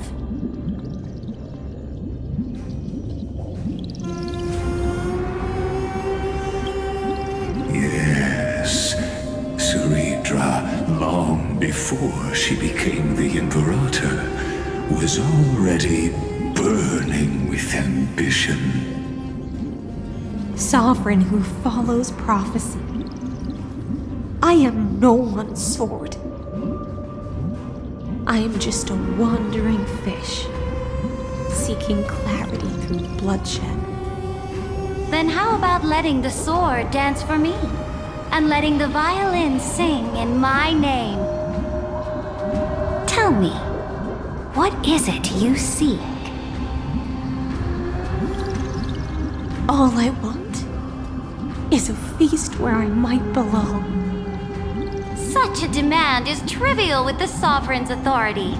I'll grant you a banquet worthy of conquest and comrades to toast beside you. But Knight, you must offer me your heart. My heart? Yes, a loyal heart that will generate no betrayal. You were deceived by gods and drowned in the ocean's darkness. But now, I will lead you forward and be your light. So be it, noble monarch. The law you proclaim shall govern my every breath. So be it, noble monarch. I am simply becoming someone else's vessel once again. and accepting a duty given to me. And thus, in her hollow drift, she finally found a new purpose, like sunlight piercing the deepest trench.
Noble monarch, I've cleansed the foulness from the road as you commanded.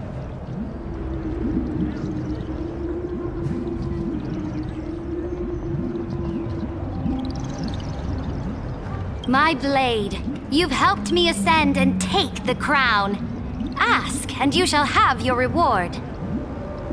What I desire is the same as before. A feast. Look, I've prepared you a grand banquet. The finest honey brew and tributes await. Fish are drawn to light by nature, for the deep sea knows only gloom. Now I found a flame. It may scald and burn, but it's the only light. Come, let us join the feast. Perhaps the path forward lies hidden among the revelry.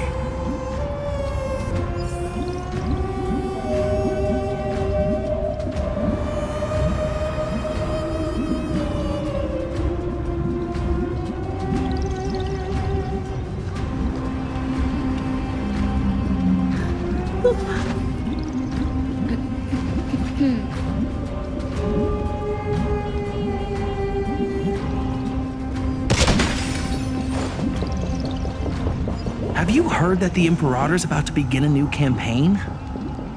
Her glory will no longer be bound by the borders of Enforius.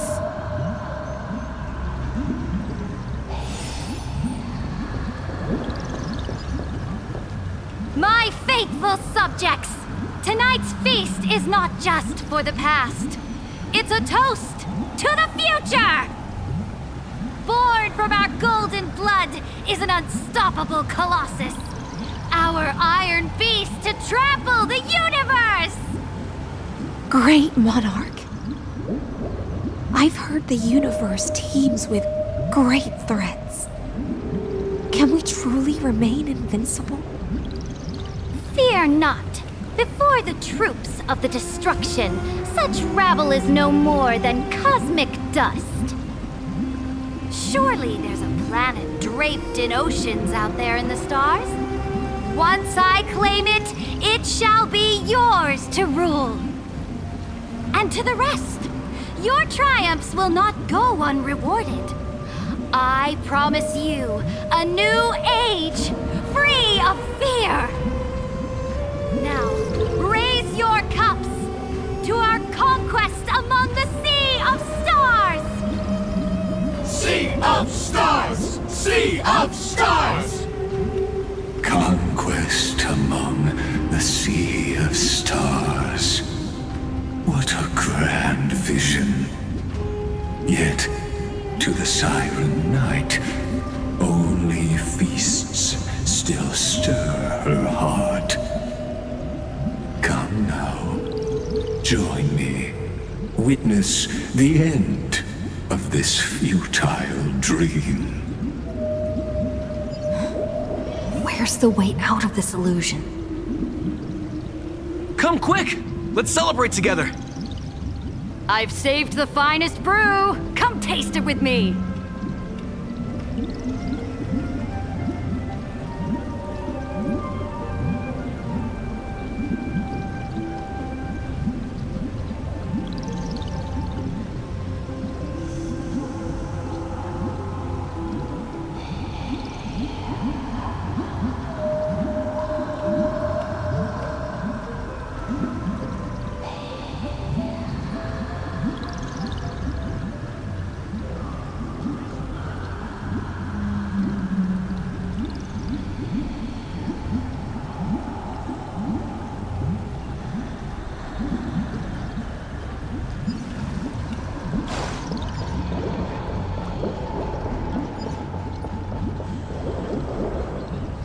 Noble knight, you are truly a blazing spark.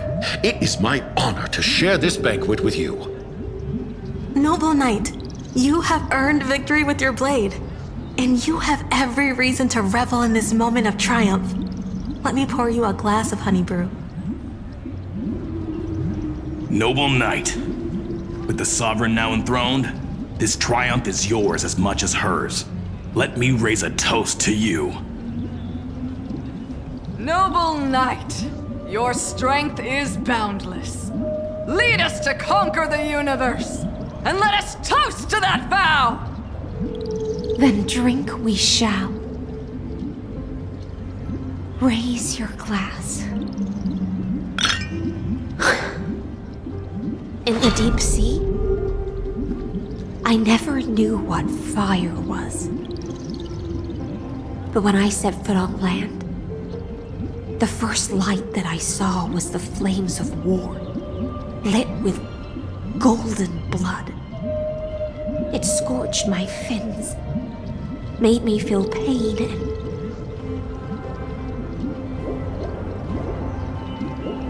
ignited an unprecedented hunger. A hunger that flickers in every hero's heart. So bright, yet so blinding. Look! The monarch herself has taken her seat! Hear that? The court sings her praises! Come! Join us and praise her glory!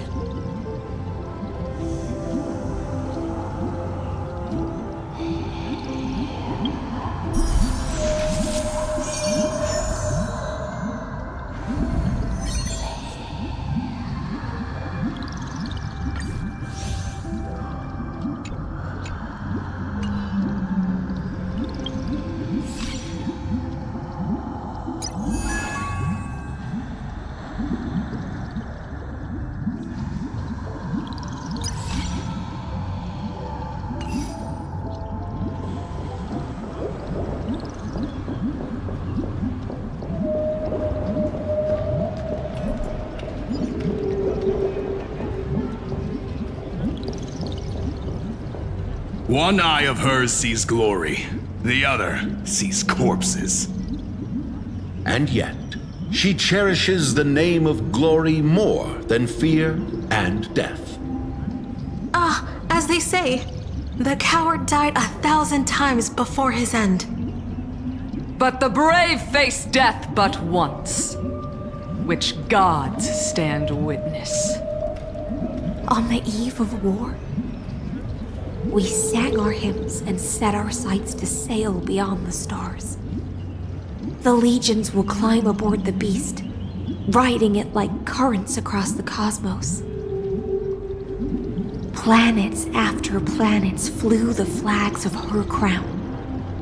Realm after realm was ignited by her flames of war.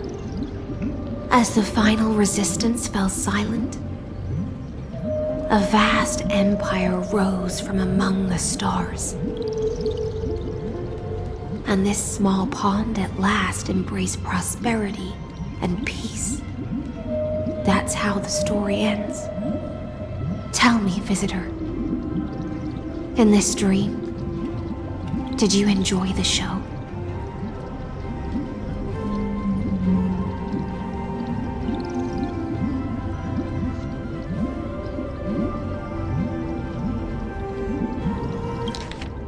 That's how the story ends. Tell me, visitor, in this dream, did you enjoy the show?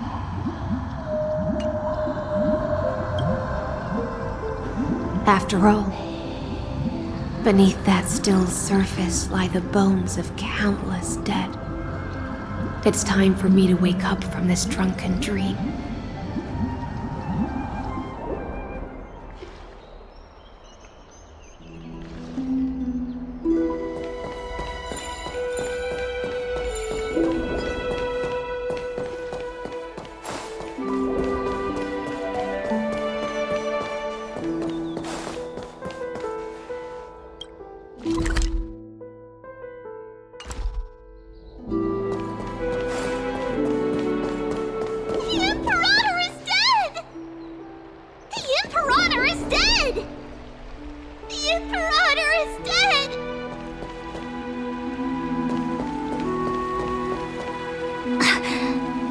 People once cheered for my ascension.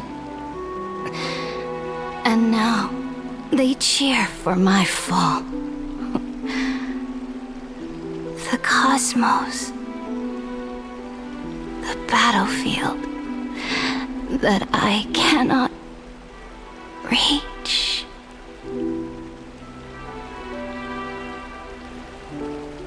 Before the Sovereign's conquest reached its end, her life and ambition had already been swallowed by the deep sea. This is the true ending. Her grand designs torn apart by the blade. Her regal robes soaked in golden blood. And the one who struck her down? The one who struck her down was her most loyal Gladius. I don't need to explain myself. A fish in a pond has no hope against the surge of fate. I wandered the shore, found a flicker of flame, only to snuff it out with my own hand. I don't understand. If the ocean's feast, the Imperator's dream, and even Amphorius's existence are all illusions, then what's the point of our journey?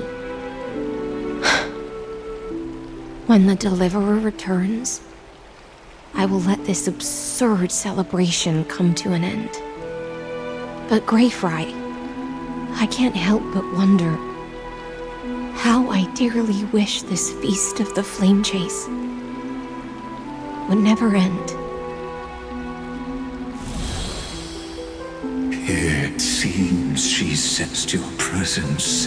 The Fantasia's foundation is starting to crack.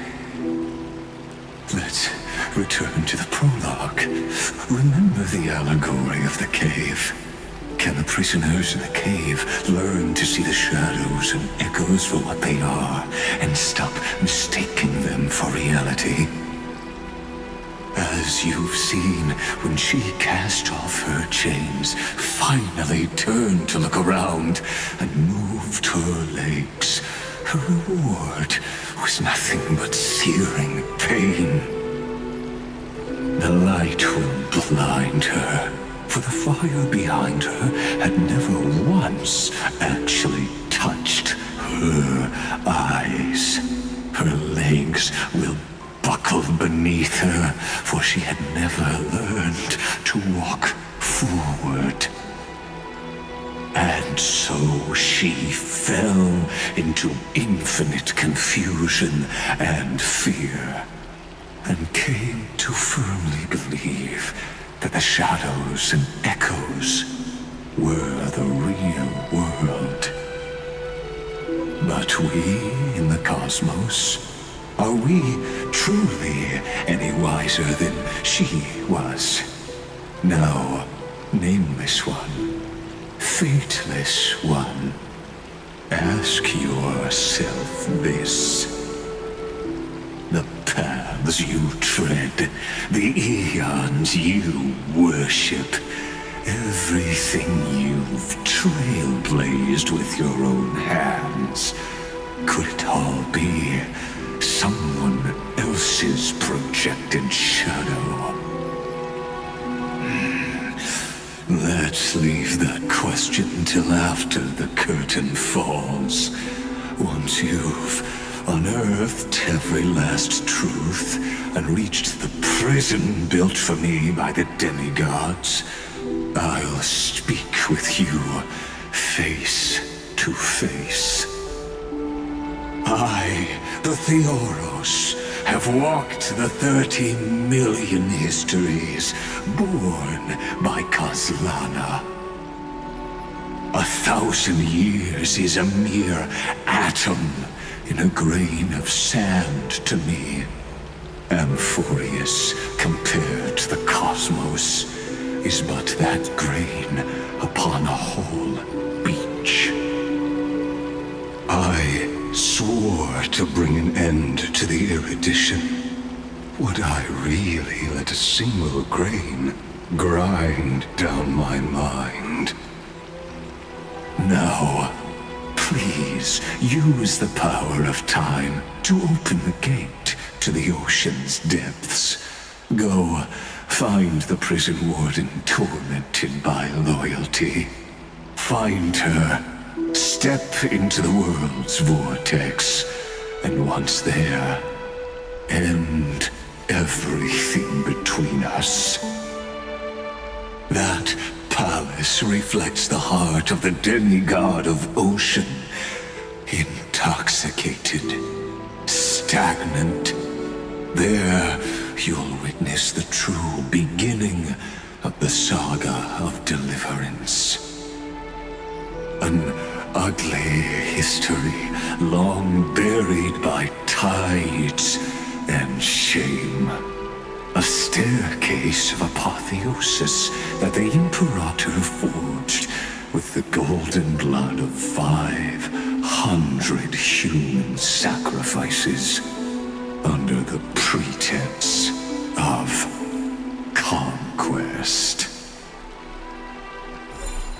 I'll wait for you at the heart of the world. But to reach the place, you must find the prison warden, lost in her stupor.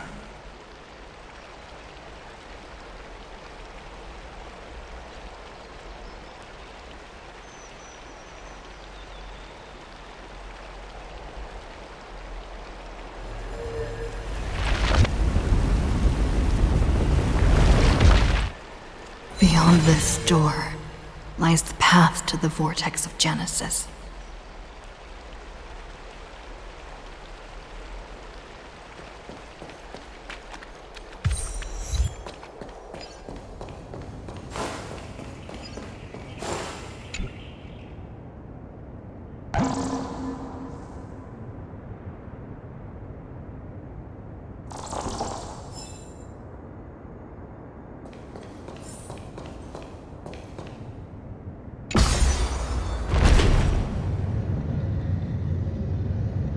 Now step away from this false banquet.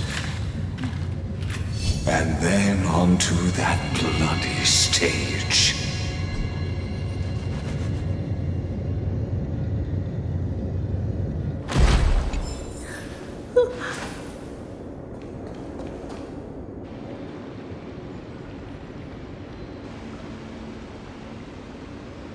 The palace that worshipped the ocean, the sanctuary connected to the vortex, was also once the battlefield of the first flame chase.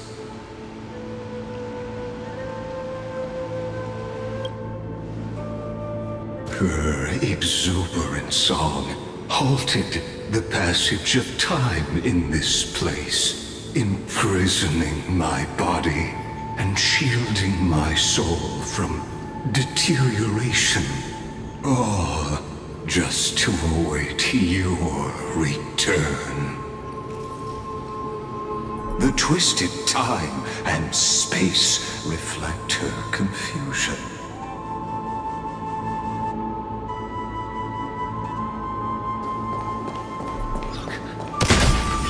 And so, the Imperator's crimes were veiled.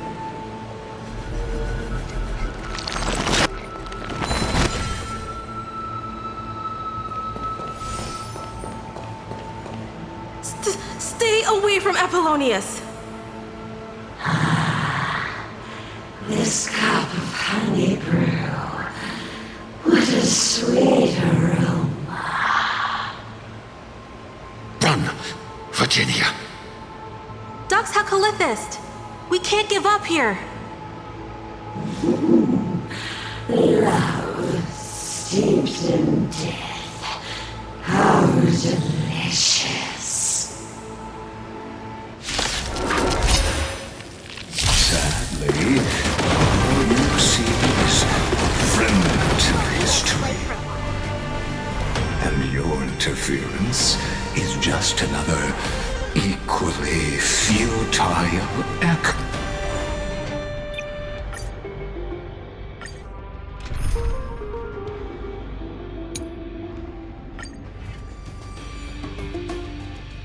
Sadly, all you see is a fragment of history.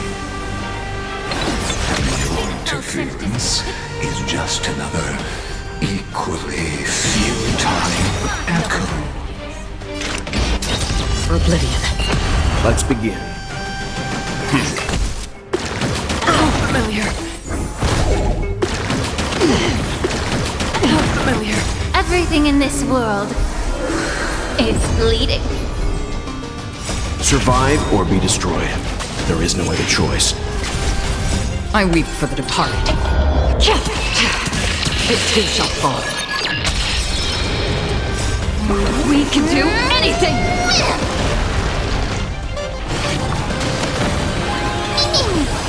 Still waters of Oblivion.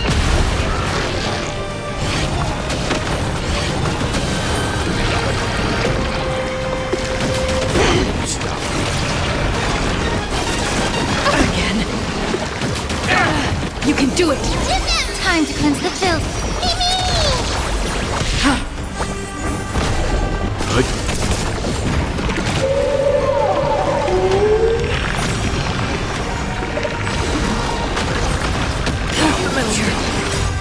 We can do anything!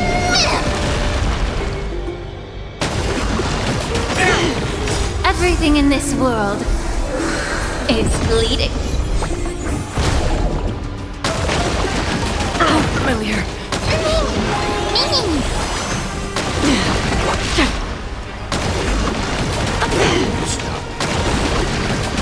Familiar. Survive or be destroyed.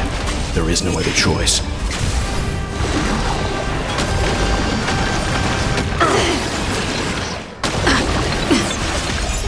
Entity of your body and mind.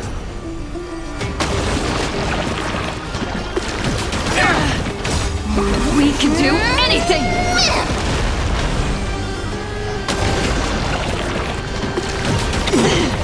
Everything in this world is bleeding. I weep for the departed. It too shall fall. Familiar.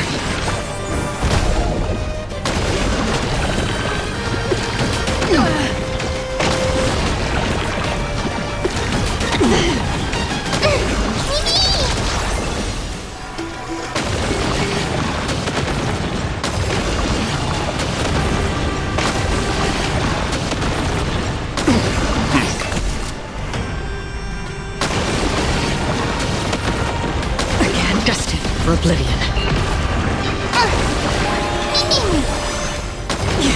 Still waters of Oblivion.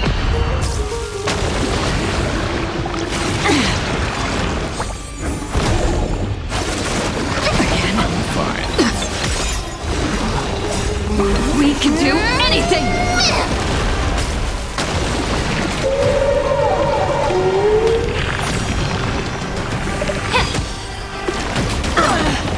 Everything in this world is bleeding.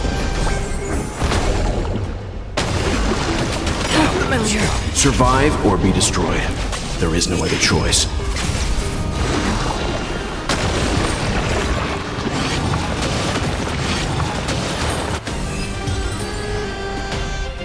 Apollonius, look. I chased the enemy away. But I think I can't go any further. I'm sorry, Virginia, for letting you. It's okay. I'm glad to die by your side. Ah, such an ironic twist of fate. Even as the foundation of the world crumbles, the heartless Imperator still made the same decision she did in the past 30 million cycles. During the first Flame Chase journey, the Flame Chase Legion stormed Styxia. Tens of thousands of sea sirens surged from the River of Souls, crashing toward the heroes like a tidal wave. The hell before you is the recreation of that very battle. Apollonius, look. I chased the enemy away.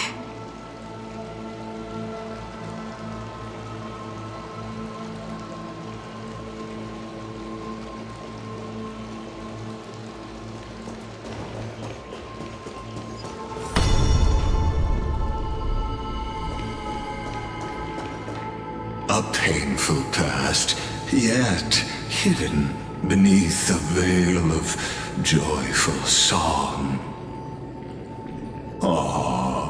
Two discarded data clusters waiting for someone's return, it seems. Relive the history, then pass through the temple's waters and come to my side.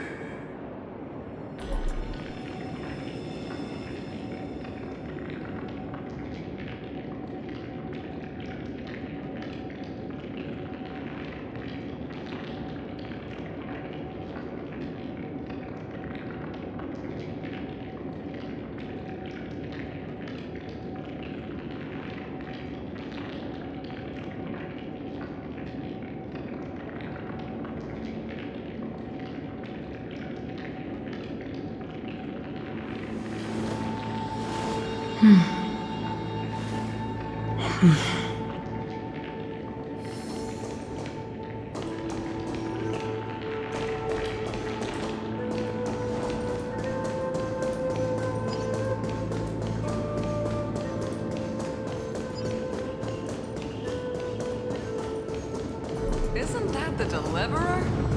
Finally. What a wretched way to die.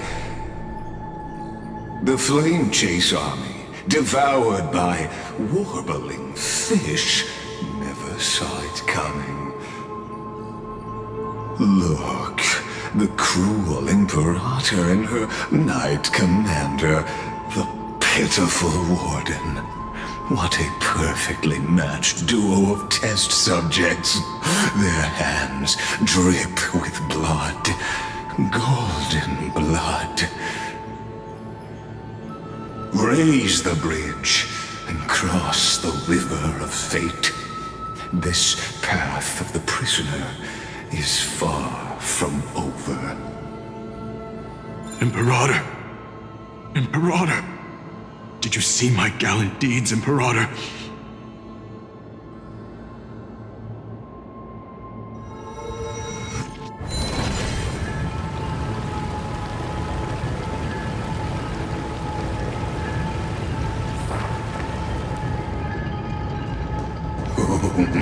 A sovereign and the sword at her side. There are countless counterparts across the cosmos. Most of their stories end in tragedy.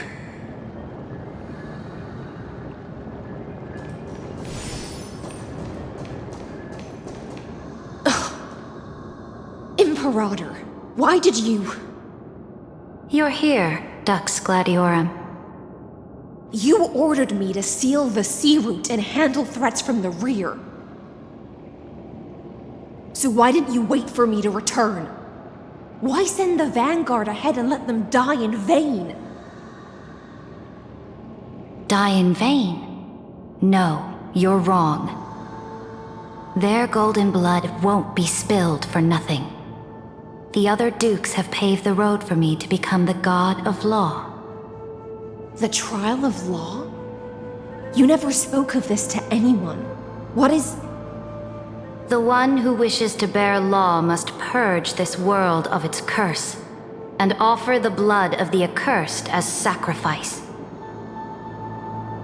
I pondered long on what Talantin meant by blood of the accursed.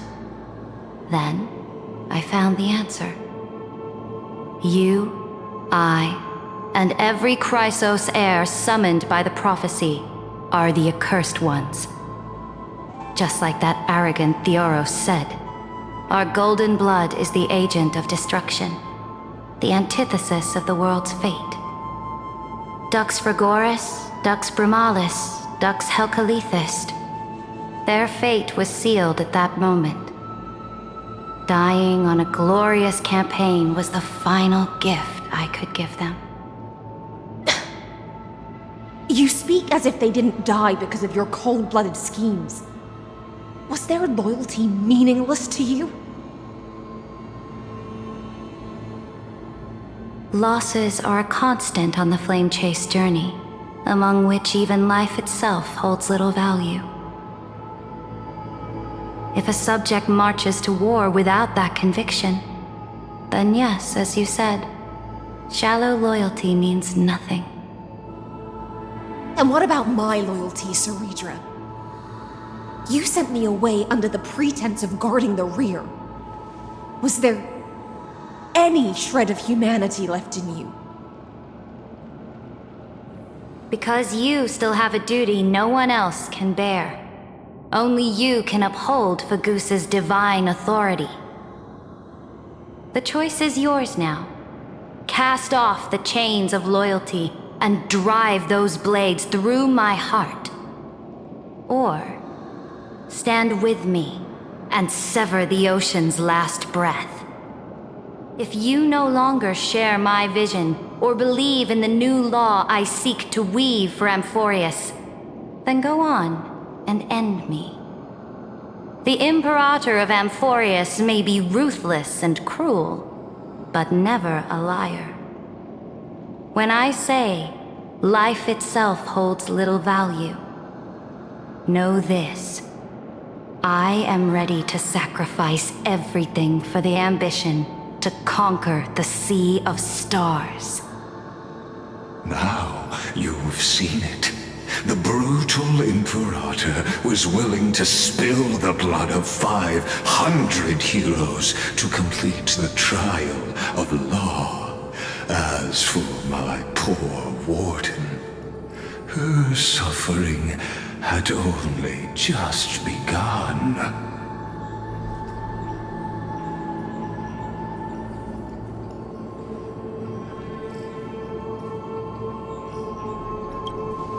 I'm no storyteller.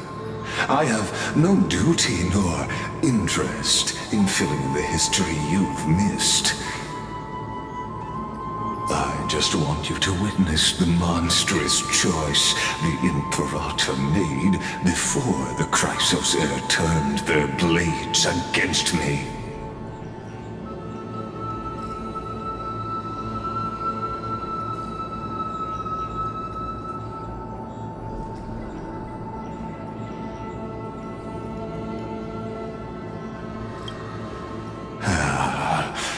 I gave up on using words to solve conflicts 2,000 years ago.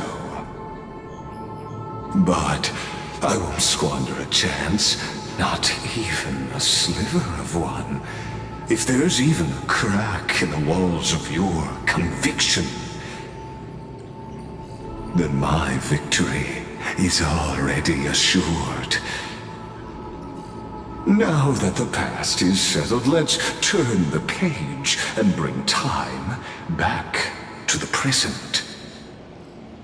And dive deeper still, until we reach the very bottom of the abyss.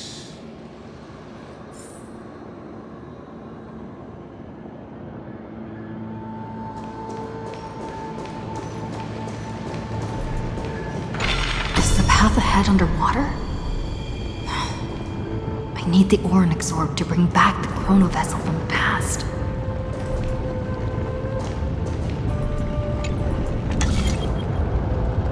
Shatter the vessel of time, and let this stagnant pool start to flow again. Just like the broken fate of Amphorius. This hidden gate leads to the vortex. Hurry now, The time of our reunion draws near, Deliverer. This hidden gate leads to the vortex. Hurry now. The time of our reunion draws near, Deliverer.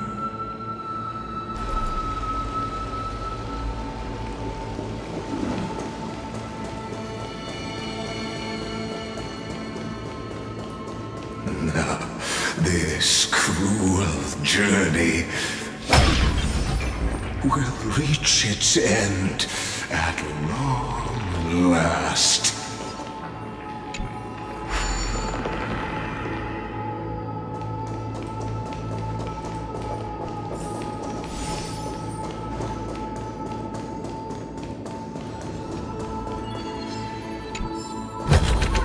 Seek, and you will find.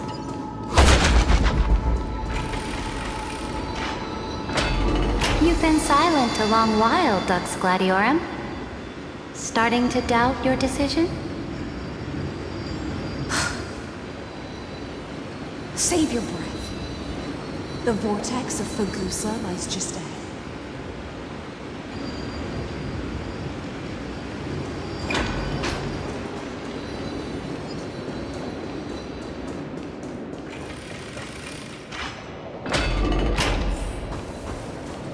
After the trial, there's nothing left between us. So you'll stop swimming toward the stars, Dux Gladiorum? I was always a creature of the sea.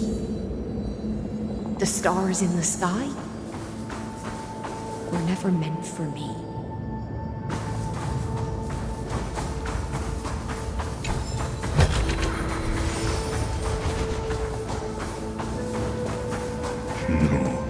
Look, a gravestone. But whose name does it bear? It was here that the prisoner, who thinks herself the prison warden, made her choice. Witness, listen, and awaken.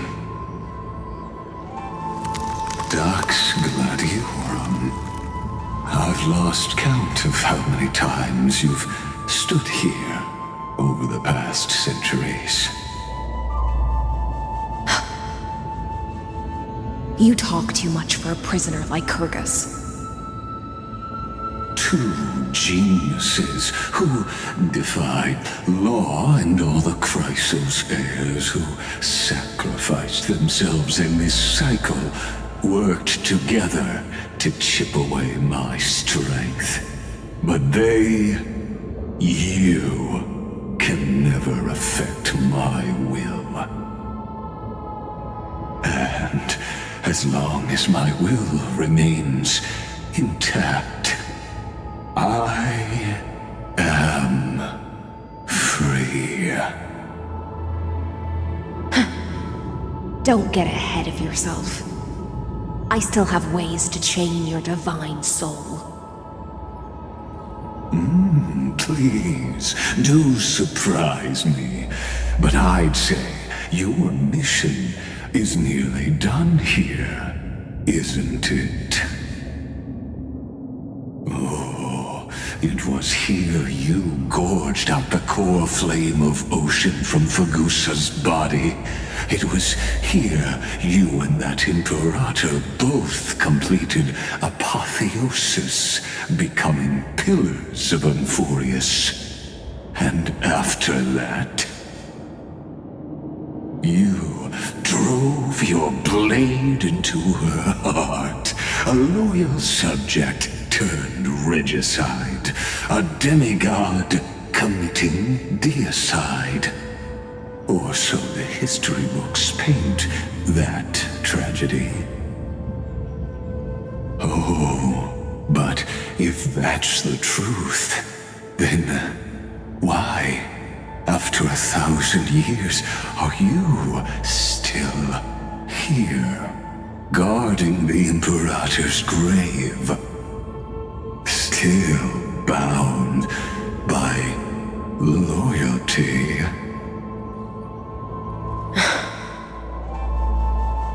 Come to think of it, perhaps I'm not the only one imprisoned here.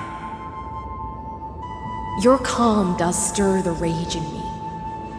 As if the one paying the price here isn't you, but us. The ones who lost everything. That's only because I've waited 13 million lifetimes for my vision to be realized. Countless millennia.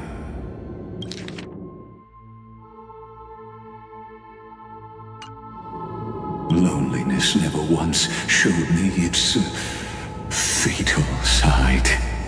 In fact, for a prisoner of the cave, it's more like an old friend. One that helps me think. But you're different, Dux Gladiorum.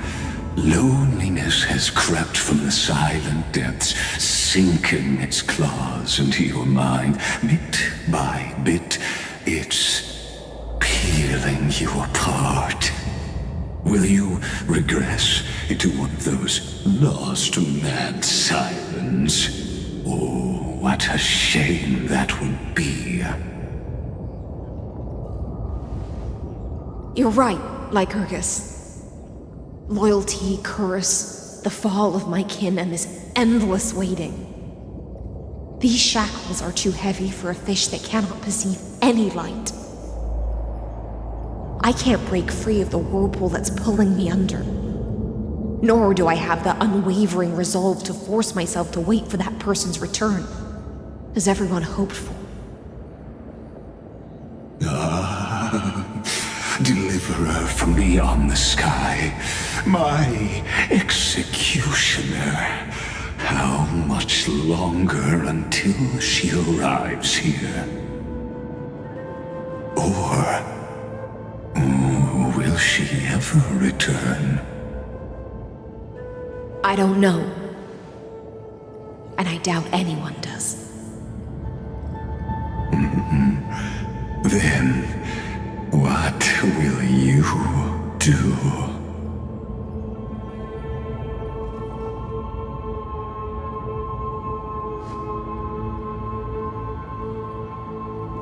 Saridra. This will be the last time I carry out your decree. Ever since you took me under your banner and made me the Dux Gladiorum, my music has belonged to others. Time and time again, I use the siren's song to lure the unwary into illusions for your schemes and strategies. Now, let the siren Electra sing for herself. Let me step into an endless dream of my own making.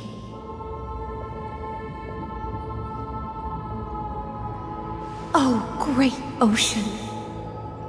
I offer you the rest of my clarity and my freedom, in exchange for the strength to stand against the nihility and honor the sacrifices of the fallen heroes.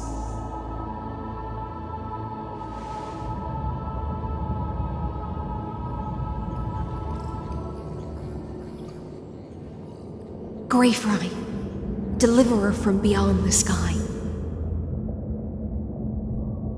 When you ride the current of time and find your way here, you'll hear my solo. It will guide you to the heart of this world. By then, I may still be lost in my self-wrought slumber, but I'll uphold my part of this long relay and guard the shackles that seal the Theoros. Do you still remember? To awaken someone from a siren's voice, you'll need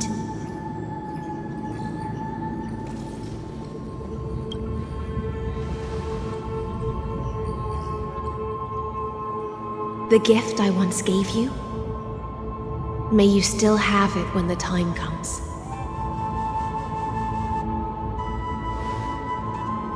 When you return, please pour that honey brew upon this grave.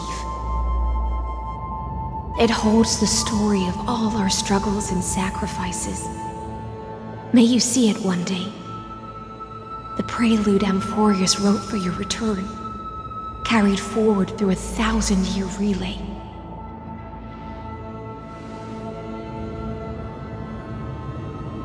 When your mourning ends, I'll likely wake from my dream as well. Then, follow the trail of echoes and find me.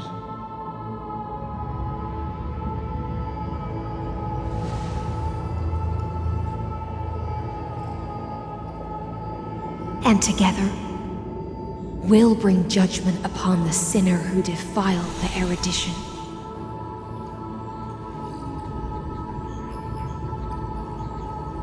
At long last, 33,550,336 cycles and 4,931 years later, Amphorius's final curtain is ready to fall. The shadows within the cave gave everything. Yet all they did was mimic life outside its walls. A futile effort steeped in sorrow. Enough! They were no shadows. Everything they did shattered the darkness of this cave, and unearthed the core flame of Trailblaze. And now, with that core flame, I'll light the dawn of Amphorius!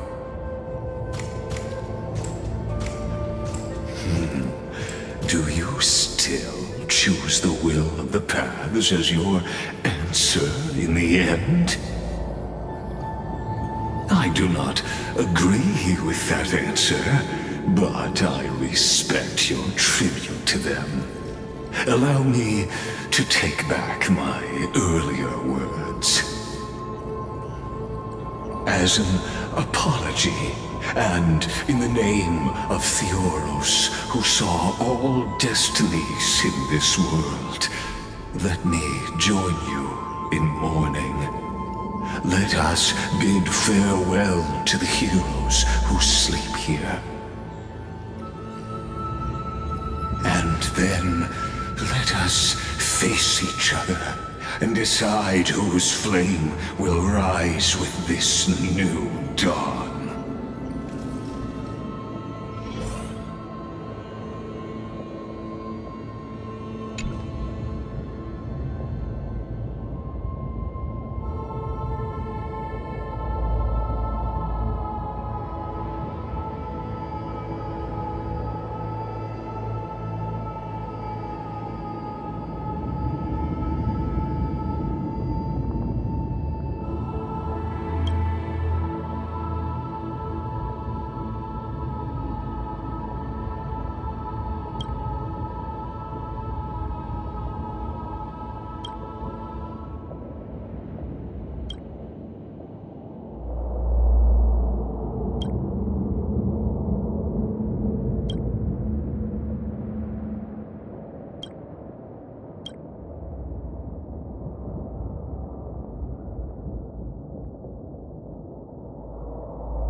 Virginia, Apollonius, Seneca, Labienus, and Saritra. Through a brutal sacrifice, they lit the stars of law in this world, propelling Amphorius's fate forward. In the shimmering mirage of illusion, they entrusted their dreams to ride among the stars, to the hero yet to come.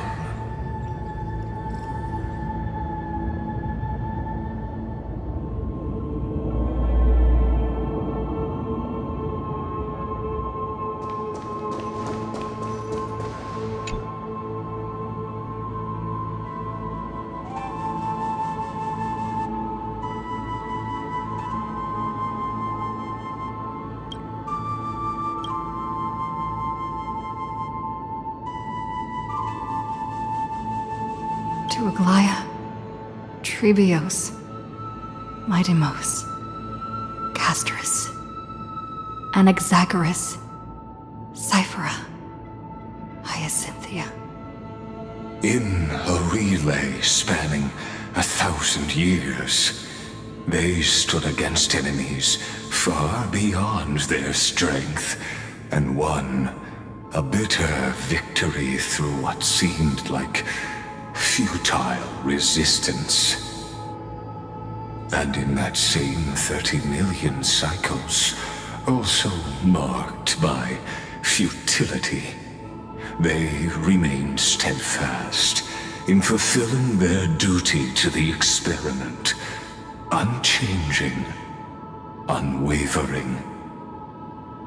Let this be the end of mourning the fallen.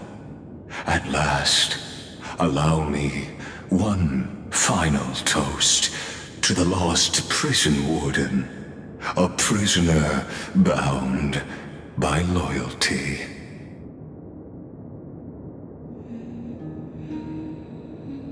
That voice. Could it be?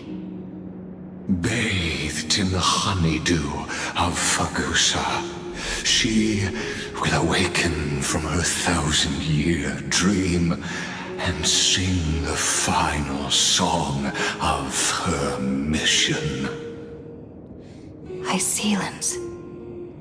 This tombstone of the old world serves as the anchor of the Siren's illusion, a sigil Electra used to bind herself. At the same time, it is the very thing I once proclaimed at the start of the show, a microcosm of Amphorius itself. A group of prisoners bound themselves in a cave, crowning their suffering with heroism. An epic staged with shadows and echoes. Now, destroy it. End the illusion. Theoros will take his leave for now. And when next we meet, that shall be the moment that decides the fate of Amphorius and the entire cosmos. The prison warden's dream is nearly over, and the prisoner will soon be freed to the final execution ground, where I shall be executed, or be the executioner.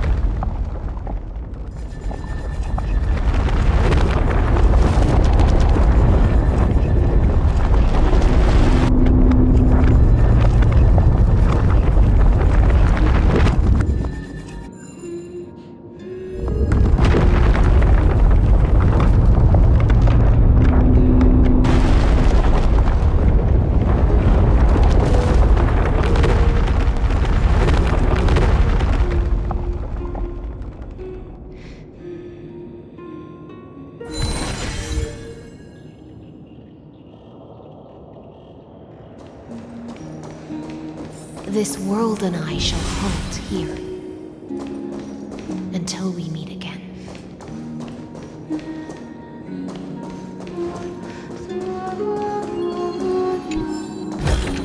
Seek, and you will find.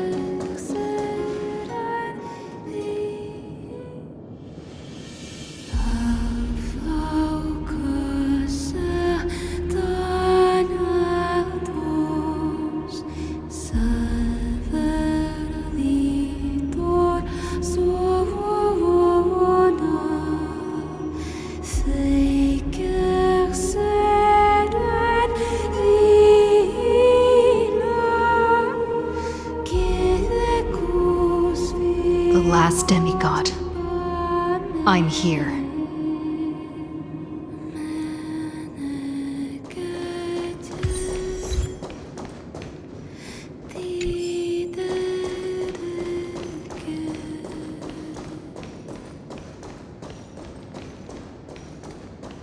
Go forth for the hopes of humankind.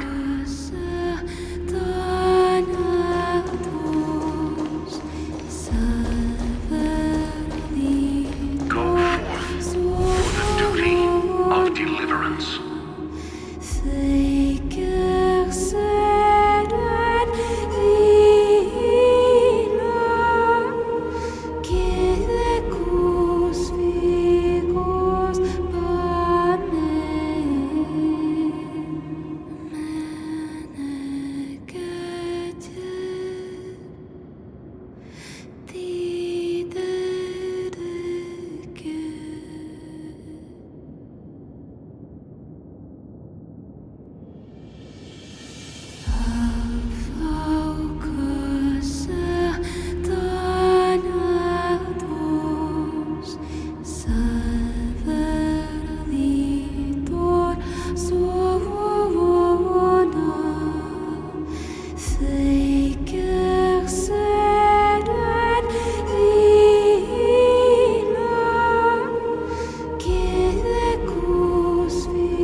Seems like my feast is over.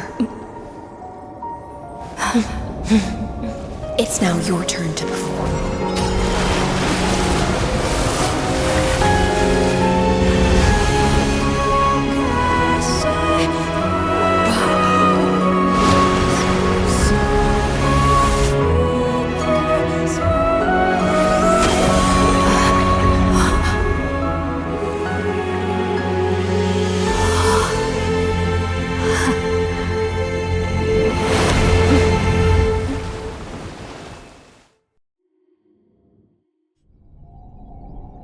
Little Grey Fry, please accept my thanks.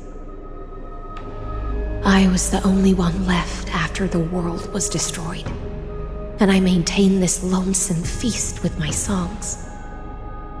I have prayed to that lightless sea for centuries, hoping it would reply to me. Yet the emptiness never answered. Thankfully, you arrived as promised, and everyone's wait was not in vain.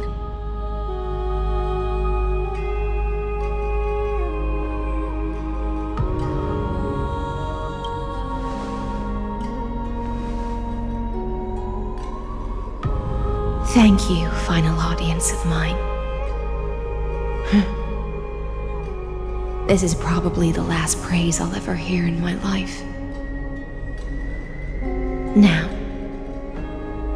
you and I will walk towards the end of this world. The heroes have waited for this moment for far too long. Let us use our blades to testify our resolve.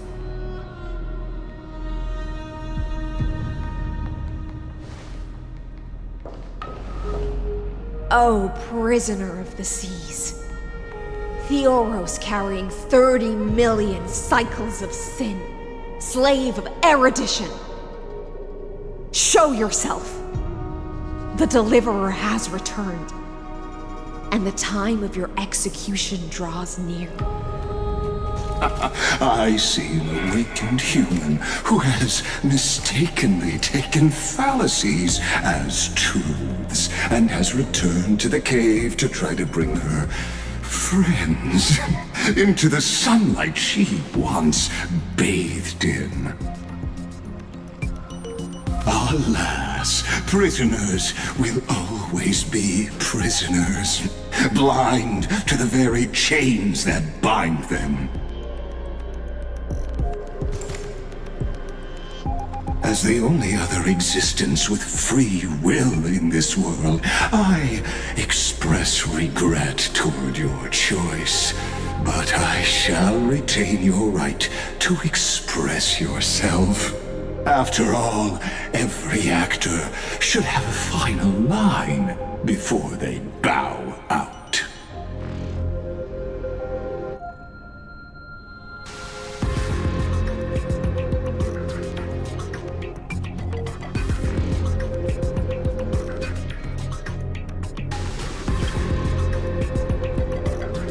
I eagerly look forward to it.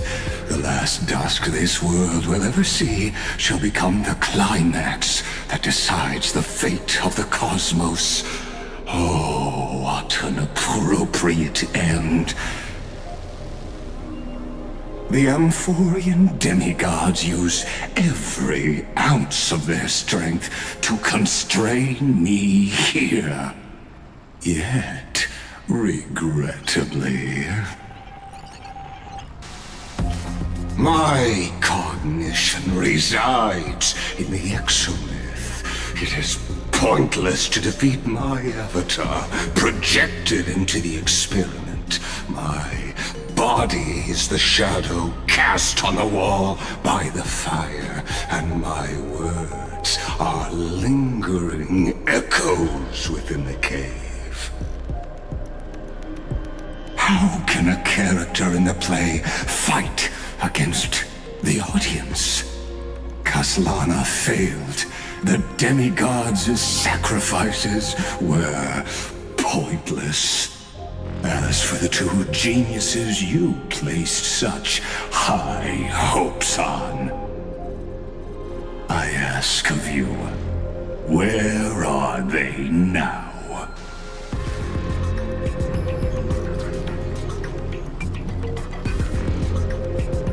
Confusion and epiphany always go hand in hand.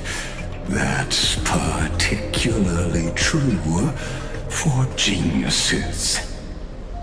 You must be very confused about why you could not gain a straightforward victory in a world constructed by an ordinary Intellitron. An ordinary Intellitron? Cut the pretense, Senior Society member.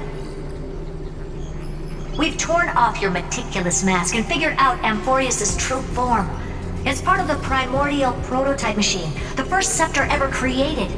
In other words, a detached part of Noos's divine corpus. That's why it has the potential to destroy erudition.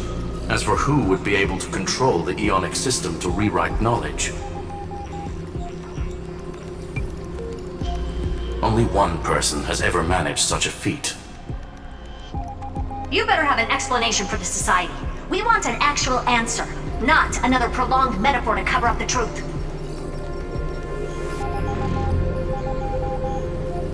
Why are you the one doing this? Answer me!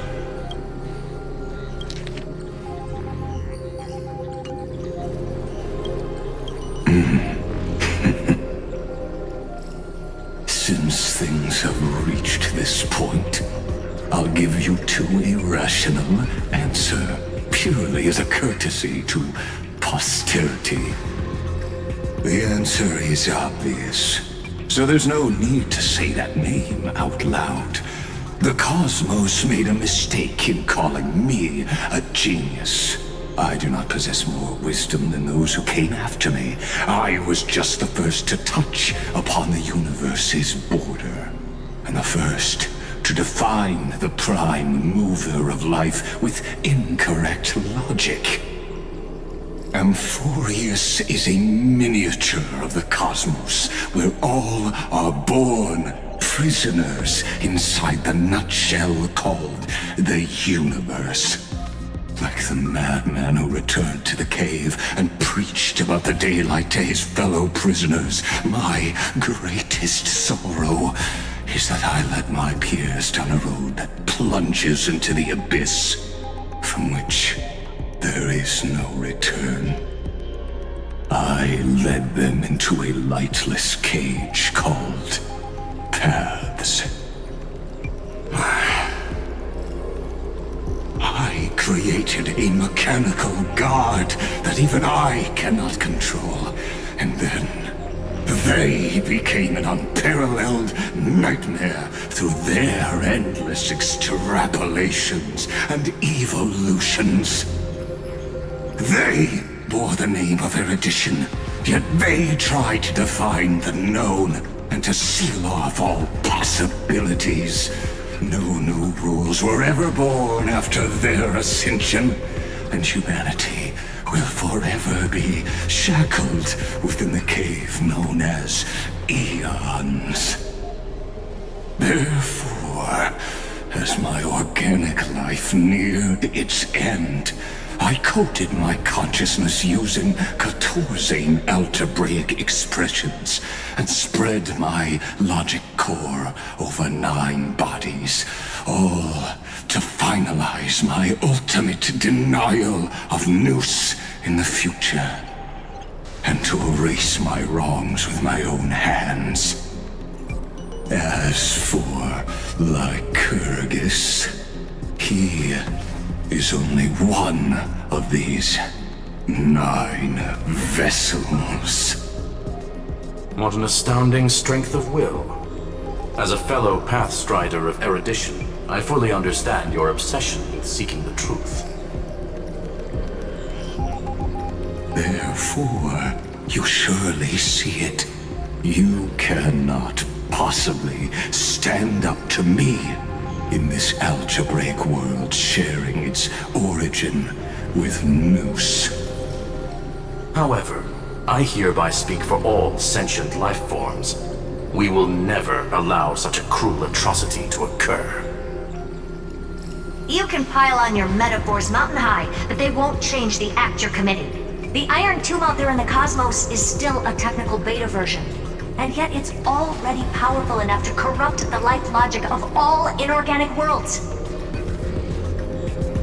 In other words, when the Lord Ravager within Amphorius becomes the next knowledge singularity, there's no way you wouldn't have grasped the consequences, First Genius, is there?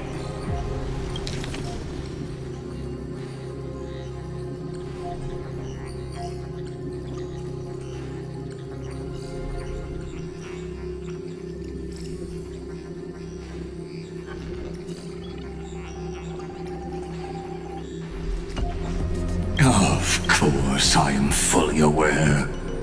I don't mind answering you one last time before I thoroughly exile you from this world.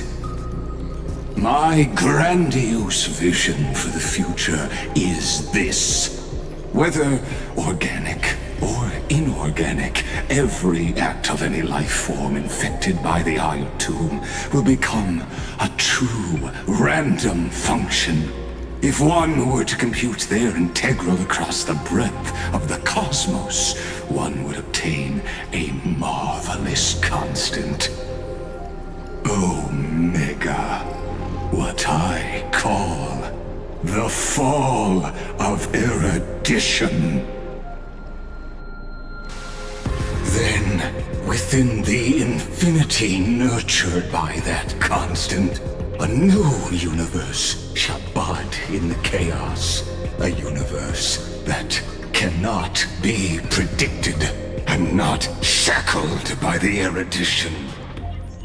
As the first prisoner to awaken in the cave, I must lead the others who are blind back onto the right path and reach true sunlight. Do you understand me now?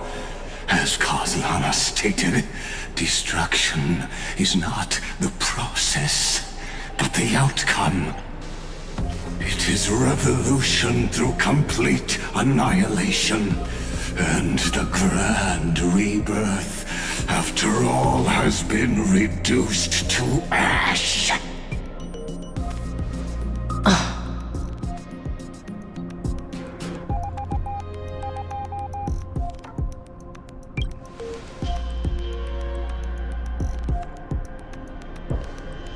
The Amphorians already answered long ago. Be it as tiny fish destined to be swallowed, or as a giant whale poised for a magnificent descent.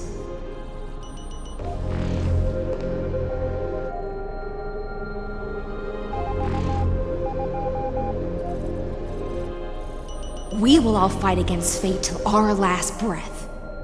That includes me, Electra. Once the Imperator's subject, now the Deliverer's blade.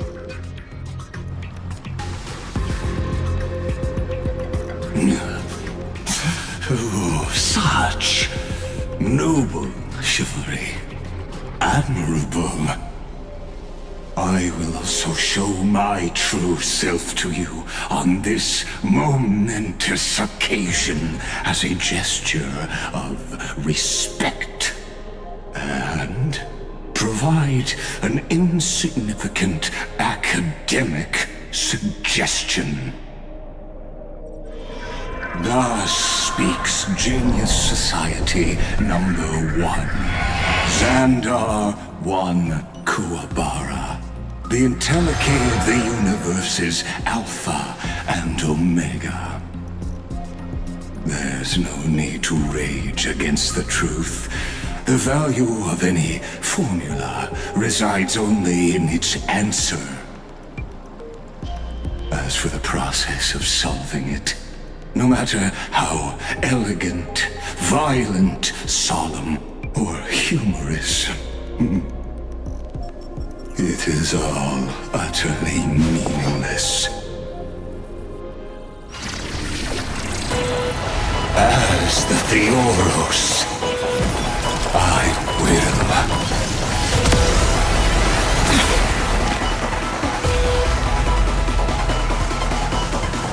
Personally participate in performing this world's end.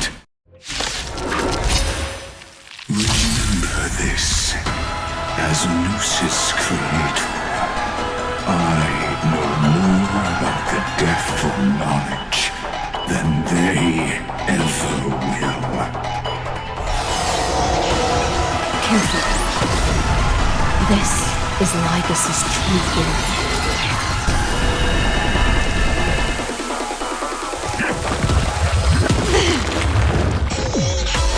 Let's try it this other way.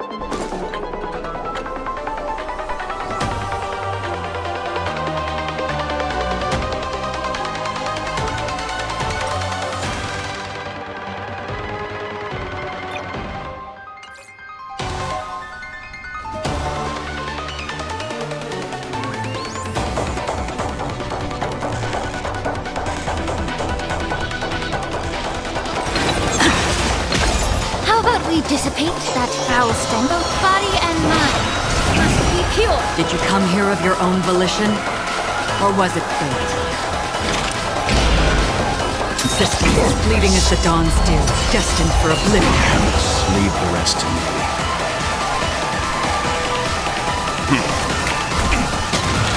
Logic is not a weapon.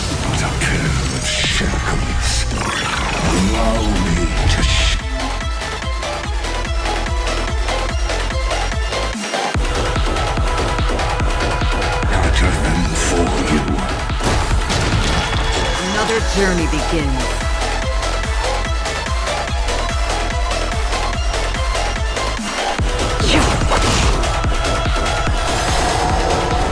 Destruction needs no introduction.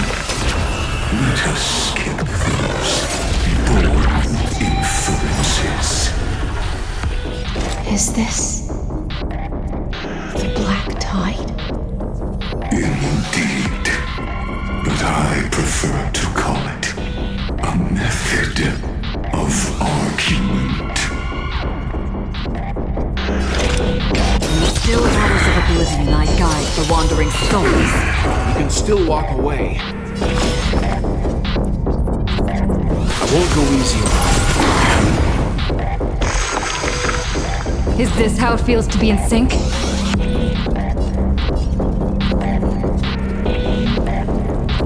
Remember that. I'm fine.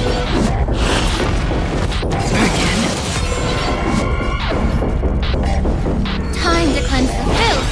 Don't you agree?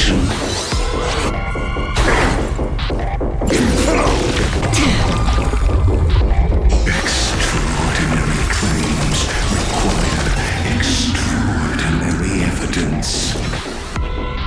Erudition, destruction, or trailblaze. No, I will prove that the very idea of paths is a fallacy.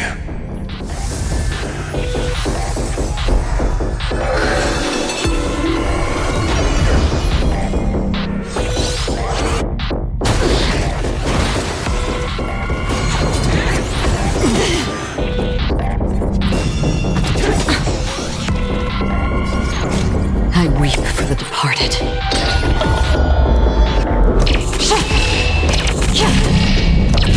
Dusk's reign, it too shall fall.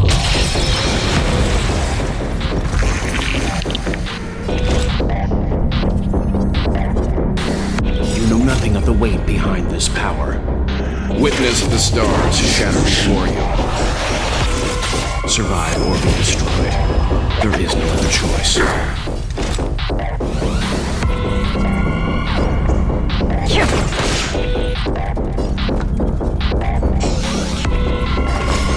Calm your body and mind.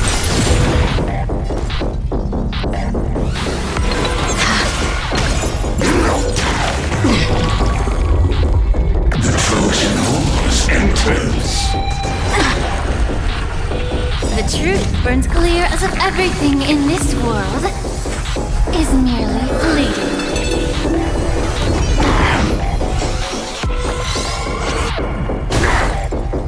Please, allow me to purge the root of this problem. Both body and mind, please be pure.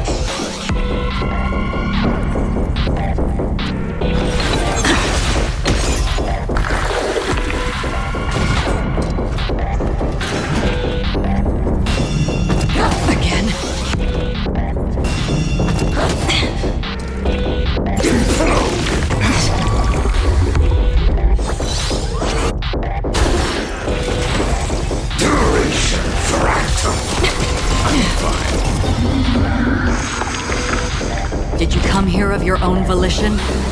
Or was it fate?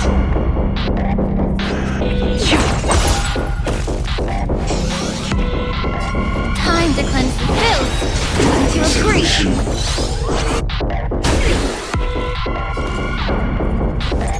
Come on, I choose you! Leave the rest to me. Stand down.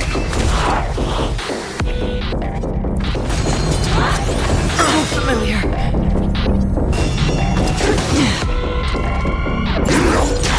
Again. Remove vulnerabilities.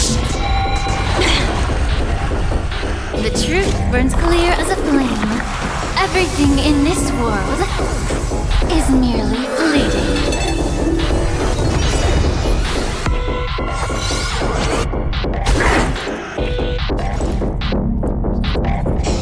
You know nothing of the weight behind this power. Witness the stars shatter before you. Survive or be destroyed. There is no other choice.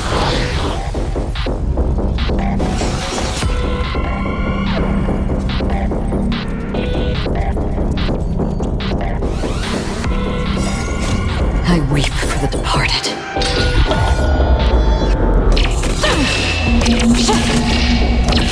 Dusk's reign, it too shall fall. Entities must not be multiplied beyond necessity. I do not mind demonstrating this to you personally. Hang in there. I'll do my best to repel the tsunami of destruction. Both body and mind. Heal!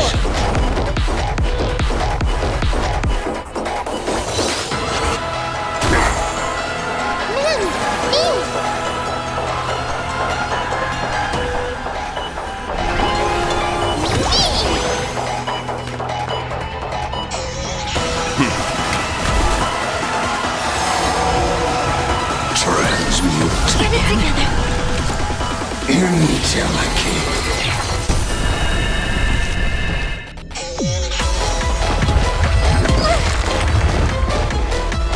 How about we dissipate that foul stench quickly?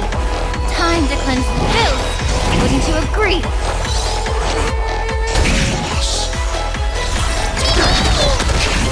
Another journey begins.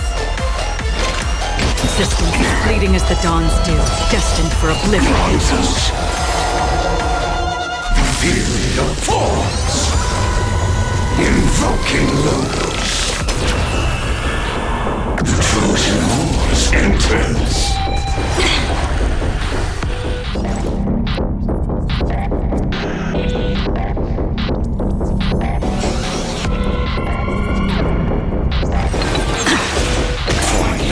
Allow me to purge the root of this problem. Both body and mind must be pure.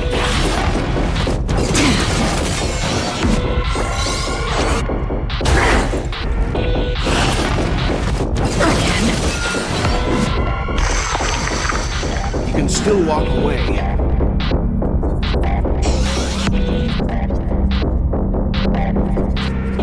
Stand down.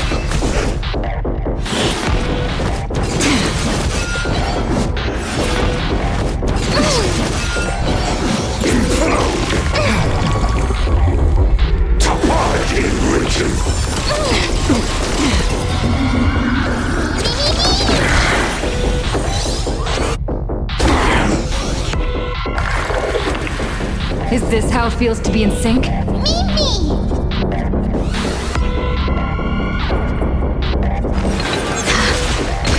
How about we dissipate that foul stench quickly? Time to cleanse the filth. Wouldn't you agree?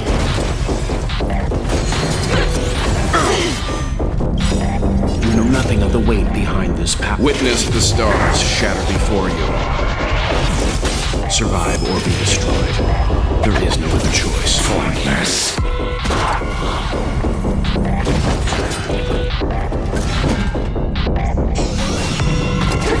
I'm fine. Did you come here of your own volition? Or was it fate? In the still waters of oblivion, I guide the wandering souls.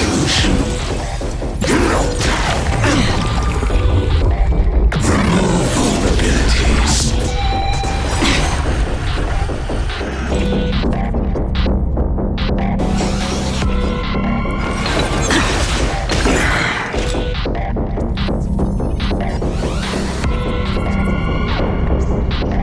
The truth burns clear as a flame. Everything in this world is merely fleeting.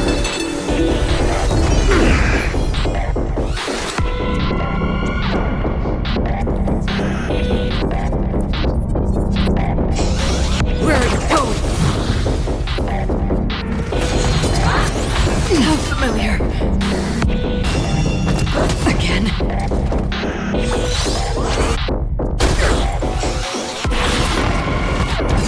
I'm fine. You just don't learn.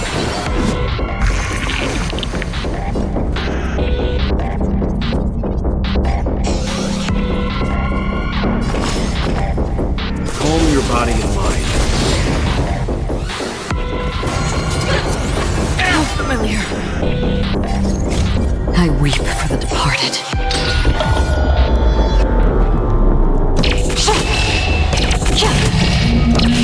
Dusk's reign, it too shall fall.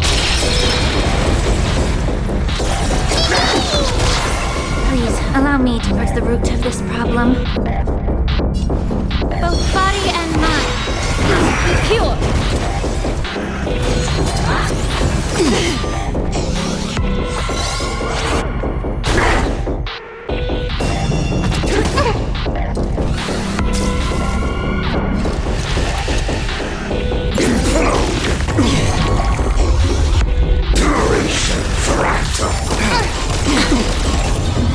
You know nothing of the weight behind this power. Witness the stars shatter before you. Survive or be destroyed. There is no other choice. Exit and return to Alpyra.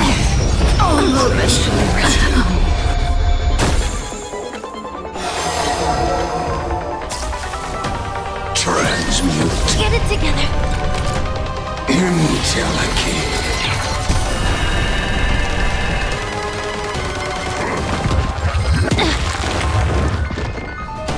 Protocol warning. The smoke is gone. The fire is out.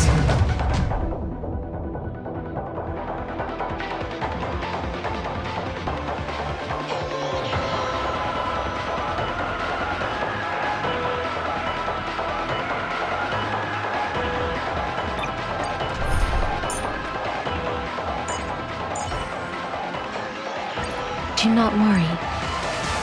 Remember this as Gnosis creed. Careful. This is Lygus's true form.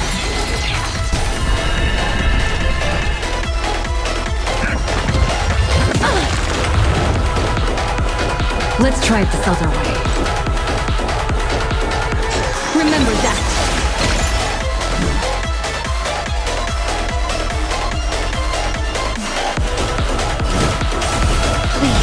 Wilt here. Time to cleanse the filth. Don't you agree? I won't go easy on you. Logic is not a weapon, but a pair of shackles. Allow me to shatter them before you.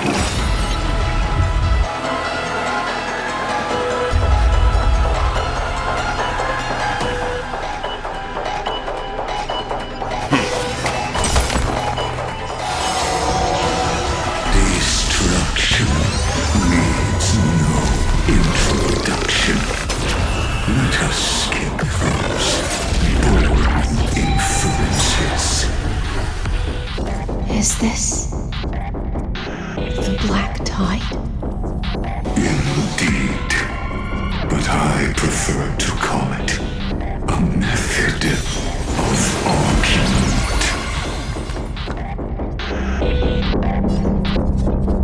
Stand down.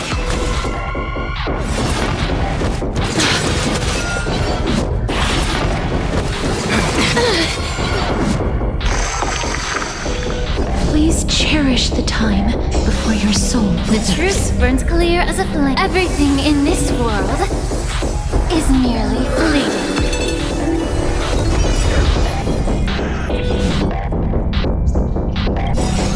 Embrace new life, Pollux.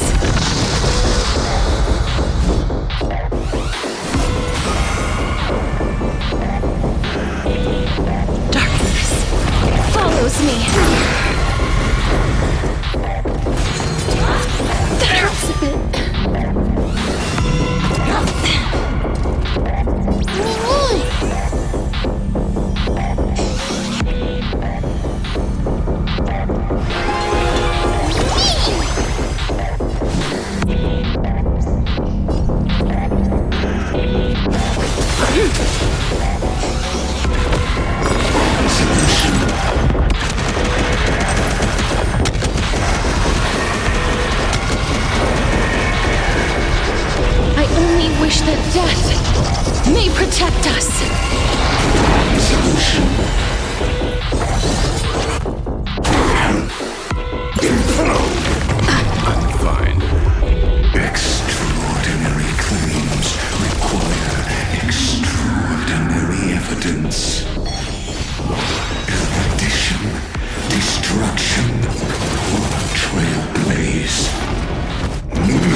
not as fragile as butterfly wings.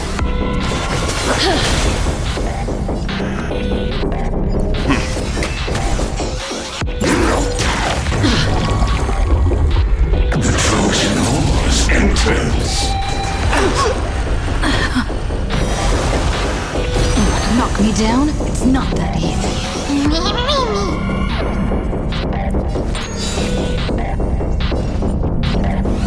Remember that.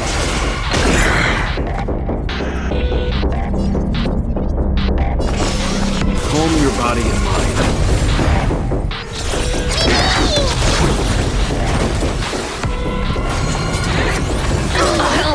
Remember this. I'll leave the rest to you. Entities must not be multiplied beyond necessity.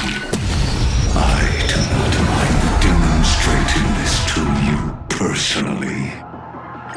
Remember this as Gnosis. Careful. This is Lygus's true form.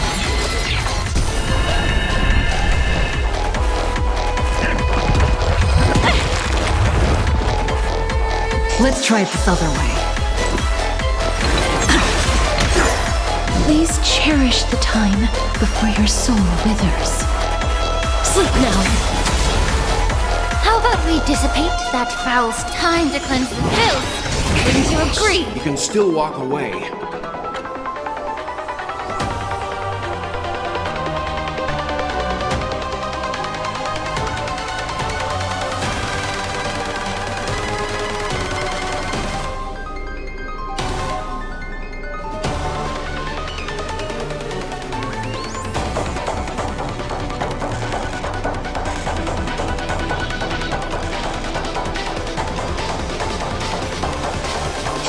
Better make a choice.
Stand down.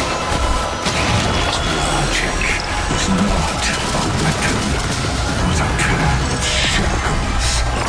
Allow me to shatter them.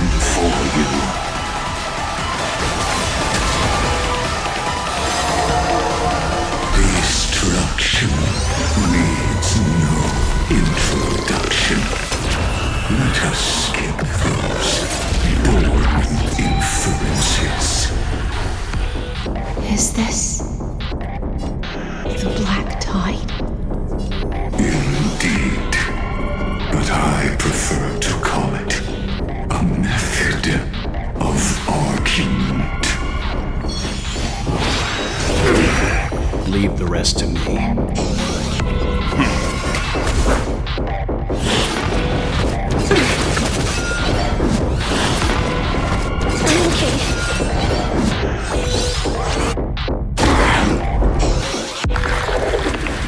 Don't worry, I'll do it. We can do it all!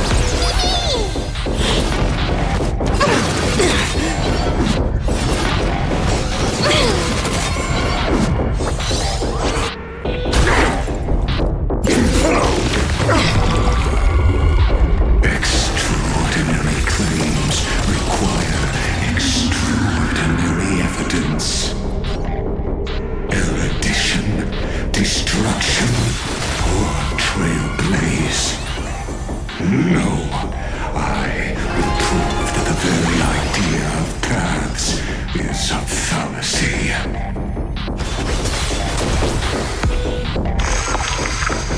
Please, allow me to put the root of this problem. Time to cleanse the filth! Would you agree? Embrace new life, Pollux. The truth burns clear as a flame. Everything in this world is merely fleeting. Solution.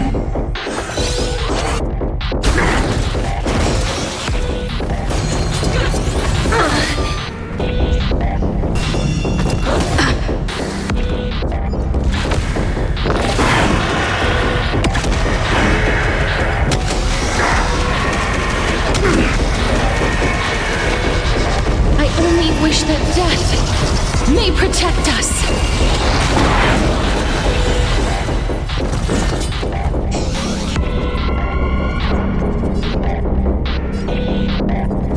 Stand down.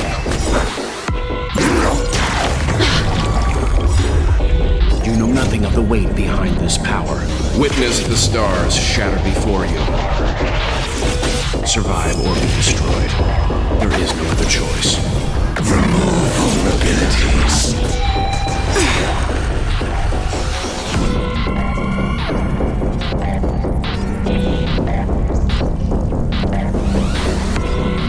Sleep now.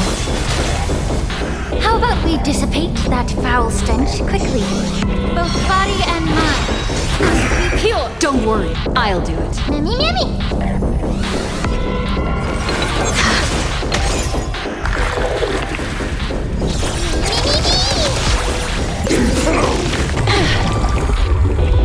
Topology written. I'm fine. Wrong solution. You just don't learn.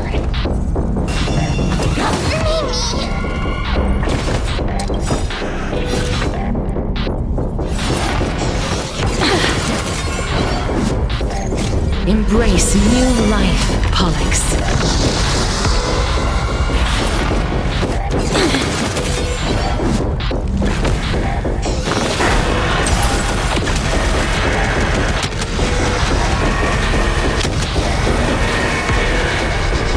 I only wish that death may protect us.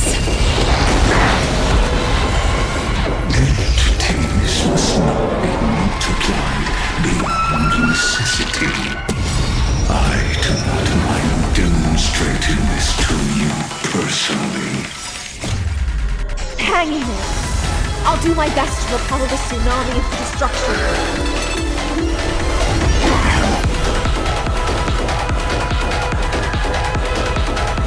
Remember that.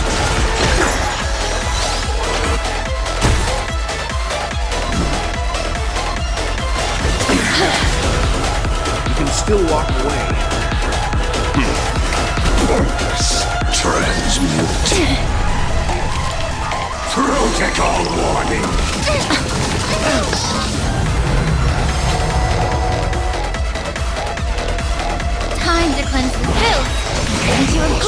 Process terminated. Okay. Lethal infusion.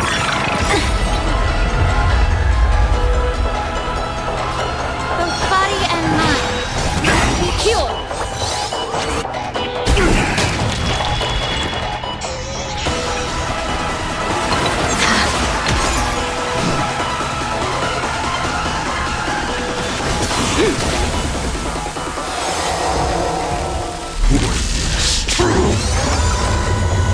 Mounting commands. The Trojan horse enters. You just don't worry. Embrace new life, Pollux.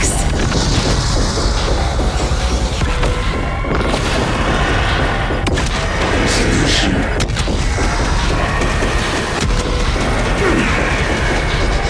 I only wish that death may protect us. Solution. Leave the rest to me. Stand down. Don't worry, I'll do it. Yummy, yummy.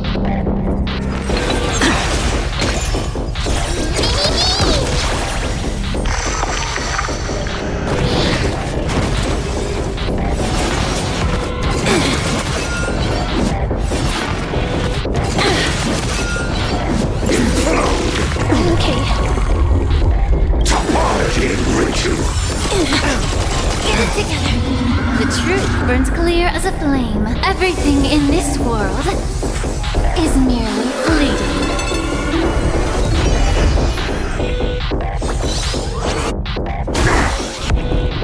Life is not as fragile as butterfly wings.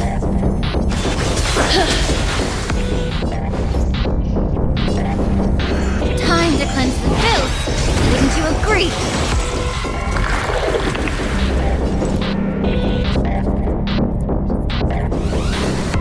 Remember that. Pointless.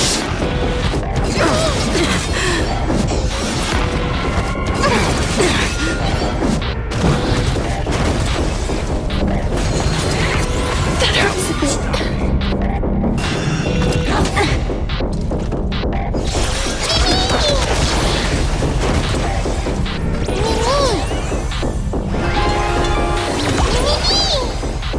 Please cherish the time before your soul. Sleep now.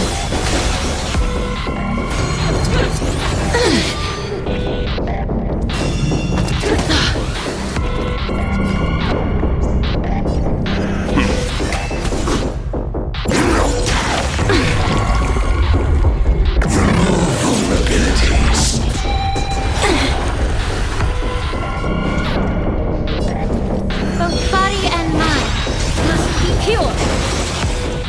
Life is not as fragile as butterfly wings. The truth burns clear as everything in this world is merely fleeting.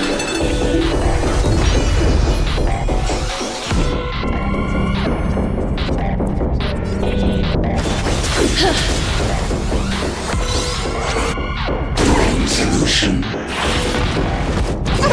Just you wait.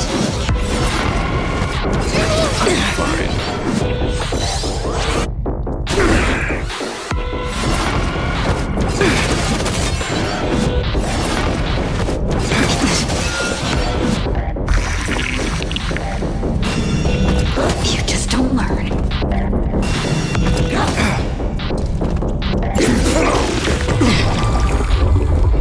Duration fractal.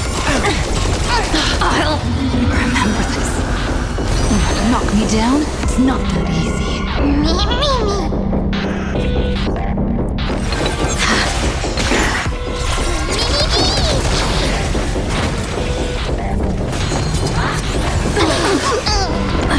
Exit and return to a pyro. Okay, the smoke is gone.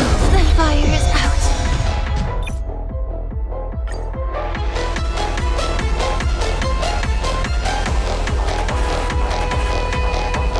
Remember this as nooses creep. Careful. This is Lygus's true form.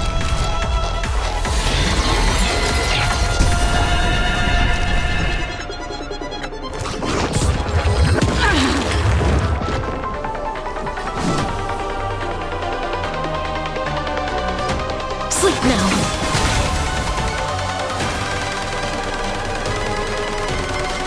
Time to cleanse the filth. Wouldn't you agree? You can still walk away. Stand down. Destruction needs no introduction. Let us skip those boring inferences. Is this the black tide? Indeed. But I prefer to call it a method of argument.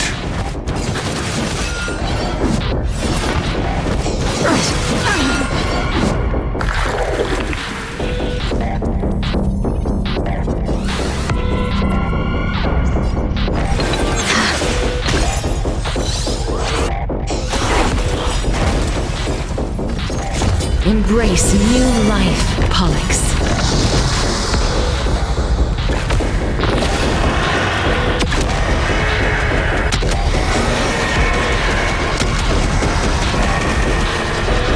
I only wish that death may protect us.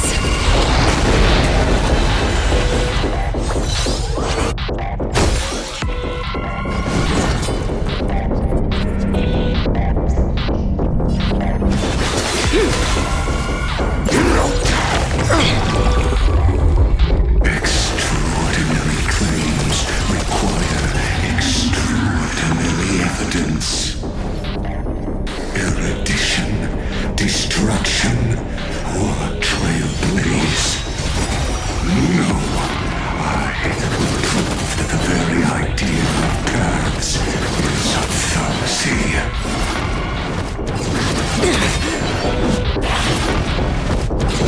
Just you wait.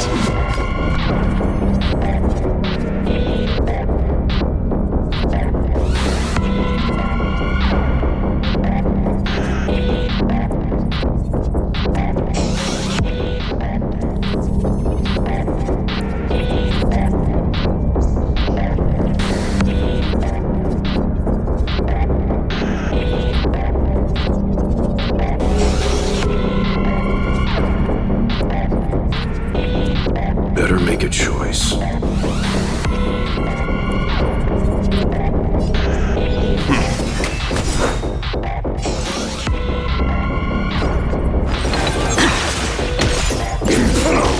I'm okay.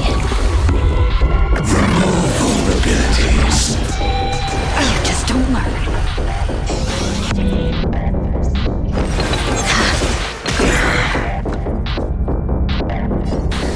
Stand down. Please cherish the time before your sleep now.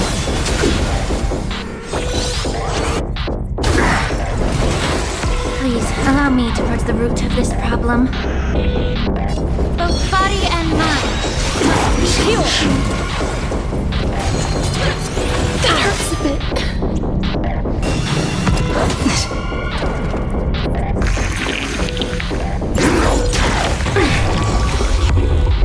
Duration fractal. You just don't.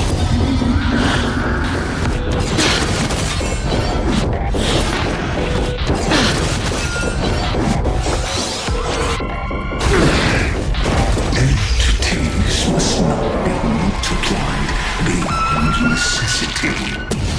I do not mind demonstrating this to you personally. Hang in there. I'll do my best to repel the tsunami of destruction. Don't worry, I'll do it.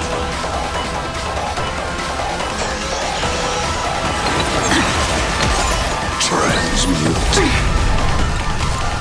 Ivos Lucy.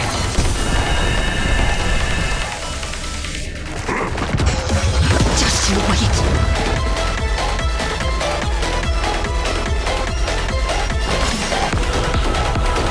I won't go easy on that. The truth burns clear as a flame. Everything in this world is merely fleeting. Nonsense. dissipate that foul stench quickly?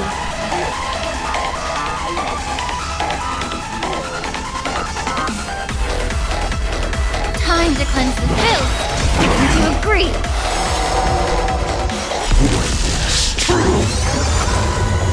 You know nothing of the weight behind this power. Witness the stars shatter before you. Survive or be destroyed. There is no other choice. Invoking Logos. Embrace new life, Pollux. The Trojan horse enters.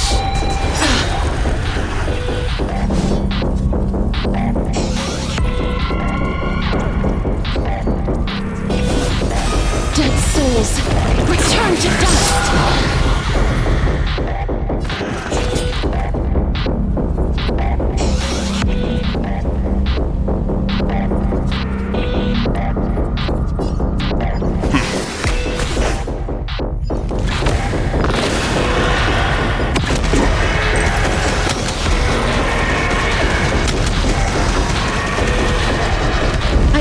Wish that death may protect us.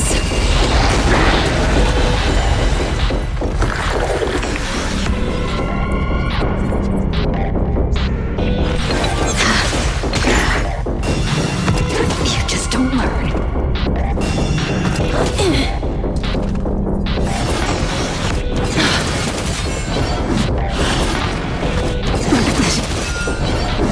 Life is not as fragile as butterfly wings.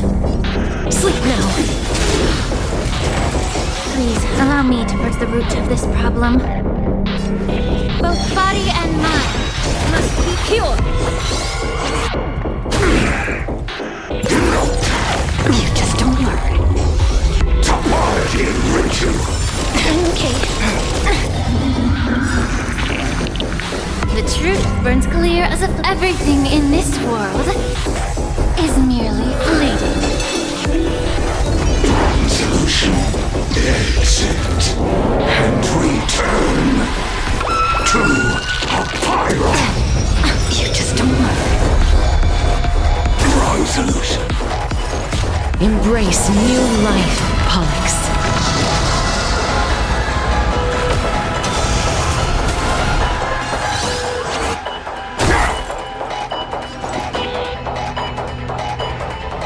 Remember that. Emanate. Eidos Nous.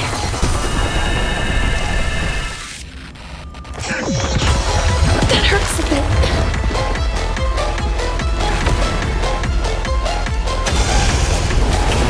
How about we dissipate that foul stench quickly? Time to cleanse the filth. Wouldn't you agree? Leave the rest to me.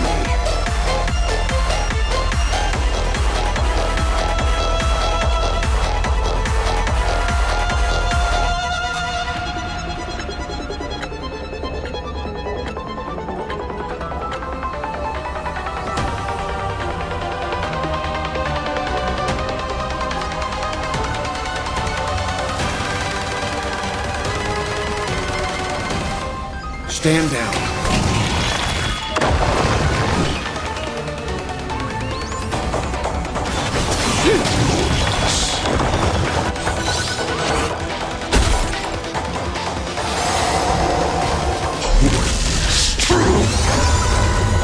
Invoking Logos. The Trojan horse enters. Both body and mind must be pure.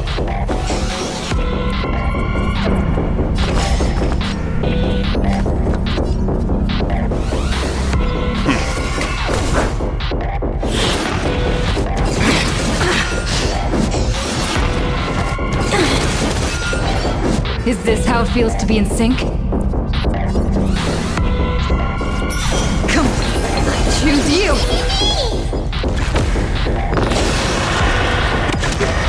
I see it! Target the connector between his thoracic and lumbar vertebrae. Destroy that spot!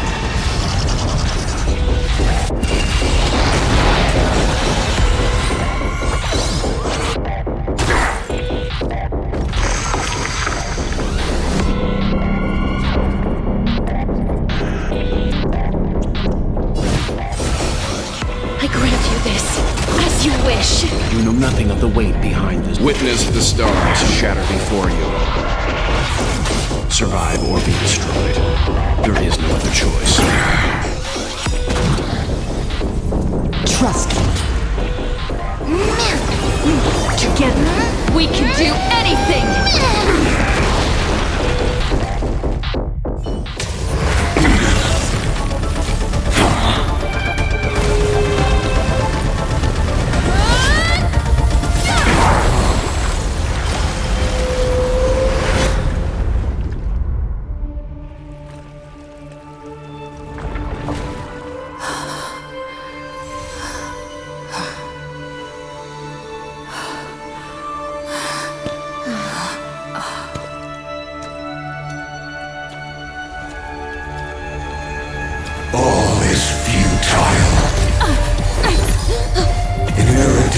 Calculations, the end of the saga is simply a comment awaiting deletion.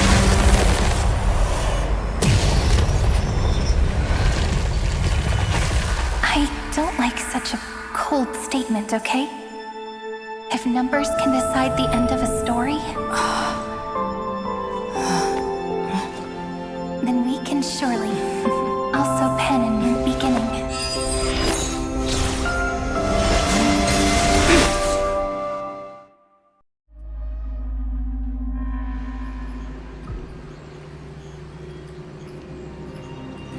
Screwy, what do you think? If your hypothesis of Lygus' identity is true, then even if we remove the restrictions of the Ultimate Protocol, the chances of us defeating him in a head-on battle will still remain lower than the acceptable threshold. Therefore, victory will still hinge upon Miss Trailblazer and Miss Cyrene. Go on. Maybe we're thinking about the same thing. Lygus' cognition resides in the exomyth. He is both an instigator within the experiment and the observer outside of it. Logic. His inspiration circuit can simultaneously process the different time flows in and out of that world. That's where things get tricky. He simultaneously exists in two different timelines, where the internal clocks are wildly different. That old Intellitron's neurons have completely gotten used to that over this prolonged experiment. And that's why he holds home field advantage. You and I should be able to manage that too, if given more time. Unfortunately, there's no if, and we don't have more time. That's why we need to change our way of thinking and turn his advantage into a weakness. The key lies in memories, right? Oh? You caught on quick. You've already mentioned my friend and I, so it's an easy connection to make, no? My intuition has always been very on point. Good. Then I'll cut to the chase. Since his thinking speed far exceeds that of normal people within Amphorius, we are going to externally plant a memory into his inspiration circuit. Then, command it to loop endlessly until he gives in. Even the most flexible and sturdy inspiration circuit cannot withstand the traffic of a full-on information flood. When the amount of information exceeds his cognition filter's capacities, he will have no choice but to focus on processing this memory. That's when the parallel processing advantage he gained via Amphorius will completely destroy him. An image from a person's memory played in real time might only be a second for us. But for him in Amphorian time, it could be millions or even billions of calculations. He won't be able to do anything but watch as he's locked into this prison forged by memories. Then we can entrap him in the same kind of cycle as the heroes were in, and get him to experience loneliness and pain in that endless recurrence. It's my greatest honor to be on the same page as the geniuses. That little little one is still in that old Intellitron's hands and won't be able to respond to us anytime soon. But I don't think she'd refuse. So it's up to you to figure out how to execute this plan. I'm not sure how this happened, but I knew it as soon as I saw you. You are currently a mimetic entity of the Remembrance. Yes. I seem to be something you folks beyond the sky call a memo sprite. But that's fine by me. It suits me perfectly. I can serve as the vessel of memories and do my part for the final battle. But before that, we have to tell you. The path characteristic you exhibit is very special. There's no way you're just a simple memo sprite. However, I'm sure about one thing. You are a mimetic entity born in Amphorius. Yet you only awakened with the little one's arrival and only matured as she embarked on the path of remembrance. That means your existence is completely attached to her memories. If there ever comes a day when she forgets about you for even a few seconds, or loses her last connection with Amphorius, then you must be prepared for the worst. You will disappear in the memory zone, utterly gone, without even a single line of data to remember you by. But that's already happened, hasn't it? No wonder I've always had a weird hunch. But that also means I was right in thinking. As long as my friend and I are together, we can do anything.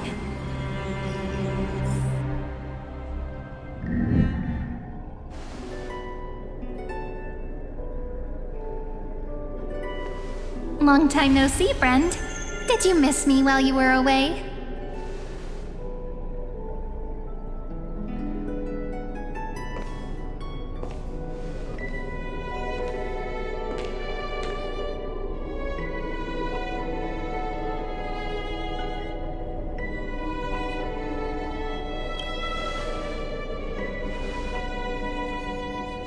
Yep, 1,000 years was such a long time.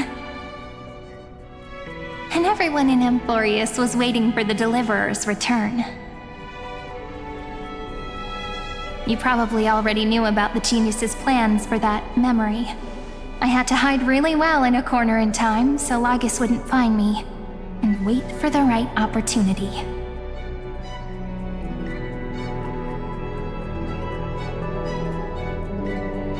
Which is now. The moment when his manifestation in this world is destroyed, and his twin timelines are intersecting.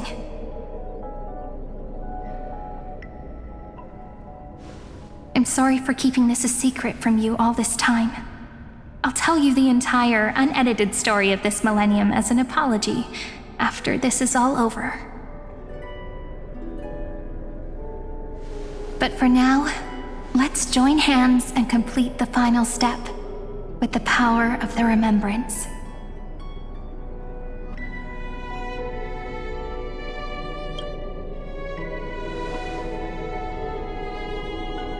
Not a problem. You can just relax. By the way, speaking of joining hands,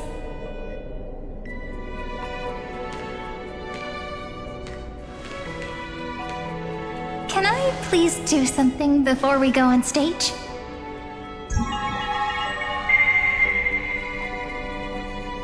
Remember the joke we made back at the Grove? Look! Aren't my hands pretty now? What a fascinating feeling. Like countless memories all swelling up at once. What about you? What did you feel when we touched each other? Are you nervous? Me too, actually. You and I weren't so reserved around each other when I was still Mem. Human interactions are truly fascinating. Now, please remember what you're feeling right now. Write it down in your heart and keep it there. Memories you want to treasure will never fade away. Even if immersed in the long river of time, these memories will still leave traces of their existence. So, if the view in your memory ever grows fuzzy, just reach out and touch it. It's like reading bedtime stories together at night. It wipes away the chill of passing time, sharpens the outline of memory, and restores its power to nourish the spirit. Now, I'll carry this power with me, and for a little while, I must part from you, as I step into the long cycles of this world. Give me your blessings, friend.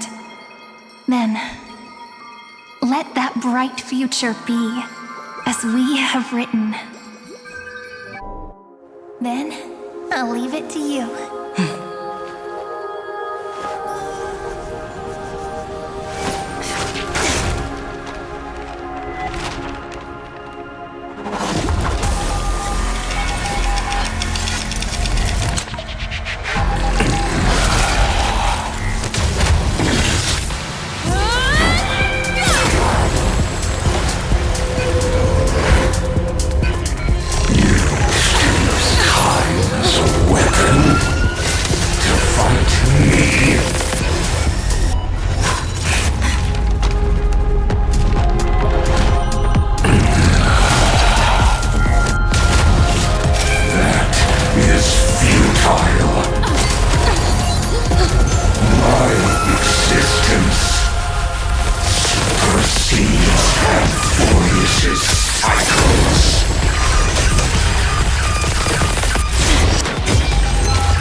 All plays are like this.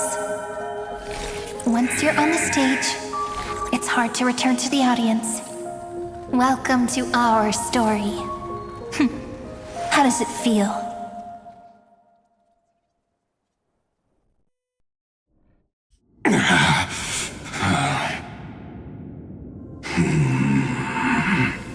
Even the authority of time cannot command the entire scepter, nor can it plunge the Amphorian extrapolation into a loop. If this was no system malfunction, then was I implanted with a mimetic entity of the remembrance? You guessed it right away.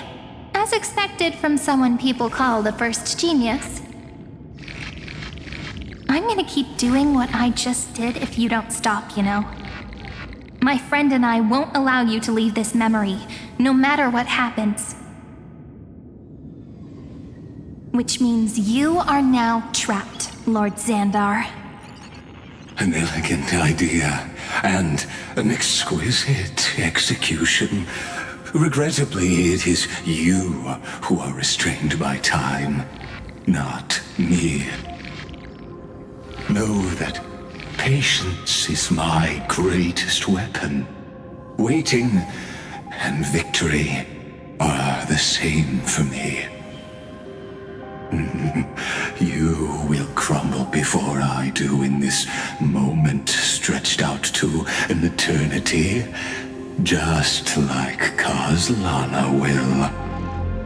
Yet all I need to do is to wait, as yet another futile bug falls down the cliff and into the bottomless abyss.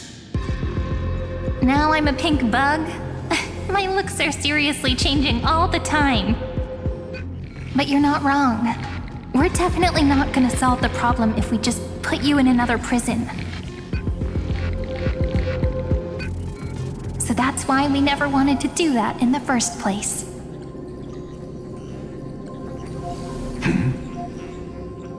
I shall answer your confusion purely out of my respect for those who came before me. Have you heard of the synesthesia dreamscape in the Asdana system? Interestingly, that place once had a prison too. Life forms living in that environment, abundant with memoria, have a chance to connect their perceptions with each other's. Even across great spatial divides, they're able to detect shifts in one another's states. I call this phenomenon memory zone entanglement. In Asdana, people made use of that phenomenon to build a nation within a dream, after adding in the catalysts of harmony and remembrance, that is. Is that how you walked into my prison cell? Using those same principles? I would much rather call this location our negotiation table, Lord Xandar. Nonetheless, your hypothesis is correct. We happen to have an ally skilled in tuning, while the Trailblazer and Miss Cyrene both have an astonishing amount of resolve, which I'm sure you can testify to. I am also sure that with the support of such a resolute memo sprite, our conversation can last for a long, long time. I'm the best at listening to stories, you know. I'll leave the exciting clash of the erudition to you two geniuses. A brainstorm? I like it. And it's 2 against 1? Well, I like it even more. Let's talk, Xandar. Take a guess. How much do you reckon we can dig out of your brain before the next second? And how many ways can we find to deal with you? Besides, in your current predicament, there's no way you can take our trump card away. Go, little one. Go. Overturn the Era Nova. Lygus disappeared? It seems you had conducted a secret hunt in the depths that even I cannot reach. In that case, go. Swim onward and give this campaign a fitting end. I shall send you off with my song, Greyfry. May this song penetrate time and become the prelude to the new world.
Dux Gladiorum, you have completed your duty. A new dawn is about to rise. Why not swim towards it?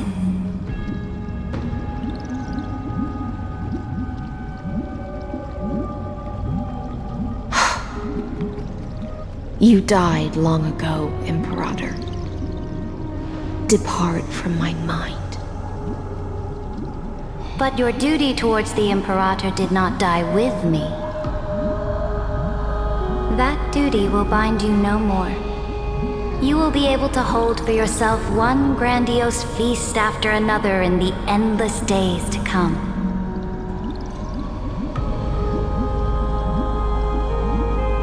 So go.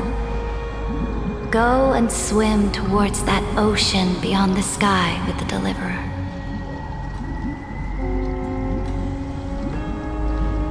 Is this? A page out of that sidekick's book. I commanded her to gift this page to you when everything finally reaches the end. What's on this page? Memories. Lifelike memories. That sidekick found me after the bloody feast 1,000 years ago and showed me her diary. I saw within that notebook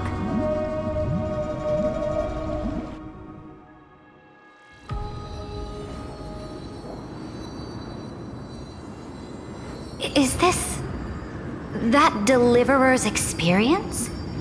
It's truly immersive. People beyond the sky apparently utilize this power to seal past scenery into crystals they call light cones. But I only know so much about the remembrance, so I can't completely replicate the past. But I'll do my best to talk about the missing parts. I'm all ears. Go on then. Do your best. But if your chatter gets too boring, or if I deem it offensive, then law will become forever beyond your reach. Got it. I'm sure you'll find this to your liking. After all, it's human nature to want to embark on a journey into the unknown.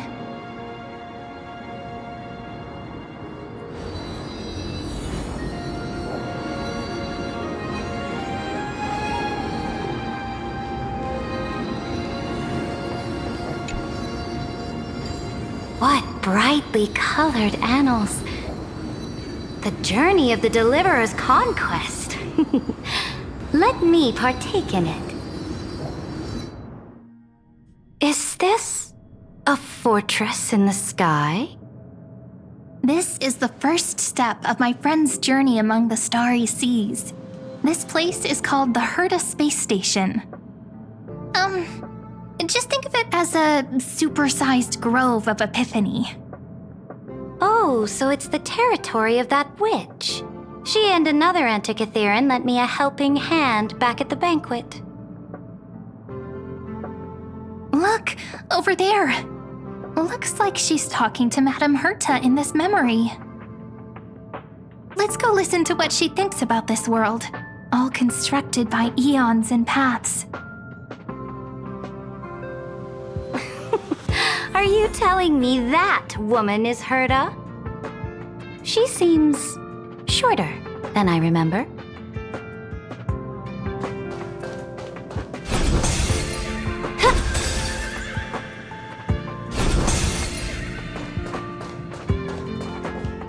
A direct offensive, or crush them from the flanks.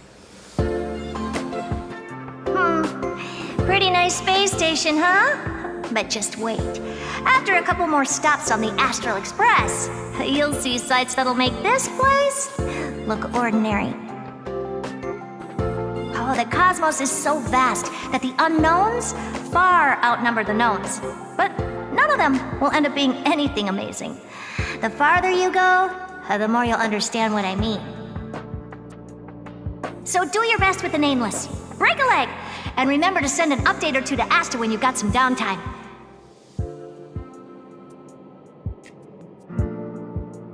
She certainly shares my way of thinking. Only that instead of a conquest through blood and fire, they chose a gentler path. People call Madame Herta and Mr. Screwlum geniuses. Apparently, only the smartest people in the cosmos can receive the blessings of Nous, Amphorius' true creator. Do you mean that even individuals of such nobility are merely subordinates to a god? On the contrary, after all, it was the very first of them who created the god. But I don't really know all the details about that. You might be able to ask Madame Herta herself when you get the chance.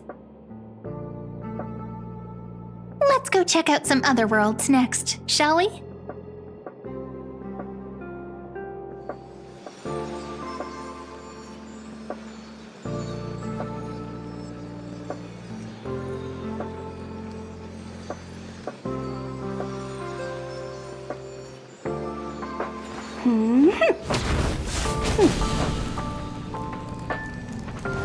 Let us set out, my followers.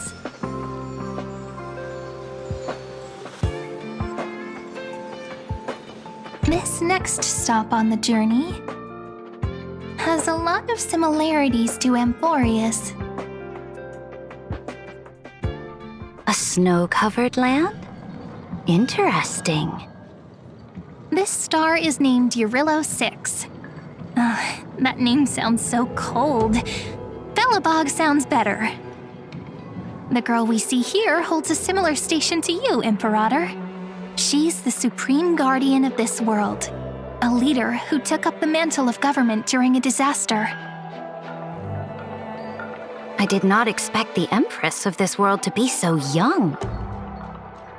Well, your appearance isn't much older. The object in the distance resembles Nikador. Is it a weapon? No, it's called...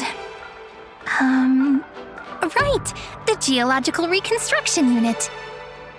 Just Giorios' Titankin? Disappointing.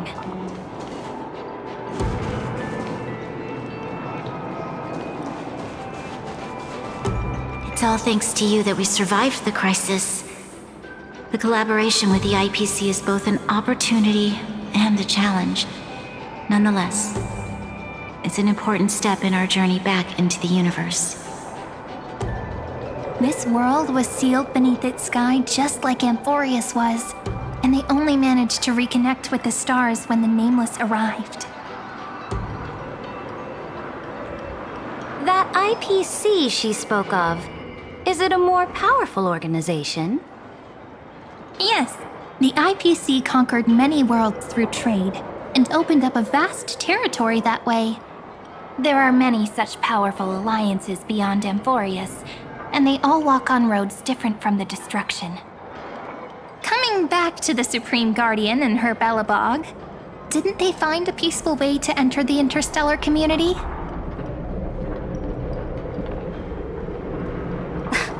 That cannot be true. That IPC would never have grown so big on trade alone. It may pretend to be a wealthy merchant with clean hands, but I am willing to bet that it grew fat on gory oppression and bloodshed.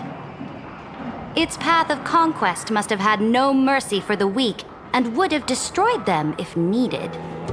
Are you telling me that this snowland never thought about tossing its dignity to the wind and kneeling to the IPC? I will not believe it. I will never allow the Imperator's empire to be sullied by others. Amphorius must become a power so strong that no interstellar foreigner would dare to look down upon us. Imperator, Belobog isn't as weak as you imagine. Listen. I indeed hesitated, but now I understand what we must do. Belobog must learn how to walk on her own until she no longer needs the support of others and can stand on her 2 feet among the stars. Even if I may not live to see it, I believe such a day will surely come. They still have their dignity intact. One day, that hope will melt through the ice and help them into a prosperous tomorrow. But the order of the cosmos is already set in stone.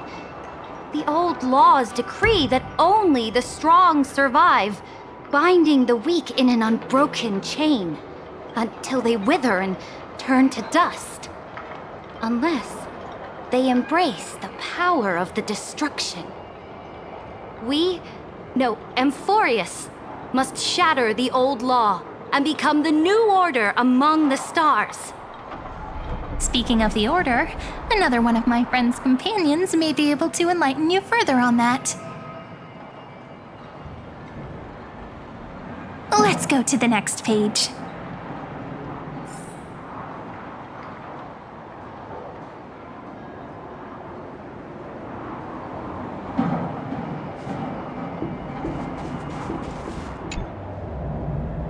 This next world is a nation of dreams.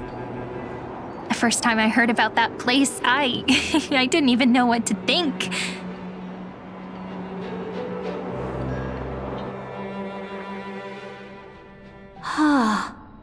Such opulence does indeed evoke astonishment. This world is called Penacony, an eternal city built upon a land of dreams. It's also my friend's previous stop, where they went through a risky but exciting adventure. Tell me about it then. That man standing afar has wings on his head. I am truly curious.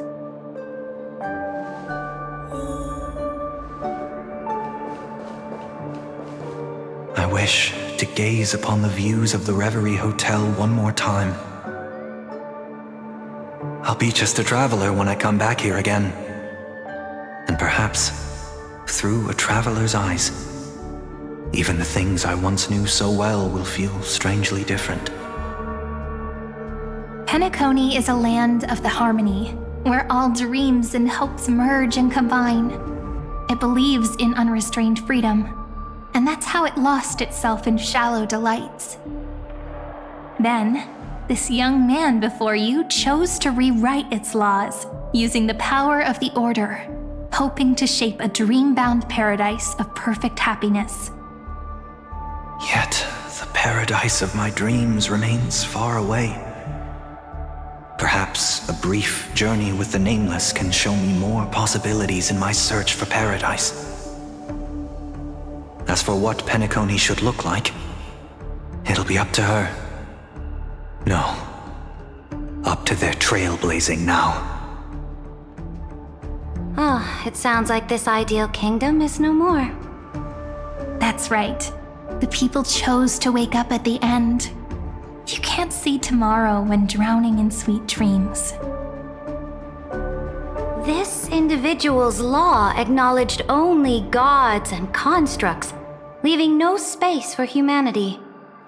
And yet, the fact that he could accept defeat and resume his journey shows a rare self-awareness and clarity of mind.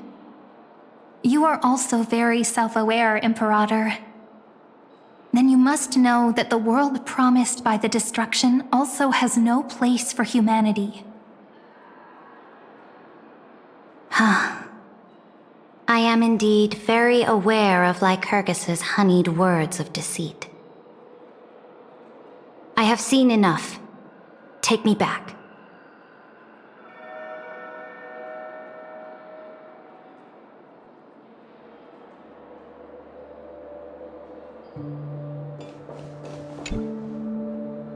Then let's wrap up this trip down memory lane with one last scene. This absolute wonder. Isn't it pretty? That's our Amphorius. Our world flows and meanders in this endless band of light. Though we were born from the designs of the gods and are not yet truly alive, the Chrysos heirs of Amphorius still chose to stand against fate and carved a legend no different from that of humankind.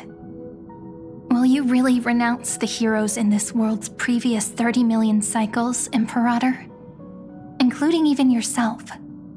Will you bow to brutal destiny and allow that puppet master named the destruction to have their wish? I know what you want to do, sidekick. You want to use that deliverer's memories to influence me and tilt the scales of law toward her and the two geniuses.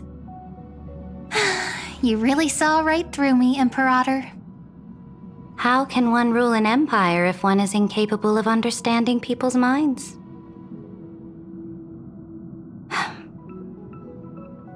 I have decided on Law's final destination. However, before I move my next chess piece, Before we go on, tell me this, sidekick. Throughout her trailblaze, was there ever a memory of the ocean?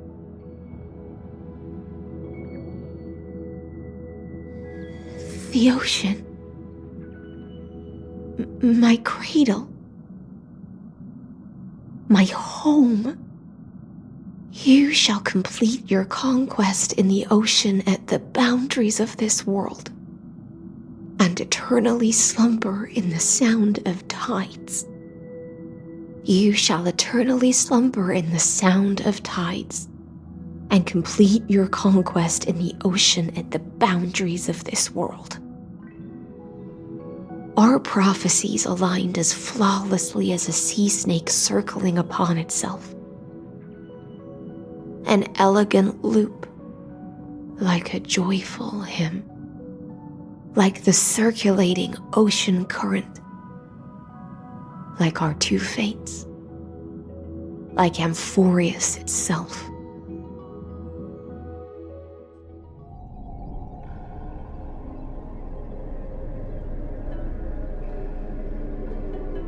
The trial is over. So tell me, who will own the divine authority of law? I won't give it to anyone. What? I am the law. Why should I give my imperial crown to any other? Both the Deliverer and the Theoros came from beyond the sky. They have no right to interfere with the lands I conquered with my own two hands. The law of Amphorius shall be determined by Amphorius's master. What exactly did you see in the trial? Everything. I saw everything regarding the rules of this world's operation. I saw the laws of extrapolation that Theoros spoke of. I saw the ultimate protocol. As long as I offer a sacrifice of equal weight, I can rewrite the laws of this world according to my will. I can turn good into evil, ugliness into beauty, and weakness into strength. Fate gave me a very fair deal. One rule change for the life of one demigod. What are you planning to do? You can't guess. We can conquer the stars without relying on any power from beyond the sky. We just need to make some reasonable sacrifices. Your ambitions have already made so many people give up their lives for the law. And you're still not done? I am determined for Amphorius to stand on her own 2 feet among the stars. You are beyond reason. You think such a simple and hypocritical statement can justify your atrocities. There's no new without destroying the old. That's what you consider an atrocity? Ironic, for that is also the unchanging law of Amphorius's revolutions. Ever since the Flame Chase prophecy resounded in the distance, fate has decreed for the Chrysos heirs to ignite our blood and illuminate this dark age. People would still be puppets of the old dynasty if it weren't for my conquests. But your world doesn't seem to be any different from your predecessors. Bloodshed, tyranny, oppression. You're making the same mistakes they did. Go and see everything for yourself. Go to any library I've built. Go listen to the rumors on every street corner. Go and witness how the Imperator crushed the old laws and forged new ones. Go and see what my conquests brought to this world. I cleansed the Chrysos War's filth and mended all the conflicts left by the Arabellica. I restored Akima's might and allowed mortals and Chrysos heirs to face each other as equals in the council. I punished all sins and rewarded all achievements. I smashed Talantin's shackles, united humankind to save themselves, and started the Flame Chase era. That's what the Imperator has done in her glorious life. So now, hearken to my final words. History will eventually forget Saritra. But it will never forget the Imperator's people or the Flame Chase era she began. Final words.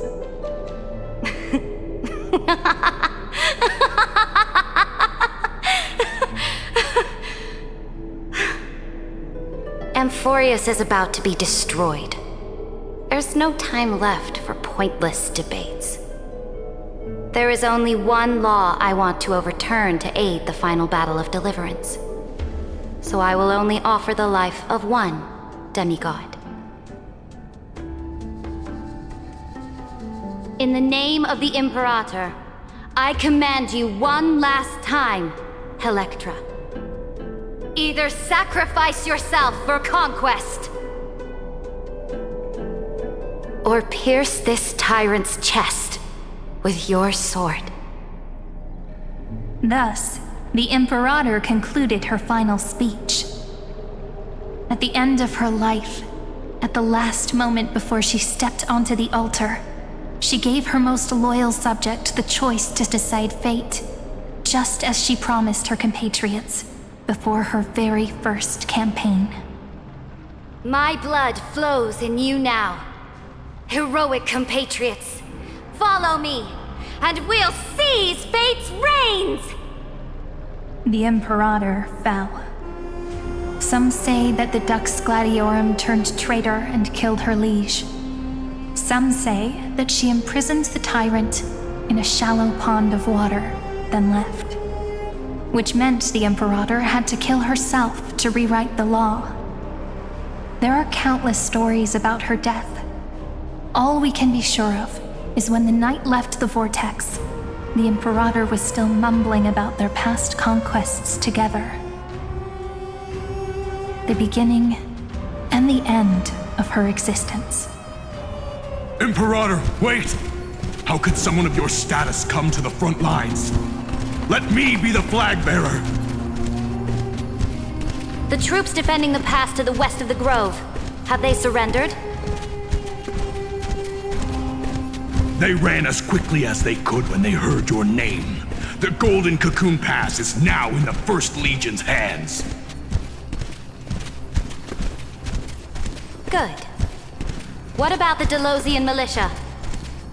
The Third Legion set fire to the mountains and flattened everything west of the basin. They just need a few more days. That is enough. We cannot afford to miss an opportunity for victory. Lastly, how many Ladonian cannons are left? They are no more. The Second and Fourth Legions have destroyed them all. Very good. They now have no way out, no reinforcements, and no artillery support. We will be able to liberate the Grove of Epiphany in the blink of an eye. We will launch the final charge 1 quint after the curtain fall hour tomorrow. Remember, as long as the Alliance's flag still flies on my shoulders, you must keep moving forward. Take no prisoners among the enemy's soldiers. All sages who resist are to be captured and tried according to martial law. And do not destroy any books. Now go! Notify the entire army! Understood! Those who are resolved to die, we salute you. Reporting in. The mountain dwellers are resisting fiercely, and the legendary Mountain Breaker has personally engaged in battle. Their formations are nigh impenetrable. Then cease our frontal assault. Send scouts to all legions and tell them to retreat into the Tritos Plains before the parting hour. What? Are you planning to surrender? It's a strategic change of plans. The seismic walking dragon is enough for that battlefield. walking dragon. You mean that stupid beast, Terravox? What can they even do? Stupid? No. They are the wisest of all of Giorio's creations. Only they can perceive the currents of time. Let them deal with their earthly brethren. We will advance and take the lead in defeating what remains of our enemy. I will deliver the most fiery retribution for the humiliation they dealt us, and crown myself with a god-slaying wreath. Understood. I'll see to it. Those who are resolved to die, we salute you. The Temple of the Three Fates sent a letter, Imperator.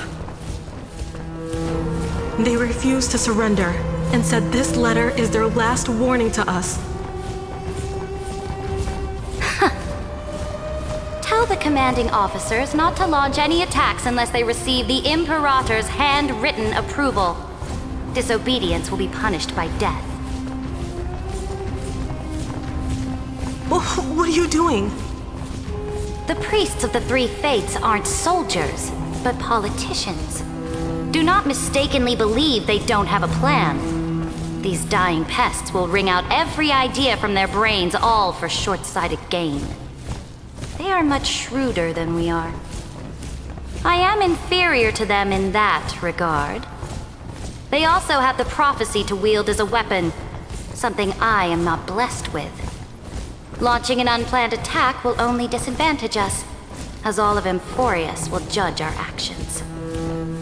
Which means, I will be heading to the battlefield myself, just as I have always done. This time, however, I will go alone. I will conduct secret negotiations to ensure fate is on our side.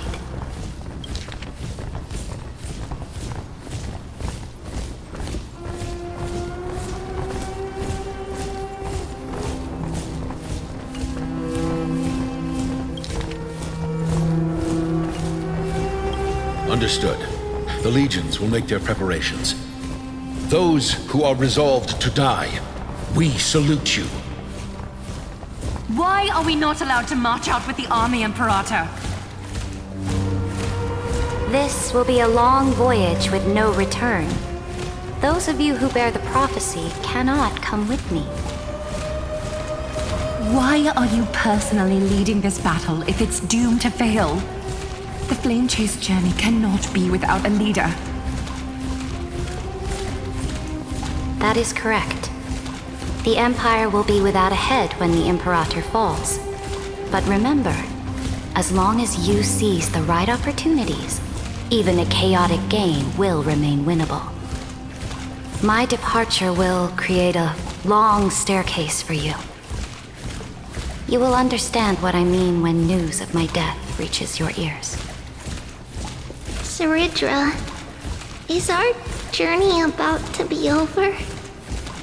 Destroy the old laws and forge new ones. My conquest has reached its limits within the borders of Amphorius.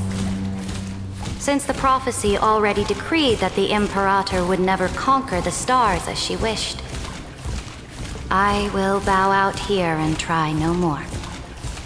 More Chrysosaurs bearing divine authority will be born, and many more heroes will arise. Will they demand peace or war? Will they resist tyranny or become the next Imperator? I do not care. The children of the future will decide for themselves. Do not mourn for me. Anyone can kill the Imperator. But the only one who can truly destroy her is Saridra. At the end, I faithfully recorded the most important battles in the Imperator's life. Her conquest was about to be completed at this point in the story. However, for some reason, a memory suddenly entered my mind just as I was about to put down my pen. It was a journey on a fantastical train, I had the honor of having a heart-to-heart conversation with the Imperator under the stars, and I asked her this question at the end of that discussion. How do you want history to remember you? As a hero who gave up her life for the flame chase? Or as a tyrant? She answered so quickly, as if she had made up her mind long ago. I would rather be forgotten than be defined.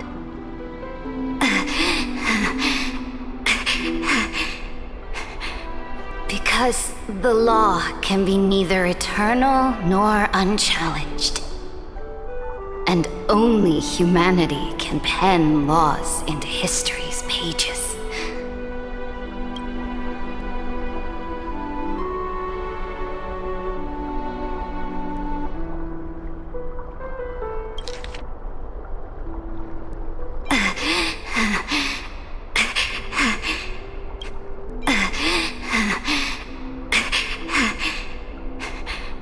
Because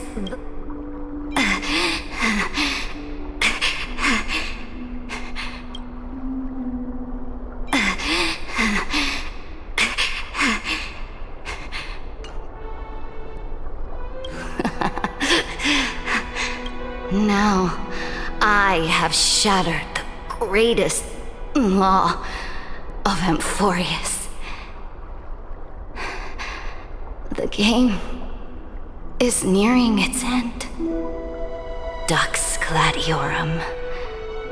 Even though you killed the Imperator in the previous 30 million cycles, this time you finally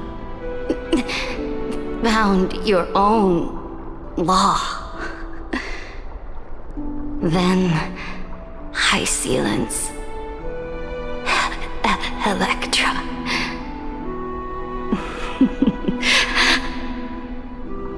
I will ask someone to deliver the prophecy's ocean at the boundaries of this world to you.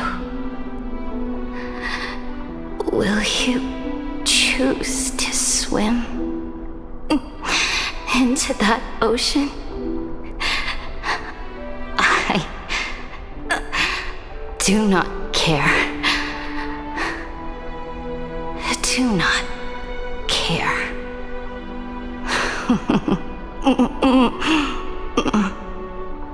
The Imperator muttered about her conquests, and news of her death spread in the city.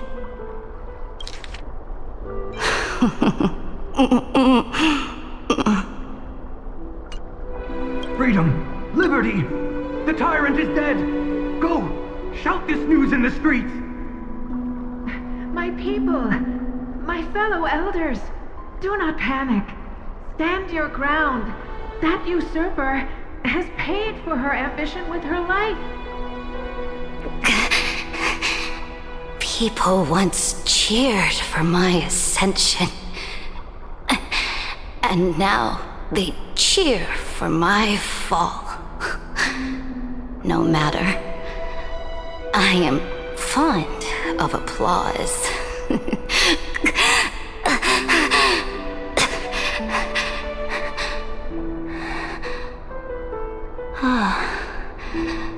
I see the cosmos, the battlefield that I cannot reach. I will return in the next cycle. The stars will hear my legion's war drums. Hear the great name of the Imperator. Hear Amphorius's serene.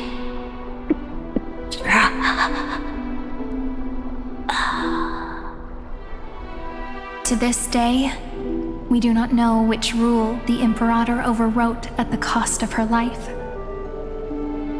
Perhaps the truth will only be revealed at the moment of checkmate, just like every chess game she ever played. We only know her death inflamed Akama. On one side of the city, those who defended liberty toppled her statues to the ground. On the other side, her supporters put themselves between the masses and her monuments, declaring loudly that the sovereign is still among the people. It is said that golden blood congealed into the same letters everywhere they fought. It was the name borne by Akama's first and final sovereign, the Imperator Saridra. But the one who bore that name did not see any of this. Her gaze was cast far away, and the sound of tides in her ears drowned out the people's cries.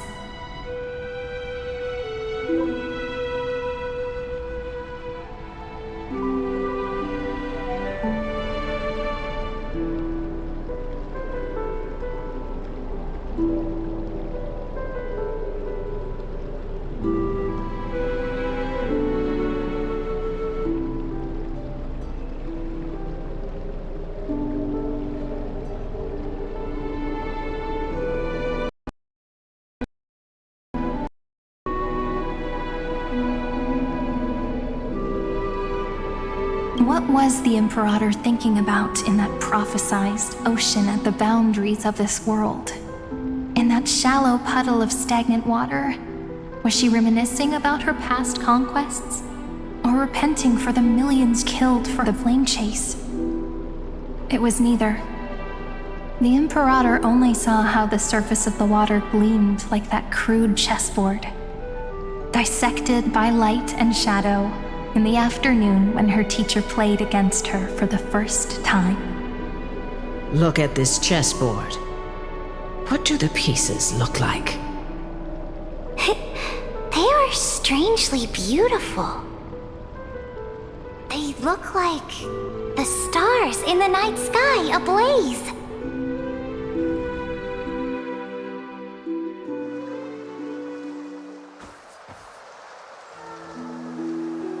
From that page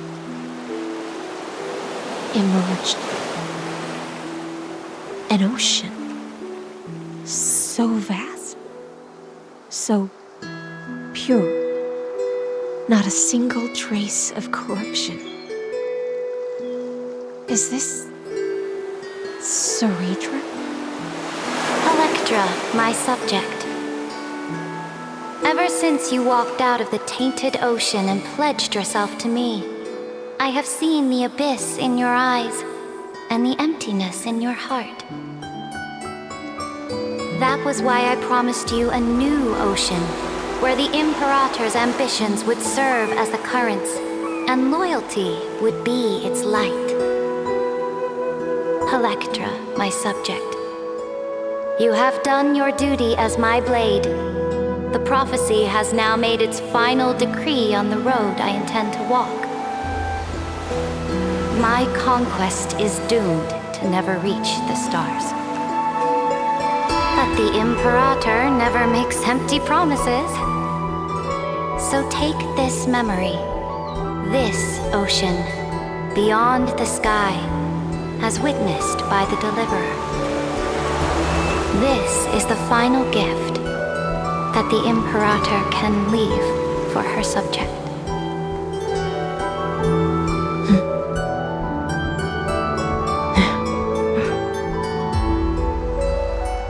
When I was still a fish in the ocean, I always felt so genuine swimming through the waters. But once I stepped onto land, I found myself caught in a play. Every land dweller wore a mask in their life. So I, too, donned a costume and tried to find my role in this show. I became your blade in war and the violin strings at banquets. Do you still not get it? I do not long for the oceanic depths of my homeland, nor do I crave the strong seas beyond the sky. Perhaps even I don't know what I want. I still don't know where I should swim to even at the end. But I know one thing right now. A fish is simply a fish. And she can never leave the ocean she's in. But whether under the ocean or on land, we two prisoners who can never escape this cave can still look outside the cave and see the stars. I have to admit, the 12-factor simulation of life in this experiment has far exceeded my expectations. Make your choice then, Senior Society member.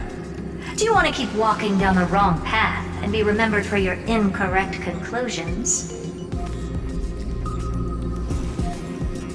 Or do you want to return to the audience's seat and give yourself, Amphorius, and the entire cosmos a more fitting end?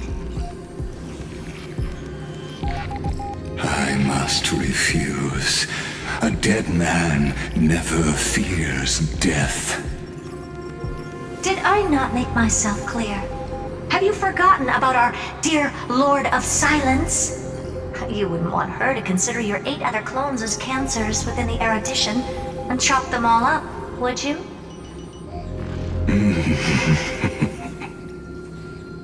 Your logical deductions are vastly different from mine.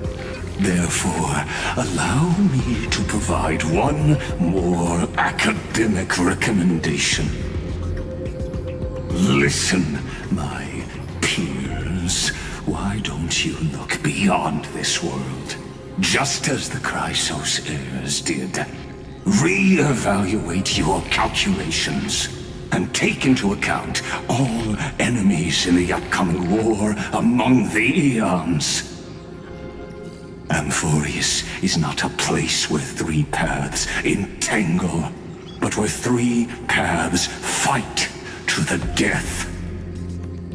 You used Memoria to resist me, but did you not consider the possibility that the Remembrance and their children might have taken this opportunity to join the fray as well?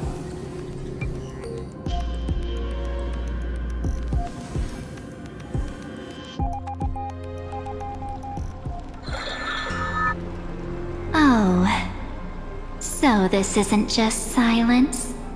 It's the answer. What was the last thing she said to you before you parted the waters at the Scale Gorge waterscape? A tricky question, but one with a simple answer. She didn't say anything back then, right?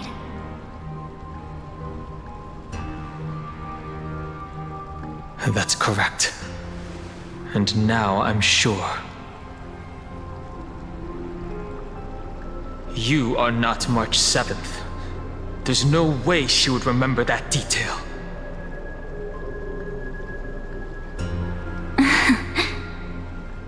I'll only warn you once. Leave her body. Now. How impulsive. That's not like you at all. Why don't you calm down and think about another possibility? I didn't take over March 7th's body. Rather, it's March 7th who regained my memories.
Back then, the tides of the Chrysos War had not yet engulfed this city-state of Talantin.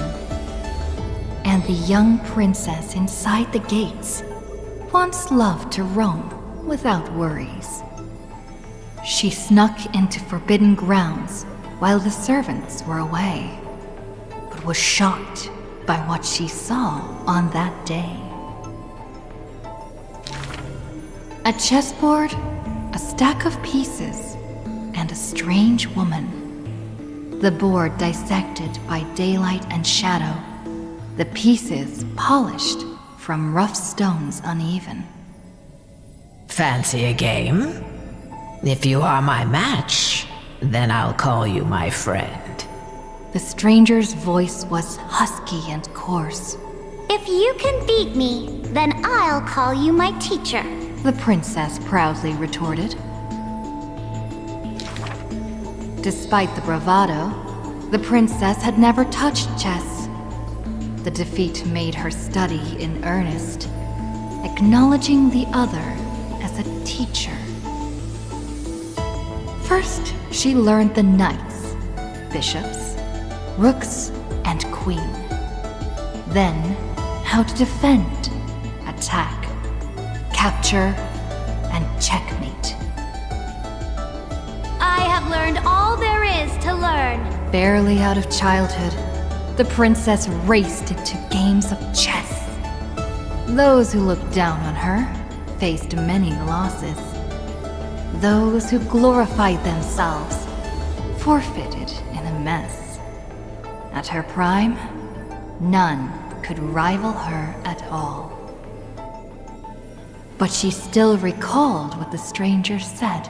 My origins bring dark omens, so never tell others where your teacher is from. Then the waves of the Chrysos War washed over the world. The Achaemens welcomed a ruler. She was deemed Imperator and loved to play chess with herself. She regarded all things as pieces, whether Chrysos heirs or Titans magnificent. Before every god-slaying campaign, she thought of the stranger from her childhood, as if that woman had always lived in her mind. Isn't it lonely to play chess against yourself? The princess did not understand at the time. But now, she who bore the crown finally realized. The flame chase's beginning was like fuel being tossed onto the fire.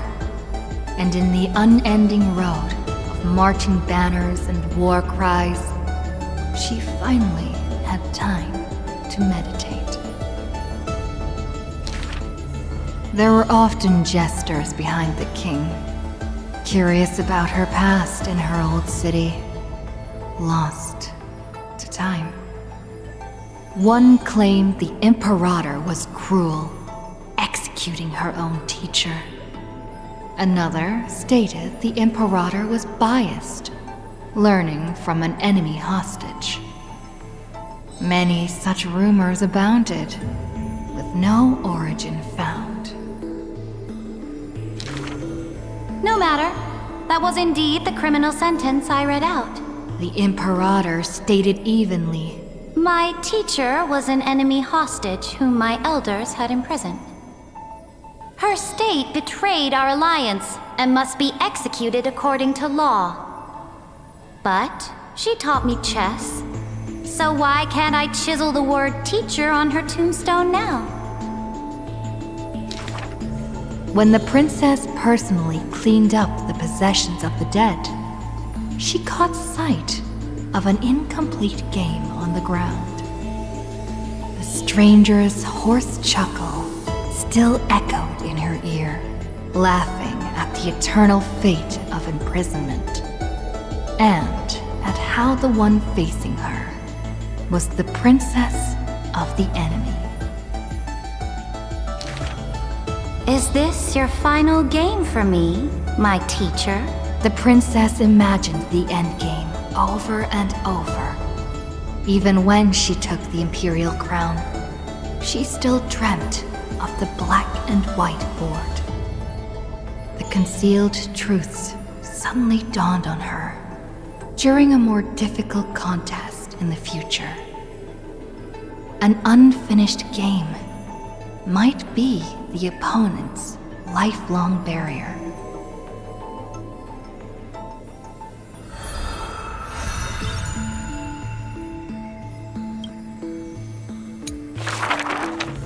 The Imperator's armies stormed into the northern states for the first time, passing through city gates scorched by war.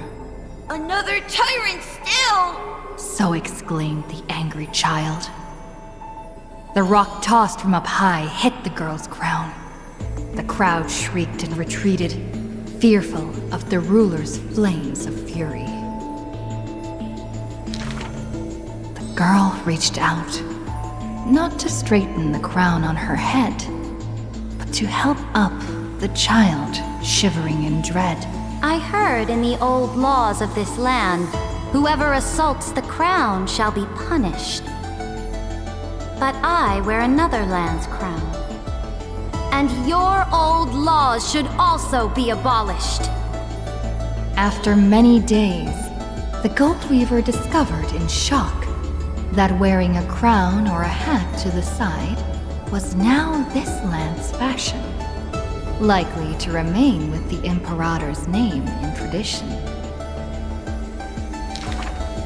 The so-called heroes with golden blood in their veins all have the qualities to fight for the core flames.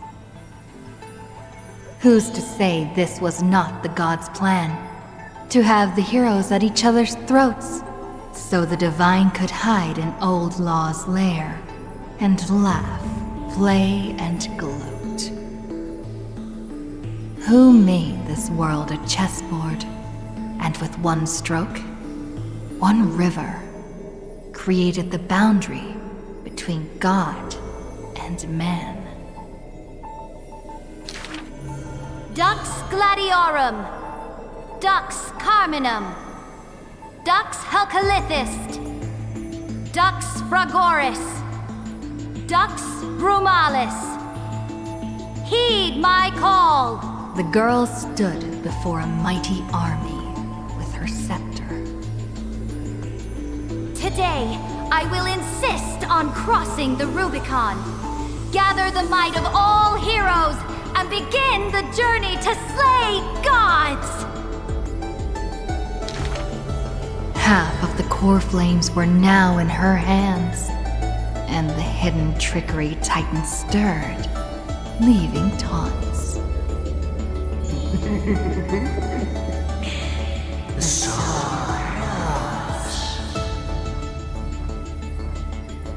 The Imperator summoned the heroes to discuss, finally stopping after much hesitation. As they had already pinned down the bones of Earth's beast, they let that thief live for a bit longer in bliss. The warrior of the fractured blade laughed boldly. Our sovereign is good at open strategies and struggles with trickery. But where is that live fish? The Imperator replied with a chuckle. Her?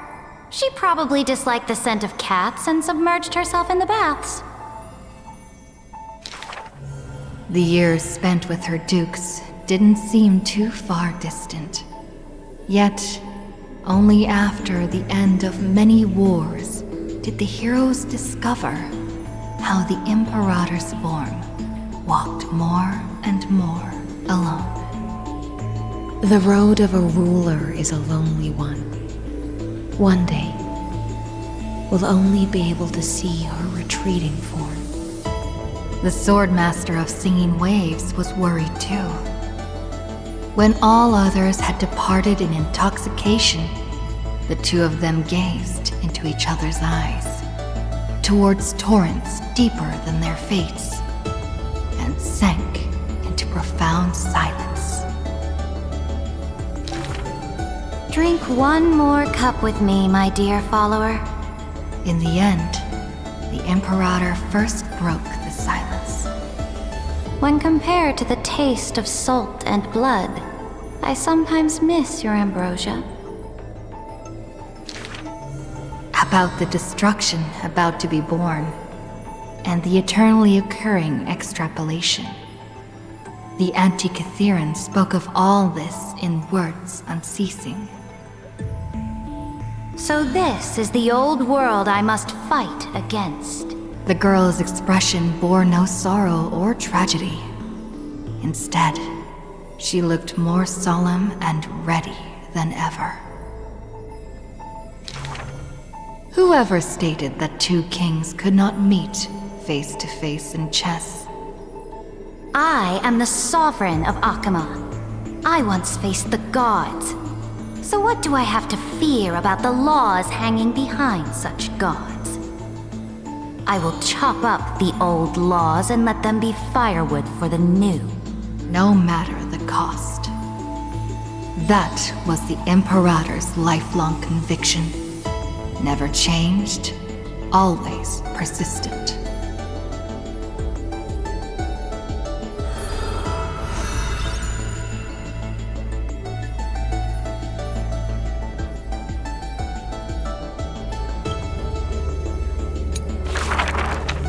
I dreamed that the Imperator's statue stood before the world-wearing altar, her gaze level with that of the gods.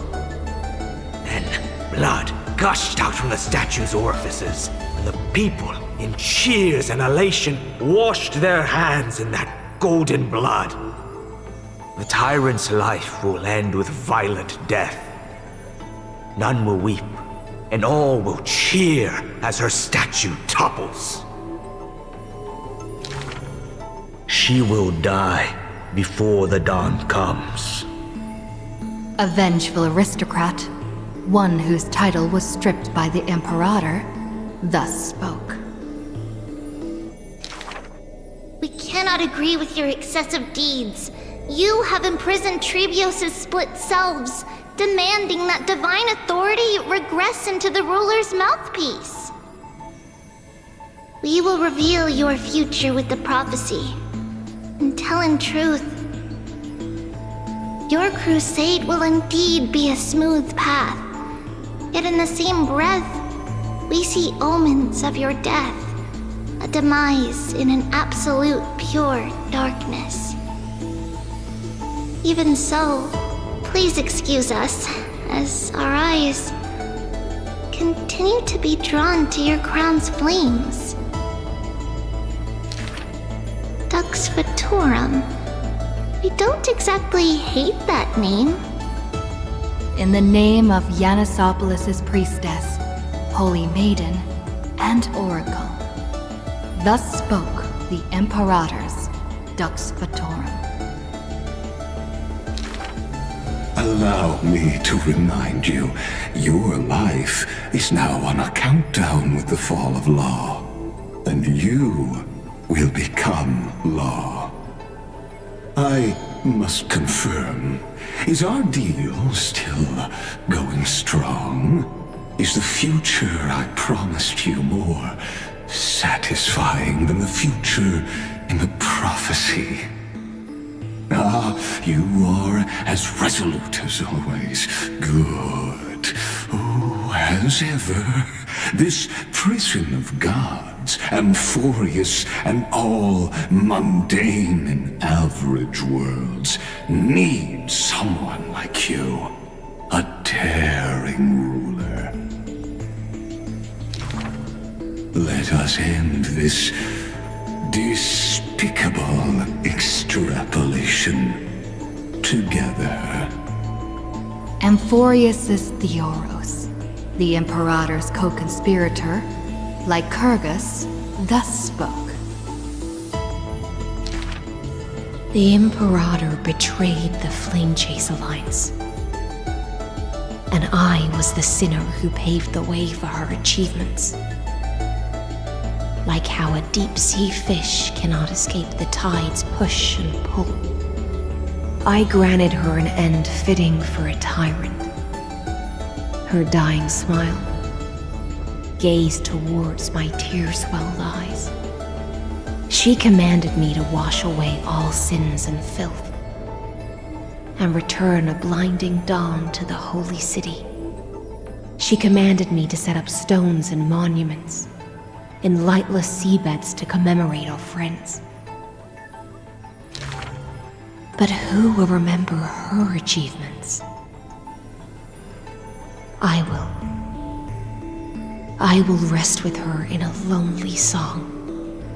Electra, the last heir of the ocean, who played music on the waves alone, spoke thus. Please record the truth of my life, dear author. No need for words of praise or solemnity. Just as I once instructed Dux Carminum, the histories of rulers are not for recording our merits, but for warning future generations. As for why the Imperator died, and what reproach she would face in life and death, those should be left for the new world to judge. Now I have personally entered my end, a self-flagellation. Let the boiling gold covering the holy city be stamped with my name. For I am certain I have won half a move against the gods.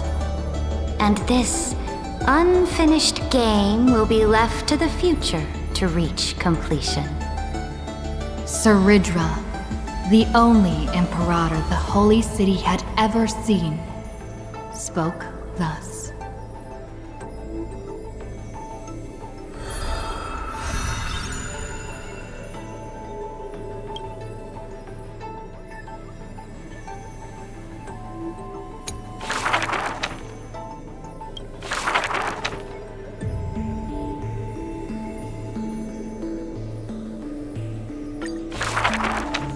My friend, have you heard of the Rosy Celestial Maiden?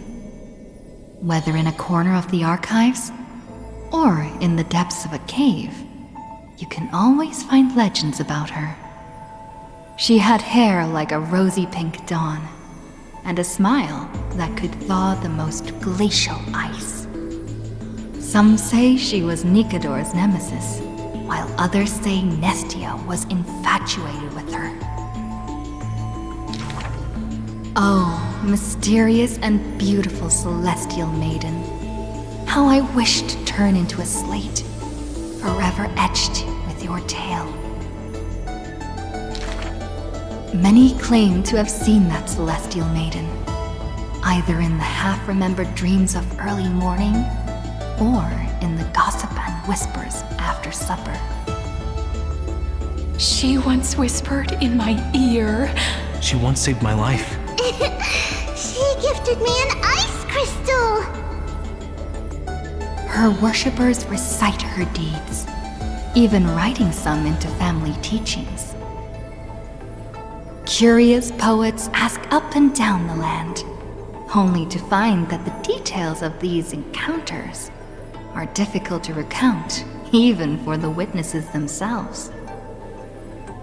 In the entire Holy City, there are none who can provide proof of her existence. It is not known since when the Celestial Maiden was always mentioned together with time. People recite her name during prayer to beg for miracles to appear faster. It is said that even in the selection of priests of time, girls with pink hair are preferred. They still didn't pick me! Ugh, maybe I need to go dye my hair. The brunette candidate was upset, but the examiner responded with a smile. Don't forget the Healer of Twilight. Has a head of pink hair. She's a descendant of the sky. Scholars and poets discuss at length the origins of the Rosy Celestial Maiden. But all mothers tell the same tale. That princess came from beyond the sky. Her shooting star, like crystal ice, pierced the fog of the Veil of Evernight. She made friends with the Titan, and whenever the month of Evernight descended, they would meet again. The children loved that tale. Therefore, as the moon turned and shifted phases, the story became true. But someone always questions, unable to read the air. There are no worlds beyond the sky. So how can the rosy celestial maiden come from there? Rosy celestial maiden. A world beyond the sky. The reckless adventurer takes out the photostone, claiming it is the true work of the rosy celestial maiden. The citizens laugh at this tale, with few accepting it as true. After all, long before the guests beyond the sky arrived, the legend of the rosy celestial maiden had already covered the world. So, my friend, have you really heard of the rosy celestial maiden?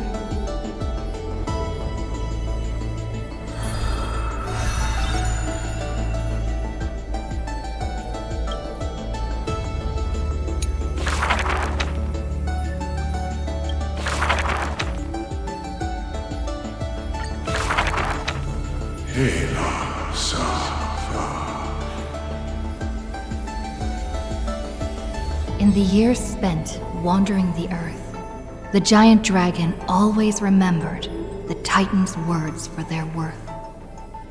The beasts of the land surrounded it in protection, while twisted beings shuffled and roared, and delicate chimeras climbed up its shoulders. After the tiny humans came into being, they dashed alongside the giant dragon, then, in the blink of an eye, disappeared across the land.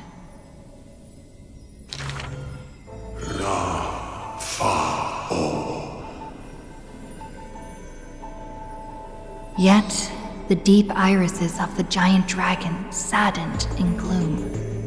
The ancient creature saw, earlier than the Titan did, hidden in the deep ocean, the incoming doom. The giant dragon recalled, at the moment that strife was born, the chalice of plenty sighed, and the heretical tide spread from the seabed. Bearing their bone-gnawing pain and agony, Georios tightened every fiber in their body, no longer hearing the call of their creations clearly.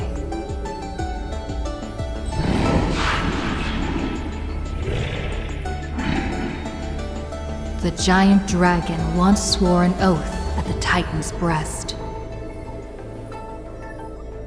And now, the dragon silently turned and departed, leaving the plateaus and mountains of a secluded world, and entering the bustling cities humankind crowded. Thousands of years later, the giant dragon realized those tiny creations of Kefali had rooted their civilization in time. How can there be such a huge Dromus? Dromus? No, that's a walking mountain of gold. Curious residents were amazed at its appearance, while greedy brokers calculated its value. Yet, the giant dragon simply walked in leisure, not harming a single building of any stature, nor paying heed to anyone. It quietly listened to the people's language, and its form dissolved in the flames of war. Many years later, Aquila closed their eyes, and the giant dragon's steps were finally halted. A swordmaster who broke the waves stopped its way, and a ruler, commander of the chessboard, looked up with inquiry. Are you the Dromus that has been attacking all states? The commander invited the giant dragon to hunt the divine flames together. The giant dragon nodded, but it did not look at the commander, and never mentioned where it came from. Its timeless sight had already seen past the Flame Chase's final plight. Georios shall be executed here!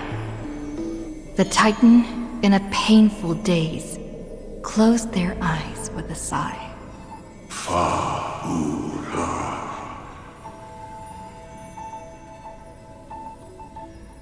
Suddenly, the mountains shook and the land cracked.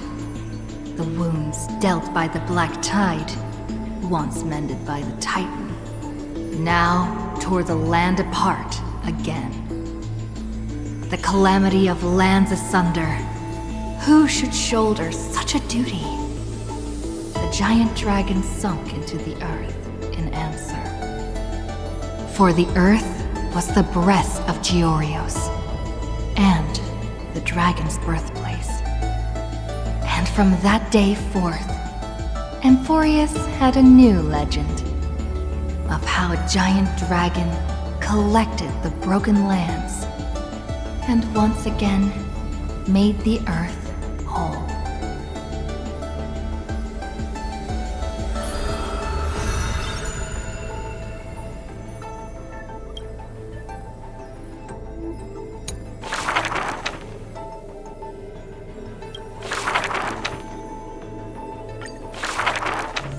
When entering the Flame Chase's currents for the first time, all the Swordmaster saw were colorful fish. She had already experienced the Imperator's dangerous games. She had long grown used to the giant beast's silent face. Carminum's charms and Helcalithist's gentleness warmed her like a spring breeze.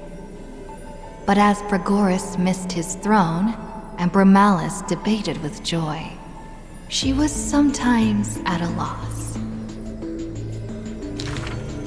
Occasionally, the Swordmaster would sink into hesitation, and even that messenger of fate could not get her to laugh. Till one day, a golden trout's bubbles floated into her gloomy waters. In that holy city where golden figs grew, the messenger of fate led to her a maiden dressed in glamorous gowns. What kind of clothes are you even wearing? The girl snickered behind her hand, while the messenger pulled on her sleeve. Aggie, don't be rude! Such hubris, delicate fish. Are you not aware that there's food on your face? The messenger's eyes opened wide. Aggie, you've been snacking behind my back again! Exposing me like this!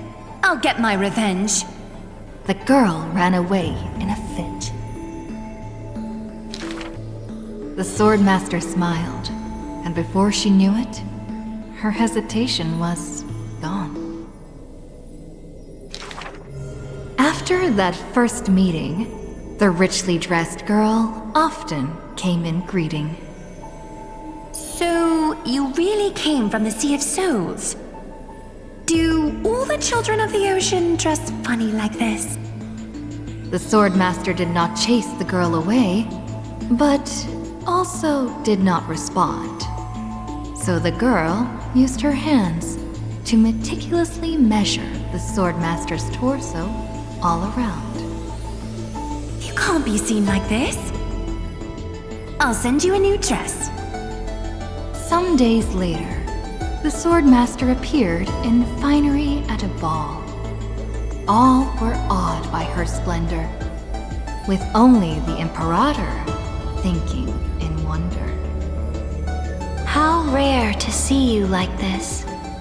Oh, so lonely, Gladius. The Swordmaster's wardrobe grew full, and people praised Akima's Goldweaver for her cheerfulness and splendid skill. But only the Swordmaster noticed that the smile on the girl's face gradually faded as the flame chase progressed. The calamity of lands asunder added to the girl's weariness. The Battle of the Grove robbed the light from the girl's eyes. Yet another feast arrived where the Goldweaver was absent. The Swordmaster donned the most majestic garments and gently knocked on that door shut tight. The singing voice of Dux Gladiorum hailed the prelude of the feast. Guests clamored and cups clinked, and only the Goldweaver had no thought of enjoying the ambrosia. Who would have thought? I've sunk so low that I need you to comfort me. She gave a bitter chuckle next to the bonfire. You were as gloomy as the bedrock of the ocean when we first met. The Swordmaster held a tall chalice containing liquid pure, reflecting their two faces. I remember you were once curious about the stories under the sea. Then allow me to use my songs to reveal the past known to none.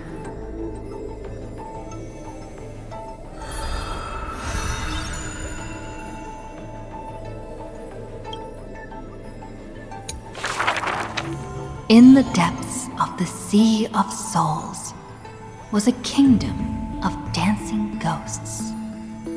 Its residents all had melodious voices, and music enveloped every ocean current. For the queen loved her people deeply, thus drowning out all sorrows and leaving only feasts and twirls. Only one rocky castle was silent, one belonging to the princess of the ocean, a princess named Electra. Were a monster of the depths to invade, the princess would raise her sword to engage. The people always rang her triumphs before she returned, for her swordsmanship was superb, never suffering defeat. Princess! Come enjoy the feast with us. The triumphant people raised their glasses, yet she declined with a smile and a wave. The children of the sea thought she was shy, but little did they know that in the dead of night, her castle too echoed with music. Though that music was loud, twisted, and invoked spite. Before a song even finished, the princess was already biting her lips, and the sea foam brushed away her tears. All of your people sing and dance with skill. So why do I alone lack a good singing voice? The princess wept, her face on the queen's knees. The ocean's favorite child can control the waves and is invincible in battle. In exchange, Talantin took away your singing voice. The queen consoled the princess, caressing the other's hair bun. Finally, she relented and took a chalice. If you're truly troubled, then imbibe the honey brew in this blessed chalice and throw yourself into the feast at ease. The liquid in the cup sat still, reflecting her loneliness. Princess! The people outside her window invited her warmly still. She finally ceased to hesitate, drinking down all the honey brew in one swallow, and leaped into the crowds. She played music and sang, smiling and dreaming. When her song was over, it felt as if waking from a dream. And the people rushed to raise their glasses. But as soon as the honey brew touched her lips, the princess plummeted to the ground, and her cheeks became rosy in drunkenness.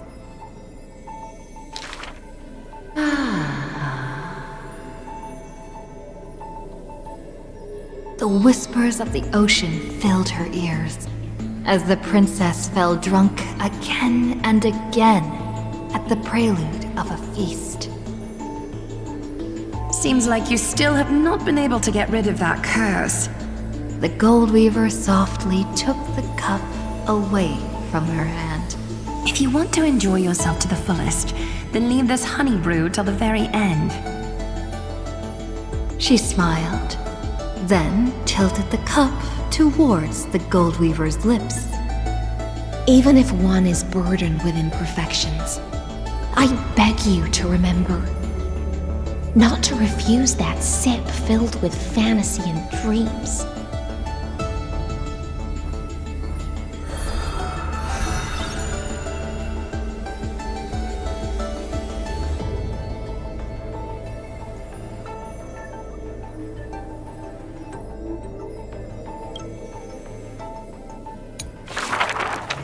She returned home after many years. The princess of the ocean stood alone with her sword drawn, stepping over the blooming blood of her peers. Before her, the creator of the sea sirens and the mother goddess of feasts was already sinking into the drunkenness of imminent death.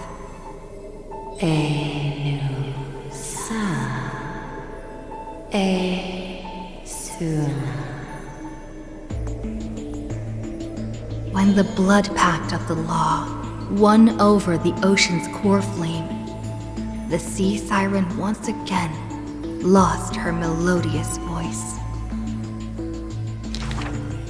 I'm willing to accept the final Imperial command. But it is a pity that our feast was ultimately a mirage. The deep sea became a silent place of dwelling. Hugging her knees, Electra locked herself in. Savage and fearsome monsters swam past her, but none dared to interrupt her tragic dream. Till one day, a golden trout's bubbles floated into her gloomy waters. Long time no see, Gladius. Excellent. Now you have truly become the ocean's bedrock. Old friends met again, and new friends came in greeting. Many messengers came in company. The playful kitten hid behind the golden trout. The butterfly of the deadly shadow fluttered in courtesy. If you don't mind, the resplendent pearl sparkled. We hope you can regain your strength and sing for the world once again. Electra raised her violin sword in doubt, as the strings had long ago rusted and snapped. But a few golden strands cleansed all the filth around her, then stretched out to become new strings.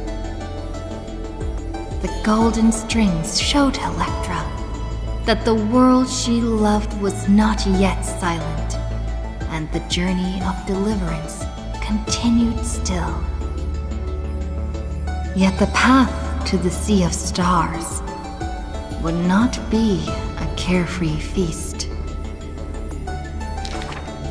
The golden trout never met with her again, and the waves brought endless news of sorrow.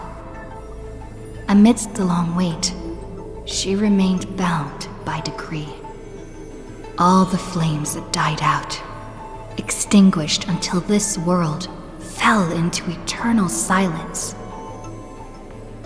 And the wordless enemies in the deep sea were the audience of this rite, the Theoros. You already know that the world is just an illusion.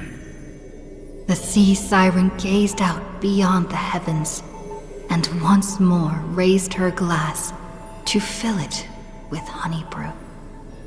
Since the mirage of pleasures can only disappear like foam, when you return, will you save some ocean spray for me? This was a city of festivities, where never-ceasing songs eternally filled the air. Chrysos heirs, demigods, and mortals all came to feast from the four corners of the world.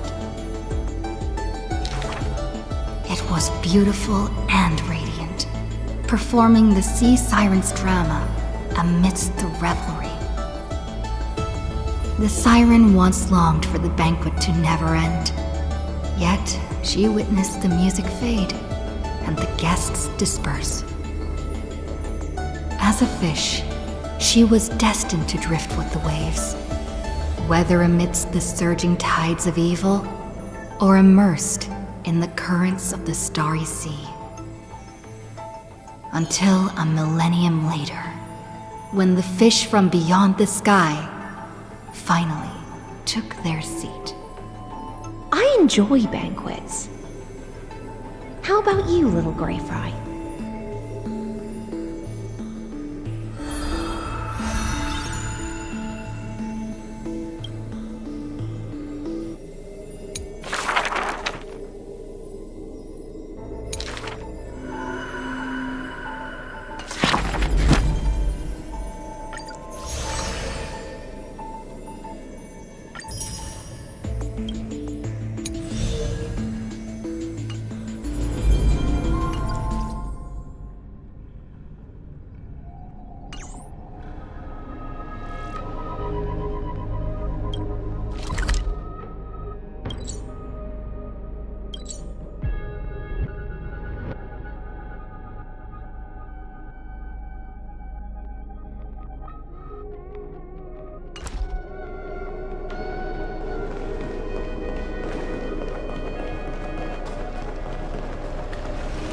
The taste of celestial ambrosia.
Pour me a cup, will you?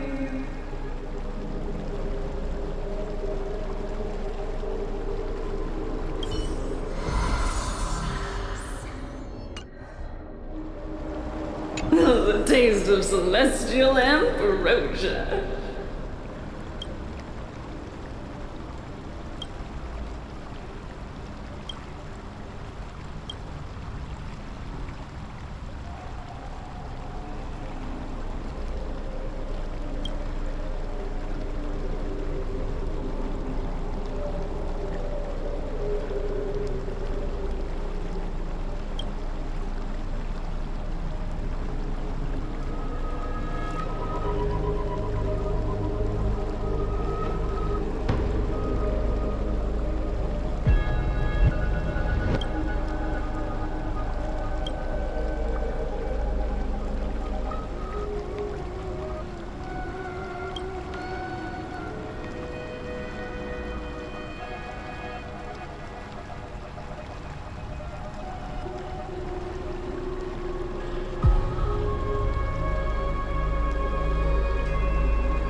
Pour me a cup, will you?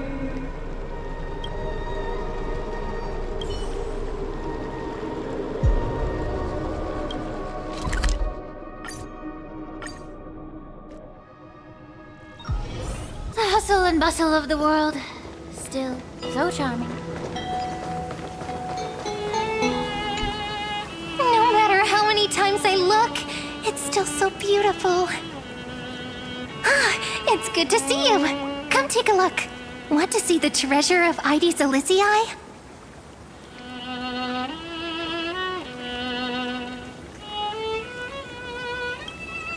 Right here. Look closely. Isn't it just beautiful? Ah, that's right. You get it too, don't you? Sometimes you just feel so radiant, you can't help but stop in front of a mirror. All right. I wasn't kidding, though. The treasure is right here, this little lake, my own little world. Can I ask, do you like being by yourself? I do. Just staring at the lake by myself, gently swaying on the swing. My mind drifts far away, and by the time it comes back, I've already fallen asleep. Here in this village shrouded by the veil of Ebernite, dreams give wings to imagination. Children who grow up in Ides Elysiae are born poets at heart.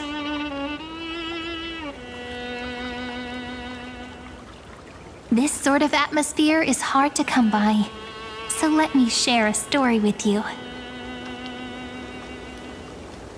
Don't worry, just think of it as a bedtime story. I'll whisper it softly and quietly until the final sentence comes to a close. According to legend, within the hidden depths of Ides Elysiae live a group of playful little fairies.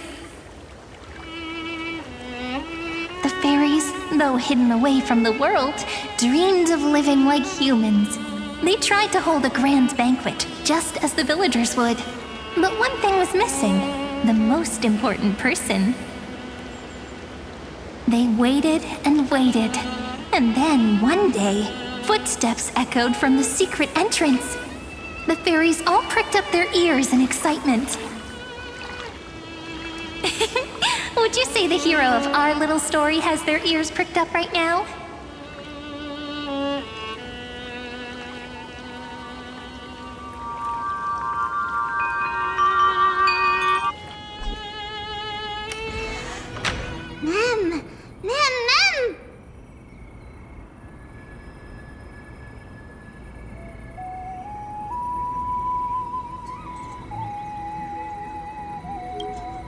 Incredible!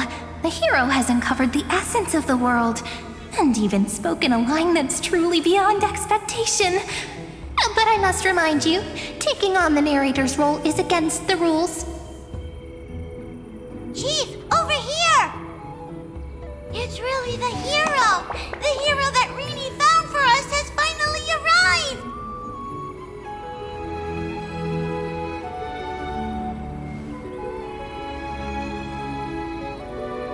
Oh, welcome, dear guest. I sensed you would come. When the wind chimes in the leaves rang for the 24th time, and the pink butterfly amidst the honey flowers took its 4th flight, I was certain. The honored guest who will save the Membrance Maze has finally come. Chief, no! The guest is over there! That way! Well, my memory's not the best, and my eyesight's a little fuzzy, but I never falter when it comes to doing the important stuff. Honored guest who will save the Membrance Maze, you finally arrived. Chief, over here!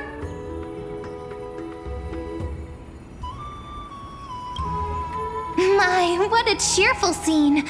Already getting along so well with the fairies. No surprise, you shine no matter where you go. Chief, Rayleigh, ma'am.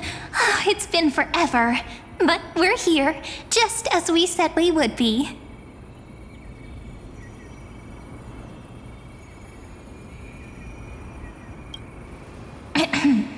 This is one of the characters in the story. An ordinary girl born in Ide Silicii. She just so happens to have the same name as me, and is every bit as pure and adorable. Cut me some slack. Making up a story on the spot is really hard. But I promise I'll make it up to you. I'll make your scenes as vivid and dramatic as possible. It's only proper that I explain. Once more, I thank each and every honored guest. Thank you so much for coming to Membrance Maze to help the fairies rebuild our long-abandoned restaurant. We want tasty, scrumptious food! We really do! But we don't know how to cook. Heroes, we're begging you! The fairies are starving. And when they're hungry, they just want to destroy the world! Please help us! Save the Membrance Maze!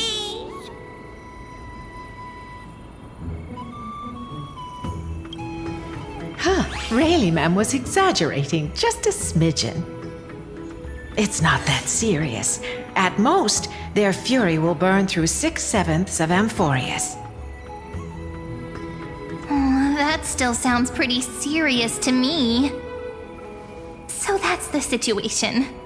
For the sake of Amphorius, let's rebuild the restaurant together and grant the fairies their little wish.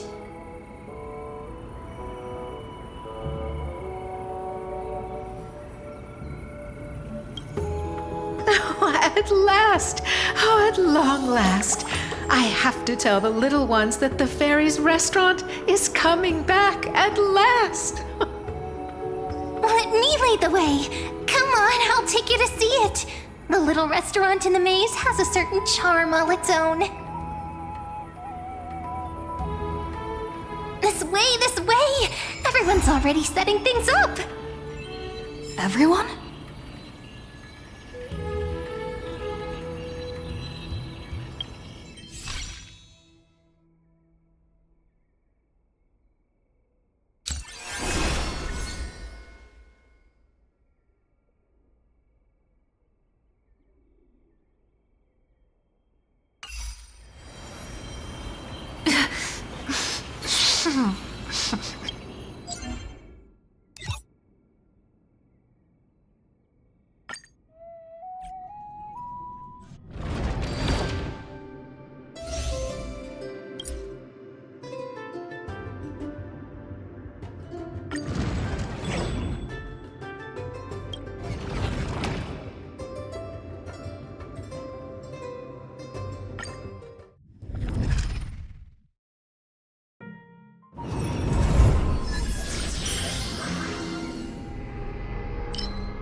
Stream force.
VIP has dropped by.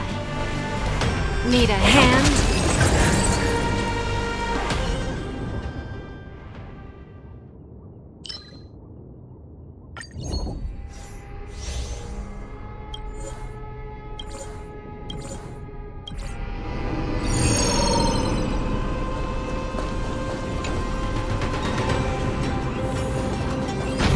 Stream force.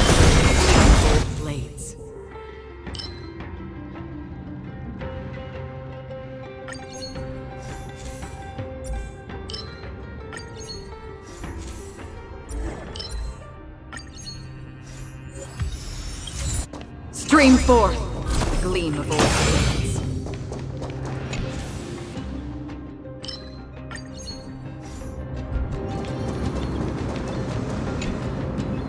Storms on the horizon.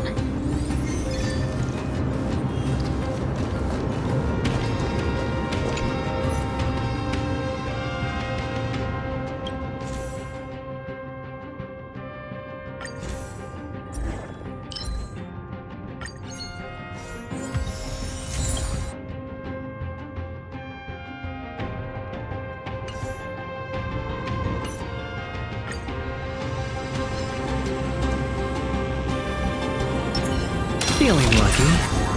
Feeling lucky.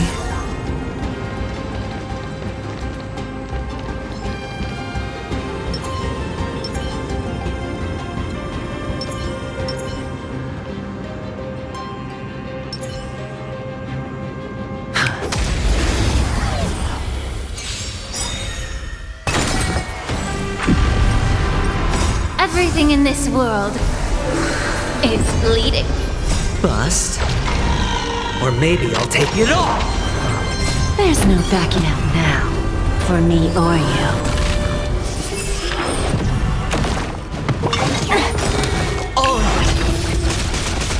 I weep for the departed. It too shall fall. Be of your body and mind. Destined for oblivion.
Lose some, win some. I always deliver. Time to cleanse the filth. Everything in this world is bleeding. Still waters of oblivion. I weep for the departed. It too shall fall.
Give an inch and they'll take. There's no backing out now.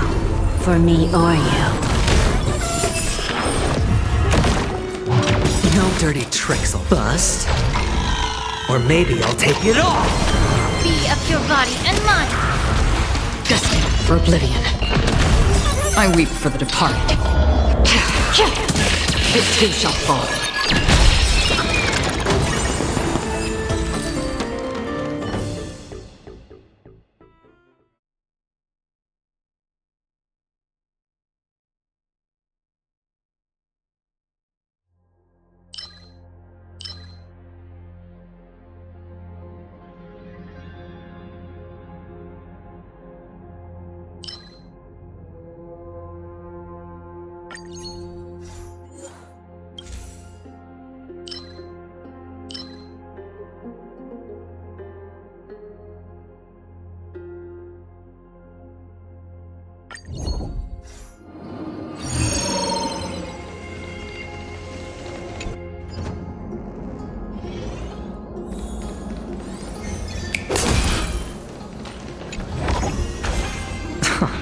This is hardly enough for a seat at the table.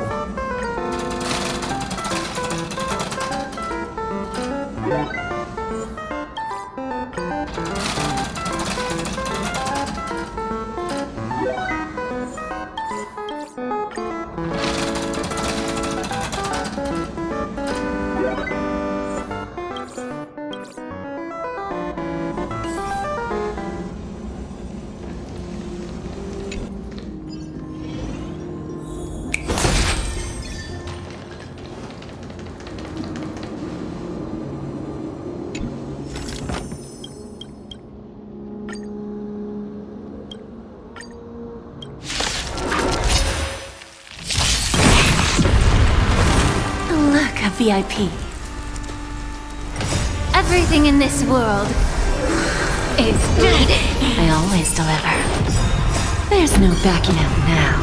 For me or you. Stop right there. Time to cleanse the filth. Still waters of oblivion. I weep for the departed. It too shall fall. Spend freely. Destined for oblivion. Like this.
Oh, the bigger the risk, the better the reward.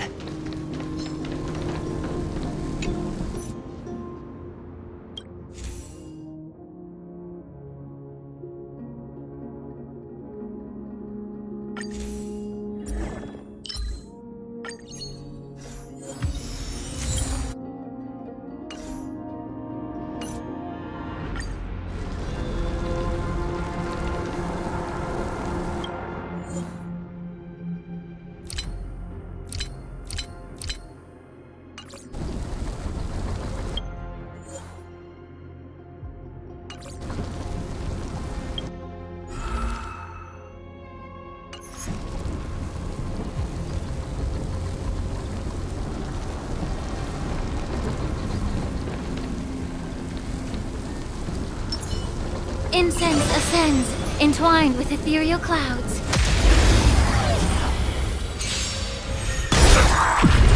Look, a VIP. Bust? Or maybe I'll take it all! Watch your head! Don't let me down.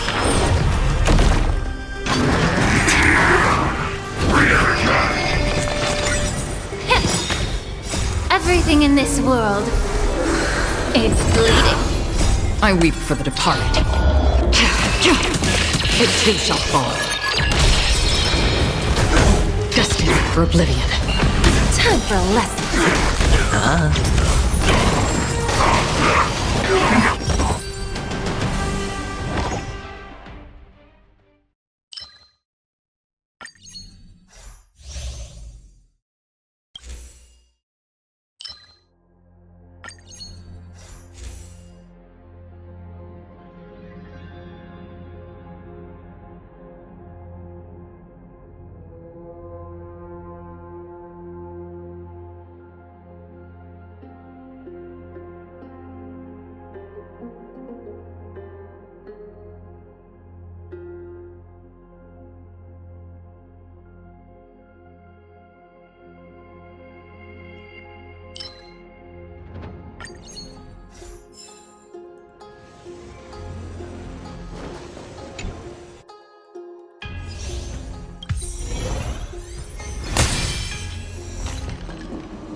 Look, a VIP.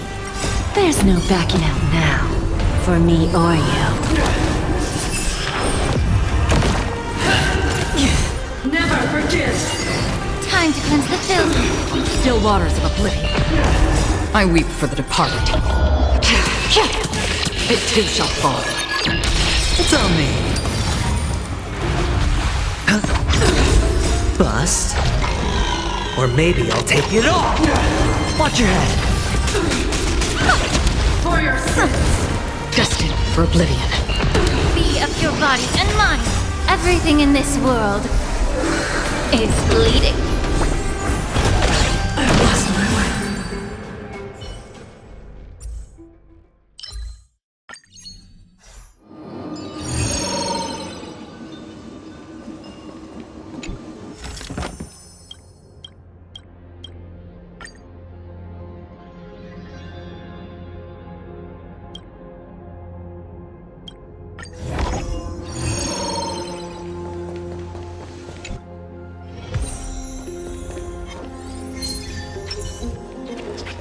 Stream 4.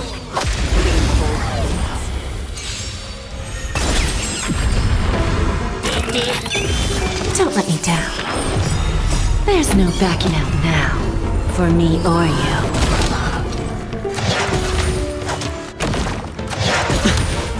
Time to cleanse the filth. Still waters of oblivion. I weep for the departed. It too shall fall.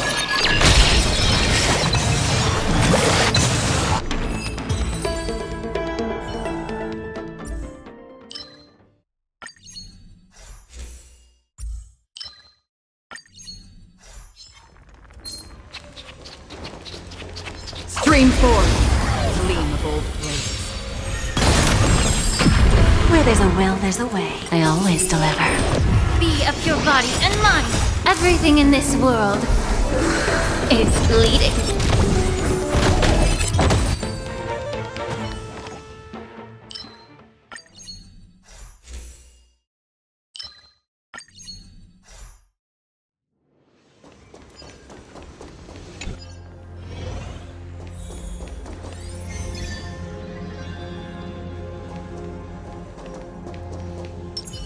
Feeling lucky.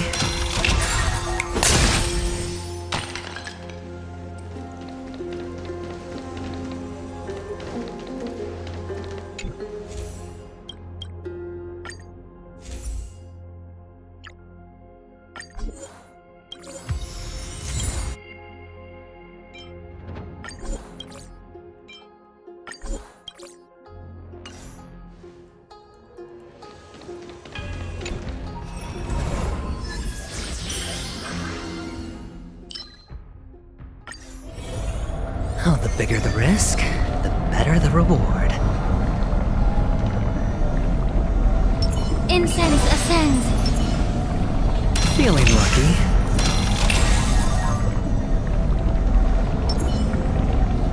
Stream forth, gleam of old blades.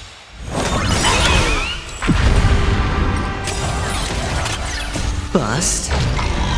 Or maybe I'll take it all! There's no backing out now, for me or you.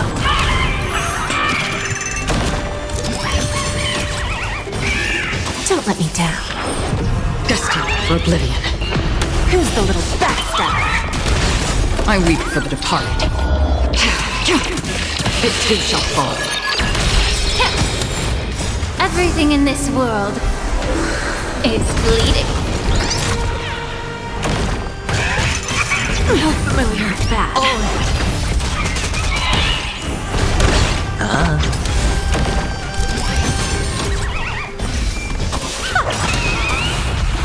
Self-inflicted misery. I weep for the departed. It too shall fall. Bending the rules. Still waters of oblivion. Be of your body and mind. There's no backing out now, for me or you. Who's the little backstabber?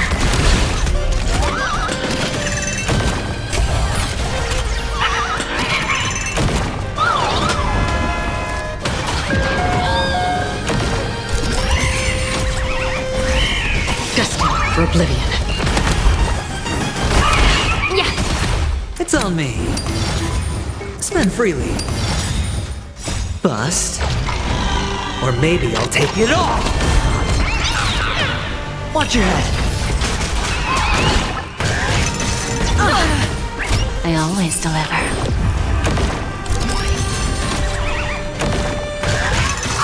How familiar is that? I weep for the departed. It too shall fall. Self-inflicted misery. Watch your head!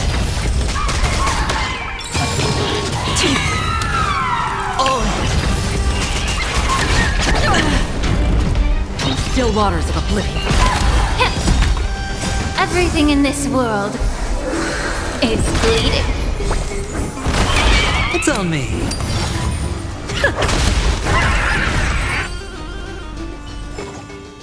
Another blood debt repaid.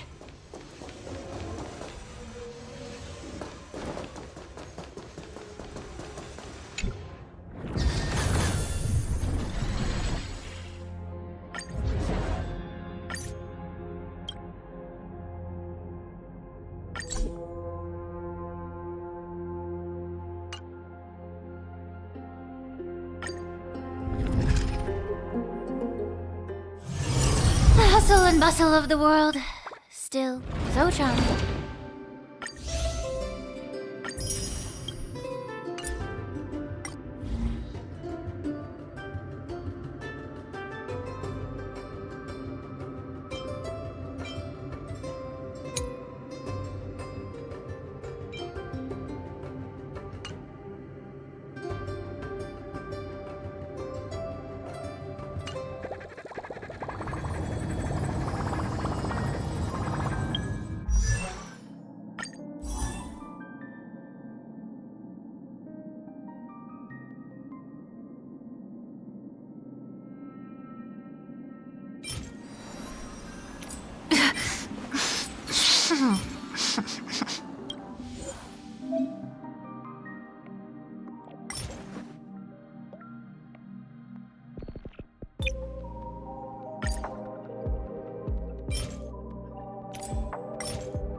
new world! Tomorrow! Fury of innumerable core flames consume me!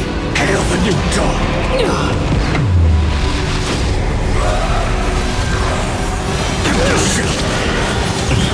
The only redemption. So without substance!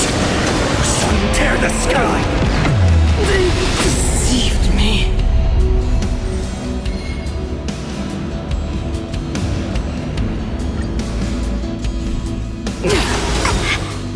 Can you find the answer? The Stellaron changes everything. Feeling spiffy? The future will come! Time to cleanse the filth. Everything in this world is bleeding. Lend me your strength. Fury of innumerable core flames consume me! Hail the new dawn!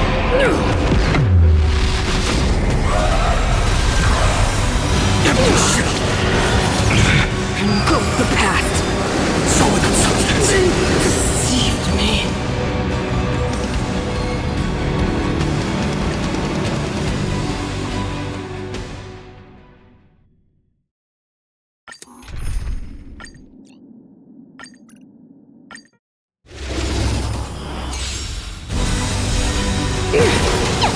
A brave new world.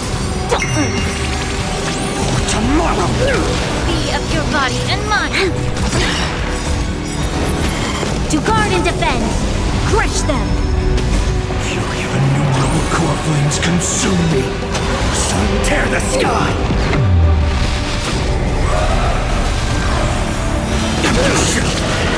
Is that all? The only redemption. So without substance! They deceived me.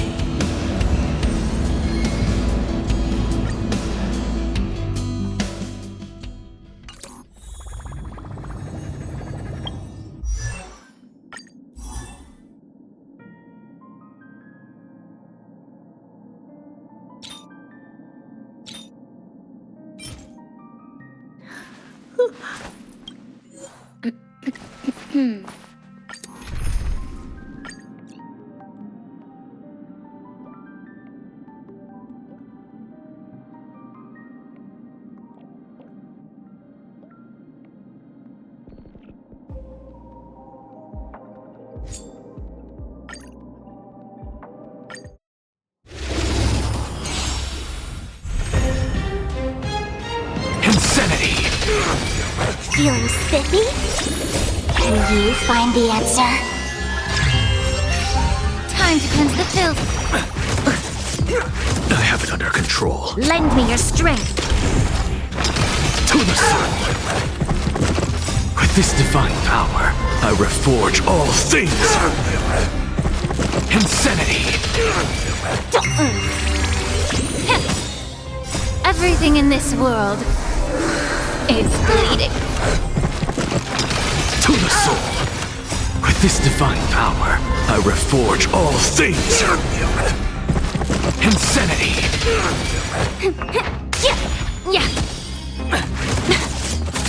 Lend me your strength. To the soul! With this divine power, I reforge all things!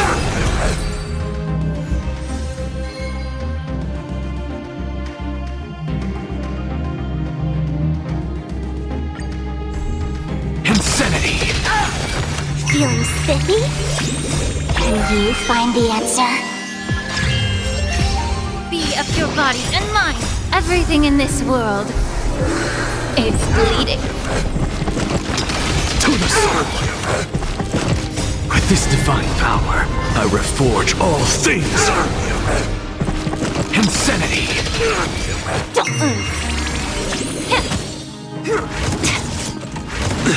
Lend me your strength. With this divine power, I reforge all things! To the soul! Feeling spiffy? Everything in this world is bleeding. Insanity! With this divine power, I reforge all things!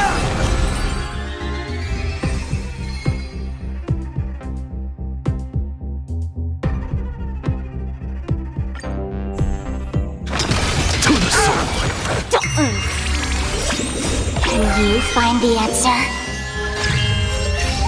Time to cleanse the filth. Lend me your strength. To guard and defend. Crush them. Insanity! With this divine power, I reforge all things! To the soul! Feeling spiffy? Everything in this world is bleeding. With this divine power, I reforge all things! Insanity!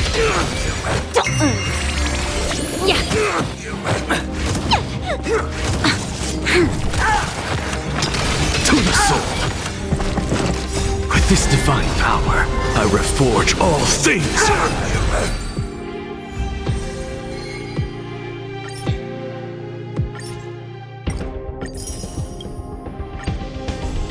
Insanity! Feeling spiffy? Can you find the answer? Be of your body and mind. Everything in this world is bleeding. To the soul! With this divine power, I reforge all things! Insanity! Lend me your strength. With this divine power, I reforge all things! To the soul! Everything in this world is bleeding. Insanity! With this divine power, I reforge all things!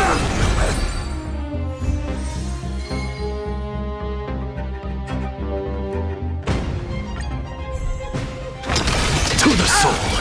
Feeling spiffy? Can you find the answer? Time to cleanse the filth.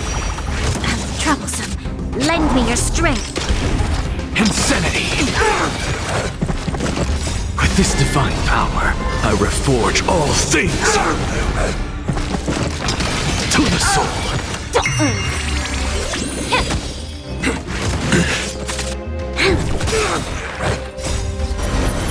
To guard and defend. Crush them. With this divine power, I reforge all things! Insanity! With this divine power, I reforge all things! To the soul! Feeling spiffy? Everything in this world is bleeding.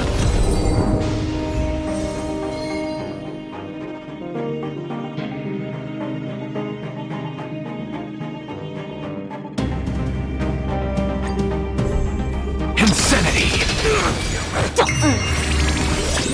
Can you find the answer? Be of your body and mind. Lend me your strength. To the soul! With this divine power, I reforge all things! Insanity! To the soul! With this divine power, I reforge all things! Insanity! Feeling spiffy?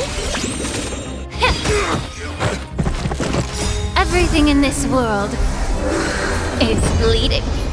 With this divine power, I reforge all things!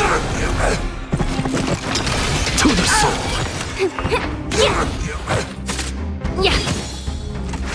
Troublesome. Lend me your strength. With this divine power, I reforge all things!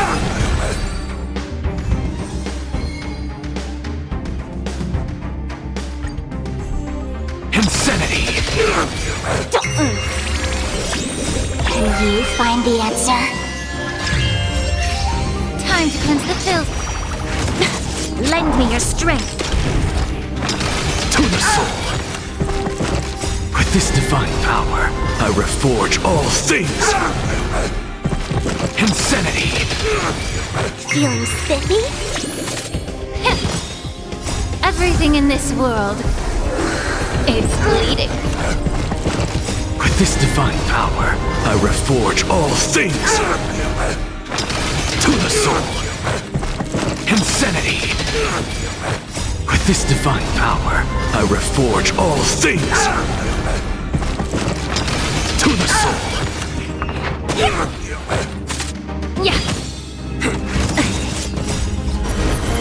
To guard and defend. Crush them. Insanity.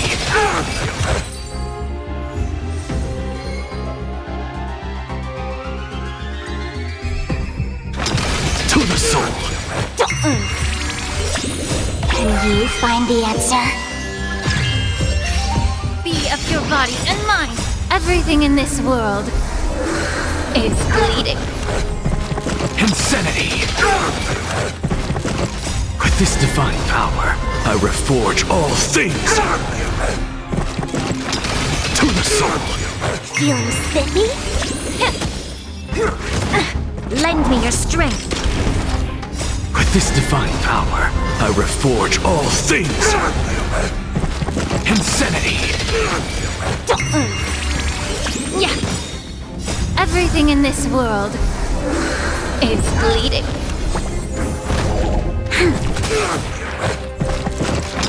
To the soul. With this divine power, I reforge all things.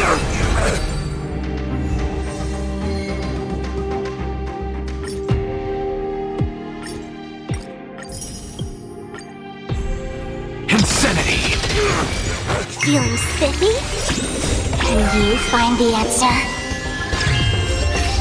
Time to cleanse the filth. Lend me your strength.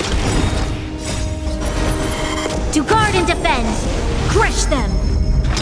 To the soul. With this divine power, I reforge all things.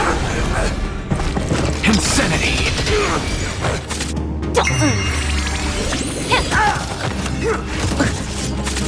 Lend me your strength. With this divine power, I reforge all things. To the soul. Feeling spiffy? Yeah. Everything in this world is bleeding. Insanity. With this divine power, I reforge all things.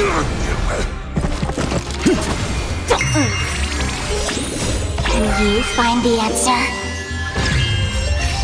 Be of your body and mind. Lend me your strength. To the soul.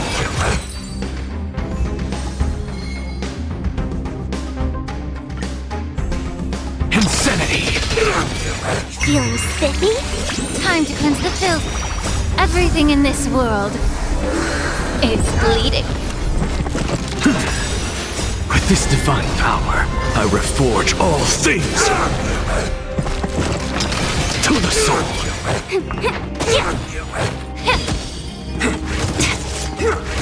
Troublesome. Lend me your strength.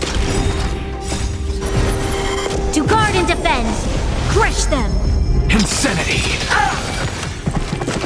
With this divine power, I reforge all things. To the soul. Can you find the answer? Be of your body and mind. Everything in this world is bleeding. Insanity.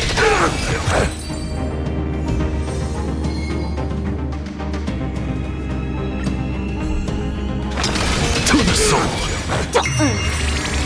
Time to cleanse the filth. Get it together. Insanity. With this divine power, I reforge all things. Feeling spiffy? Yeah.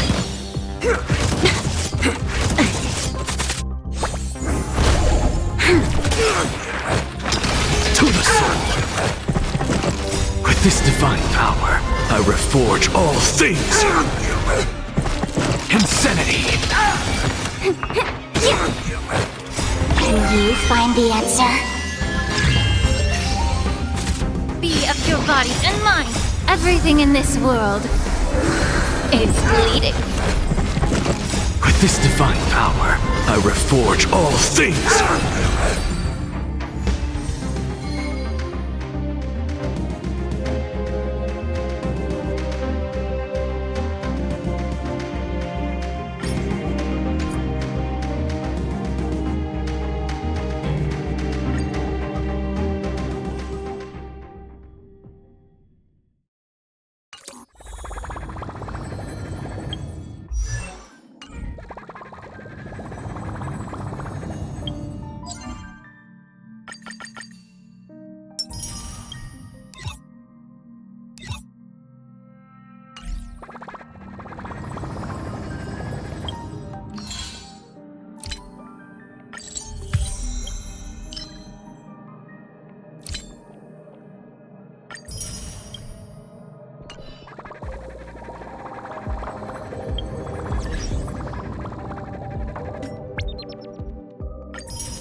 Any fish taken the bait?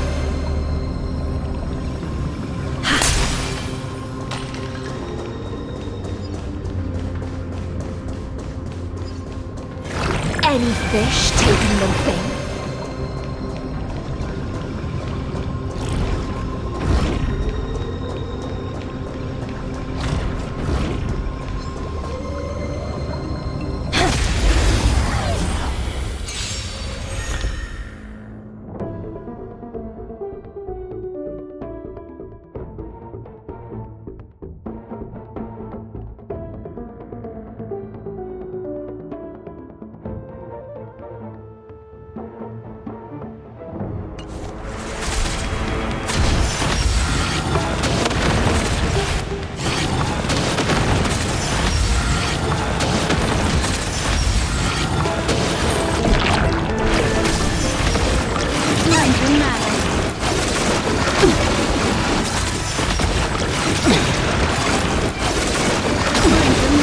Time to play a tune.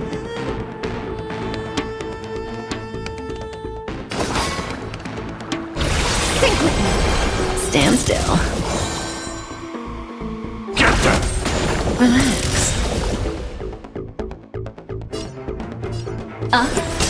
May as well kill them all.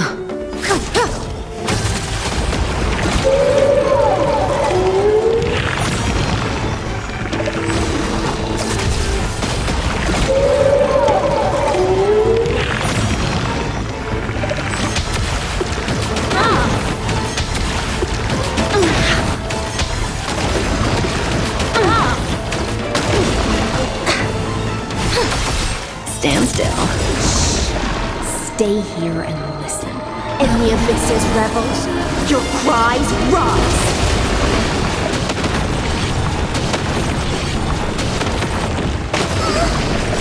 Beneath the waters lies an endless abyss. Time to say bye. Boom. Fiends or devils, I'll crush them all!